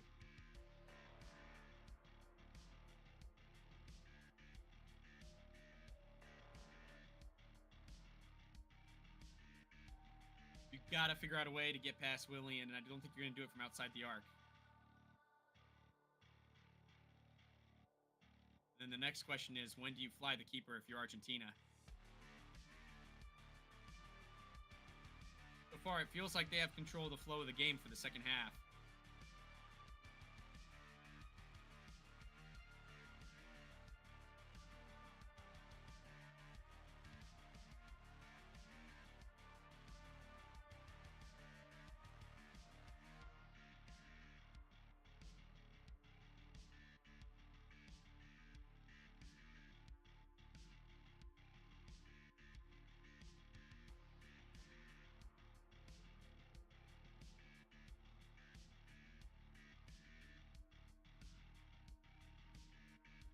Brazil hasn't had any terribly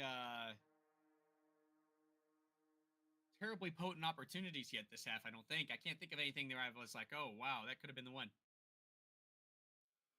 Our first time out of the half. I didn't see who it's for. Brazil. Yeah, they don't quite... They're probably not quite where they want to be for this half so far. Although they've played well. I right, guys, I'm going to take advantage of this timeout. I will be right back.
All right, we back.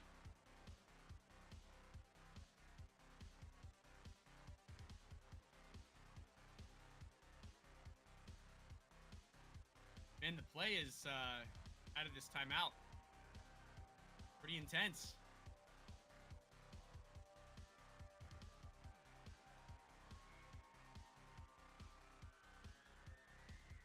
Oh, is this going to be a yellow? Sure enough.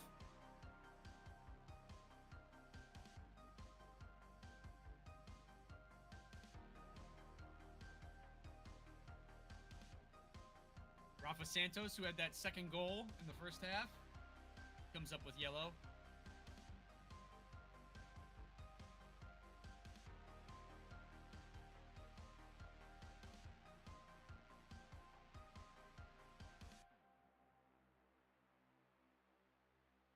Anytime that hand gets up there, you're asking. I mean, it's going to look bad.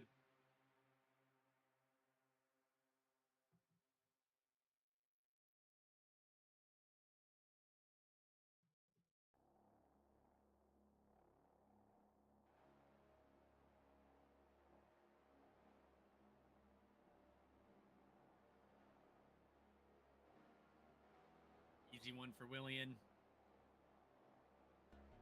I don't think it was meant to go that far.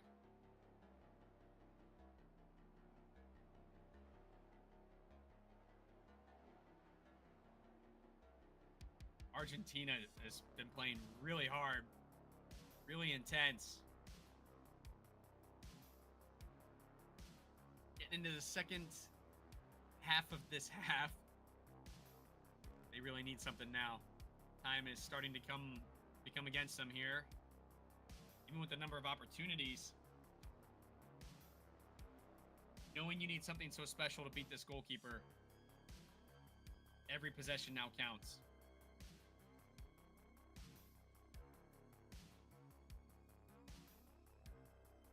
Oh! Oh, for a second, it looked like that might have been the breakthrough. How did that get through? Wow. And you know what's crazy? Willian had that covered anyway. It wasn't going in. That's wild. He was already there.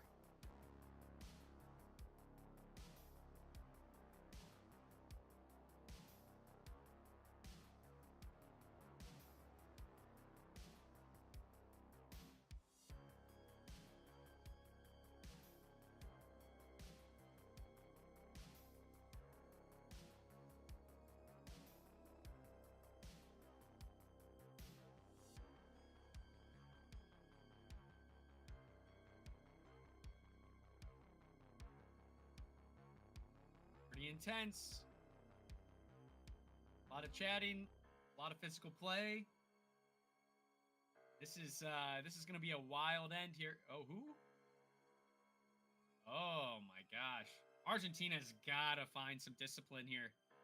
So many yellow cards from the bench, from chatting. The refs clearly haven't taken it the entire tournament. That's an easy thing to clean up. Now, what if you need a hard foul out on the court and you can't do it? What if you got a second guess now and at a time when you're already down by 2 and you've put yourself in a position of vulnerability, not to mention your team? Routine save for Willie in there. If you're Argentina, you got to clean that up. I mean, it's been a problem all tournament.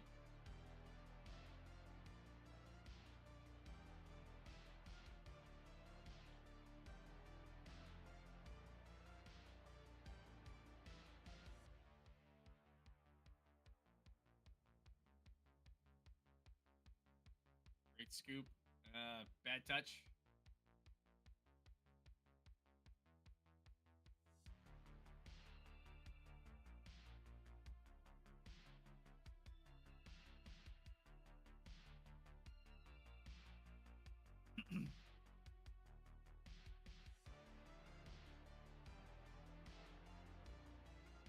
Nico Sarmiento for Argentina. I mean, he's been through this.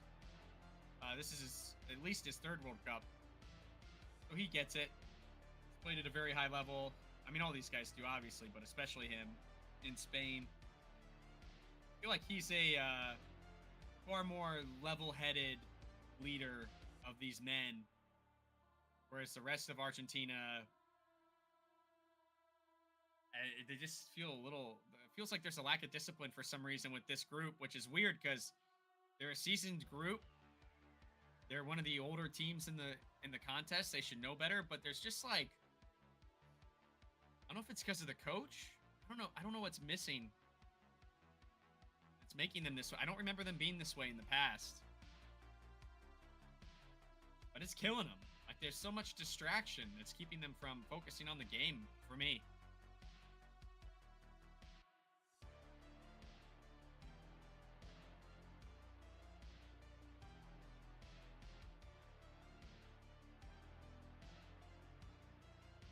It feels like desperation.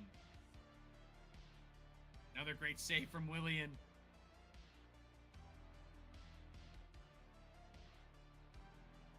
Look at that battle. Wow.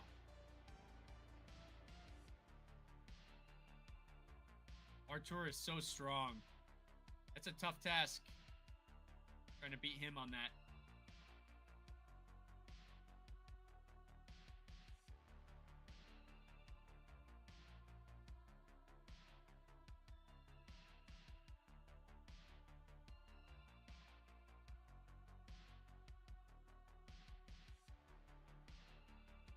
Right at the keeper that time.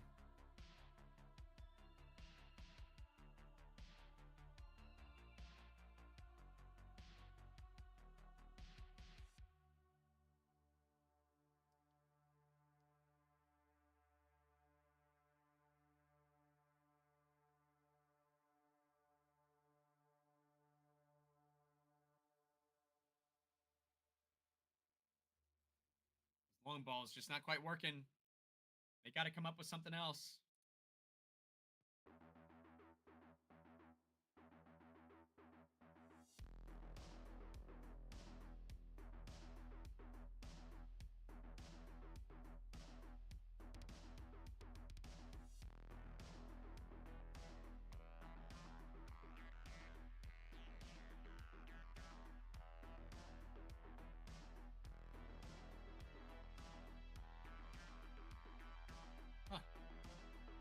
Unusual misstep from Brazil there on the offense. They've really not had much in the way of shots on Nico this half.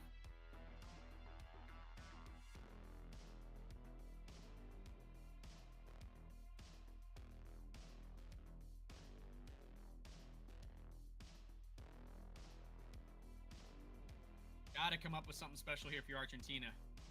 Sure, you've had control of play this half, but Still need a killer play. Finally get that breakthrough on Willian and change the mindset a little bit here.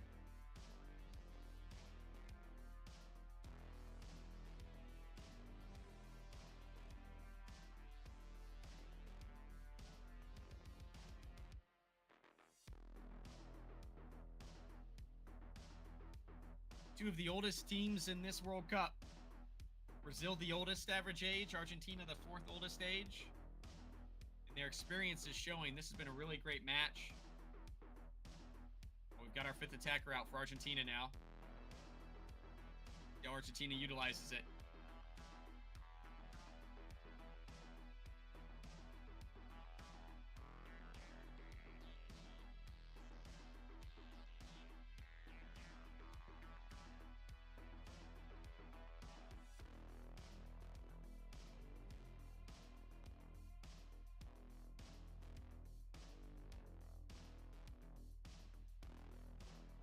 Seen a lot of this tournament where the fifth attacker gets out and guys kind of don't know where to rotate.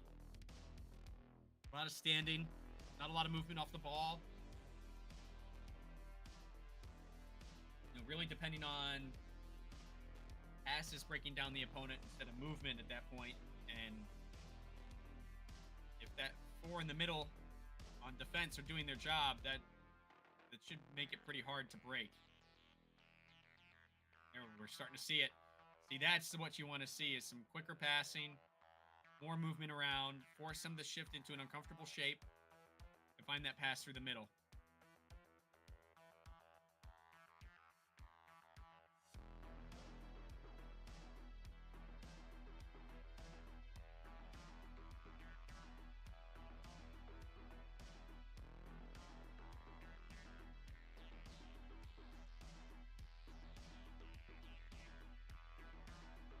.43 to go. Brazil up 2-0.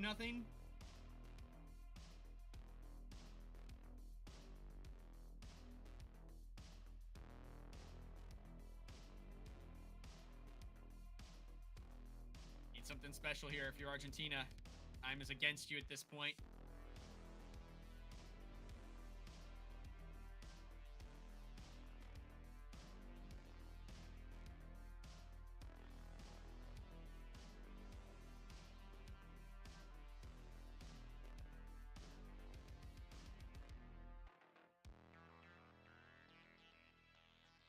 Attacker back out.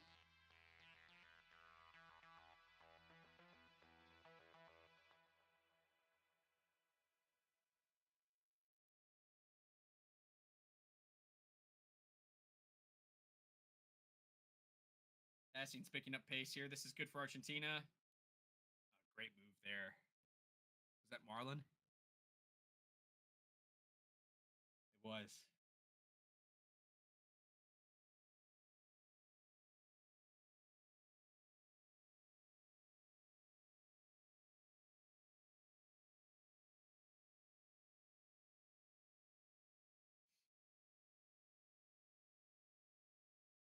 Oh, great little play. Great little play. Marlon again steps up big.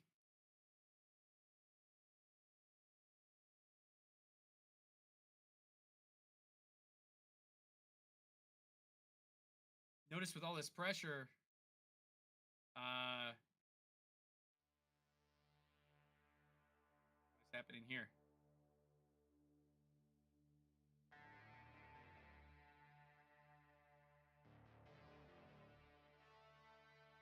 Oh, yellow. I missed what that was for. Huh.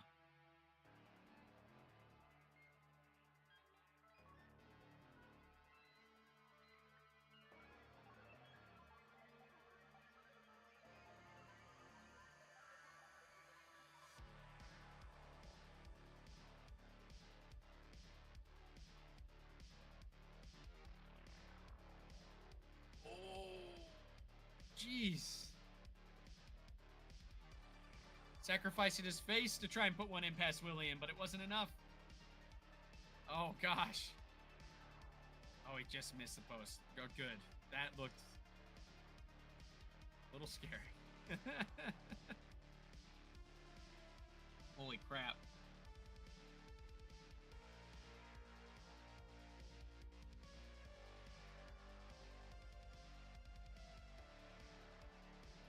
Notice we haven't seen much of Ferral this half. The way Brazil plays him, he's almost exclusively used on offense. Brazil's 5th foul. Normally, I'd say they'd have to be worried about that, but the way Willian's been playing, that might not be an issue.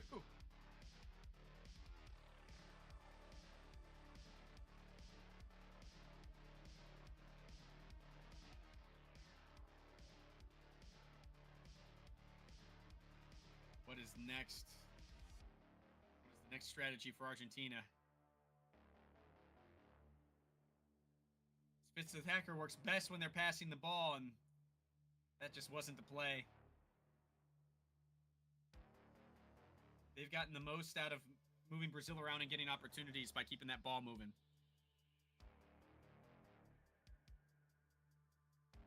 Turn around, dude. Turn around. Oh. Oh, that was an illegal substitution. Argentina just got away with one there. And that would be a red card for that'd be the second yellow for their 5th attacker. That is actually a massive game changer that was missed by the referees. Very lucky for Argentina.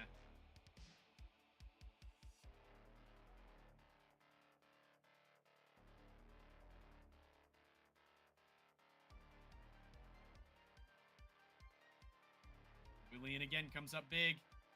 Can he score?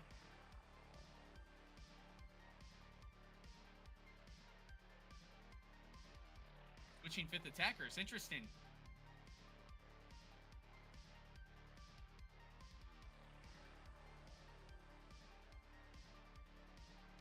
Two and a half to go. Argentina still needs 2 goals.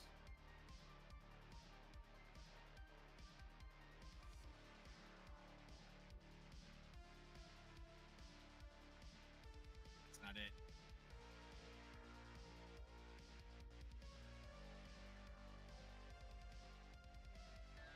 All right, here's a corner.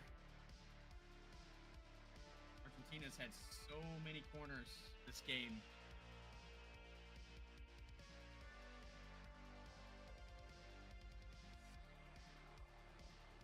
You're going to take a timeout here and try and draw up something special. 53 attempts on goal for Argentina this game. That's insane. Also had 6 yellow cards. That's a little wild.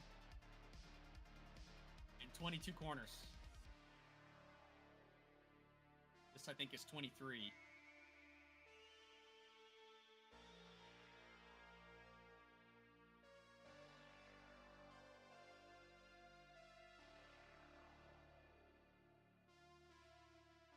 What do you guys think? You think Brazil holds on, or does Brazil find the breakthrough?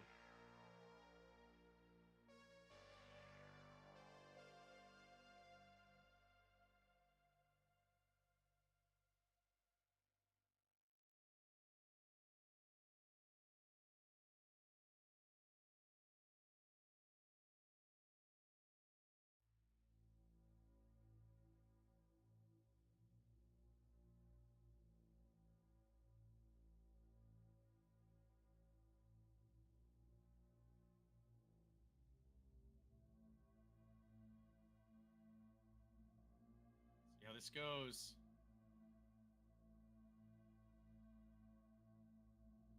Nothing instant from the... Ooh. Oh, there's the goal for Argentina.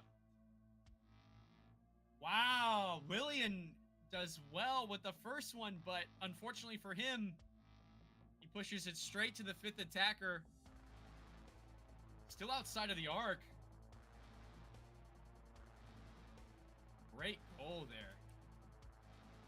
Wow.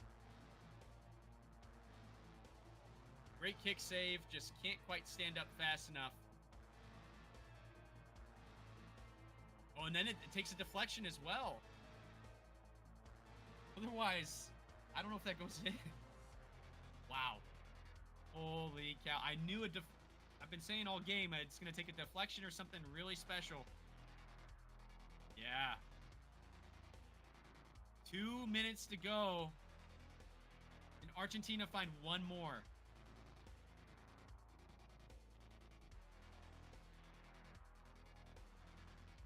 The attacker stays out now.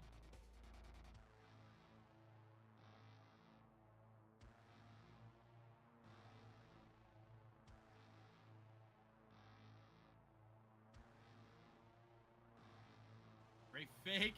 Great save by Willian again.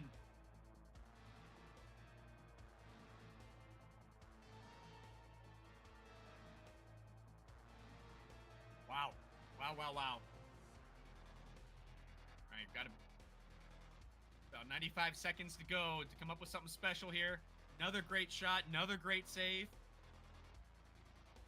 Woohoo. This is going to be the Wild West to end this thing. What a final. What a great final.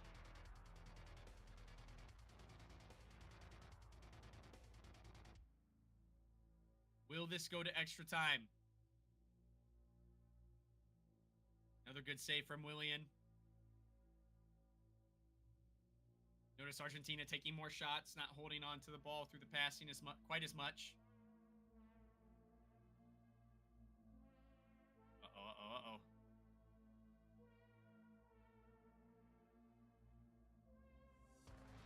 Chance to get that extra goal ahead there. Missed. That's a tough angle as on the turn. Less than a minute.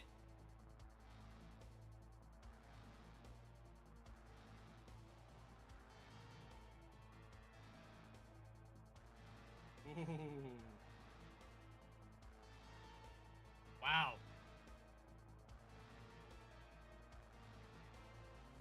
If you're not entertained by this game, you got to check your pulse. This has been great. Amazing. Oh, nice little smart by the fifth attacker there. Having a little goalie sense. Movement now.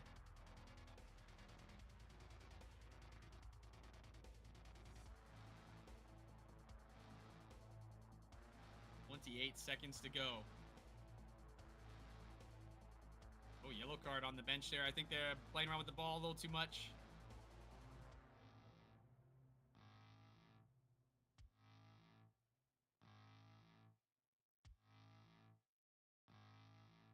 On the whistle. I'd like to see this fifth attacker change his body positioning a little bit. I mean, he's so... Oh, good save by Argentina there.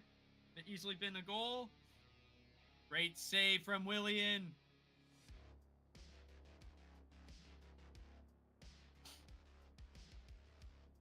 Wow.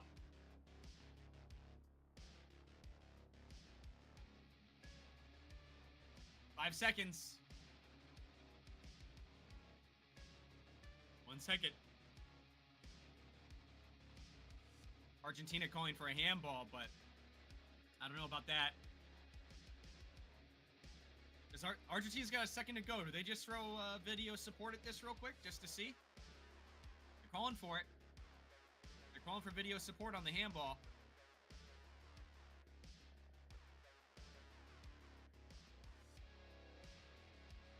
Yep, sure enough, they've challenged it. They're trying to challenge it. Confusion at the bench. Brazil thinks they've won. Argentina thinks they put in for video support. What is happening? Oh my gosh.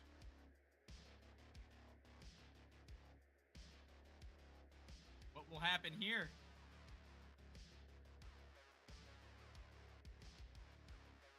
It sure does look like this is Brazil's win officially. It didn't even look like they got a clean restart on that. That's very interesting. But it looks like Brazil are your champs.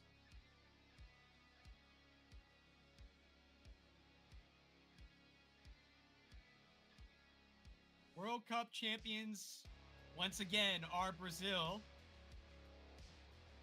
Willian deserves it. Look at the tears from him.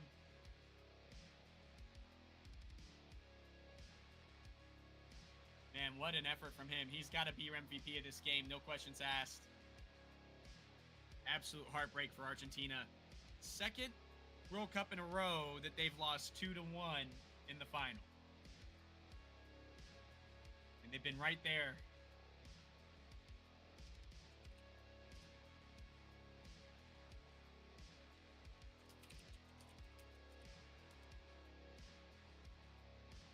Absolutely amazing game. Really, really entertaining.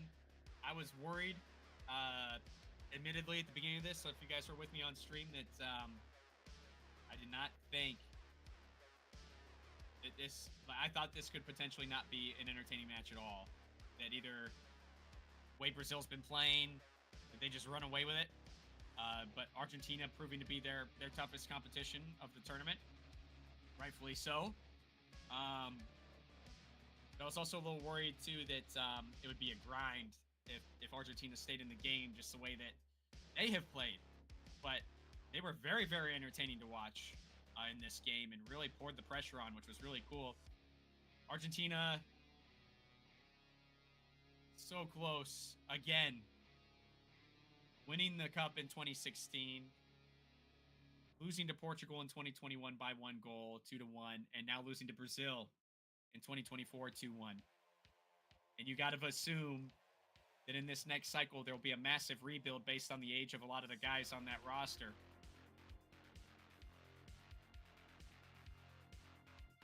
Wow, what a great World Cup, huh, guys? Amazing. Really good. That's going to be a fun one to cover in a video. Keep an eye out for that. We'll talk about the really high-end side of the World Cup. Hey, of course, yeah, thank you guys for joining. Of course. Guys, if you want to see more watch parties like this, maybe we'll keep an eye out for either some Argentina or Brazil league matches, since they play a little later and I can do that when the kids are down. Or we'll find something else to do. Meanwhile, keep an eye out for more videos on the channel. And our next live stream will likely be an interview. So we'll get back to kind of what our usual content is here for the future. Congratulations again to Brazil. Congratulations to Argentina on a well-earned second place. They played so well. And we will see you guys next time. And until I see you then, don't forget, play with your soul.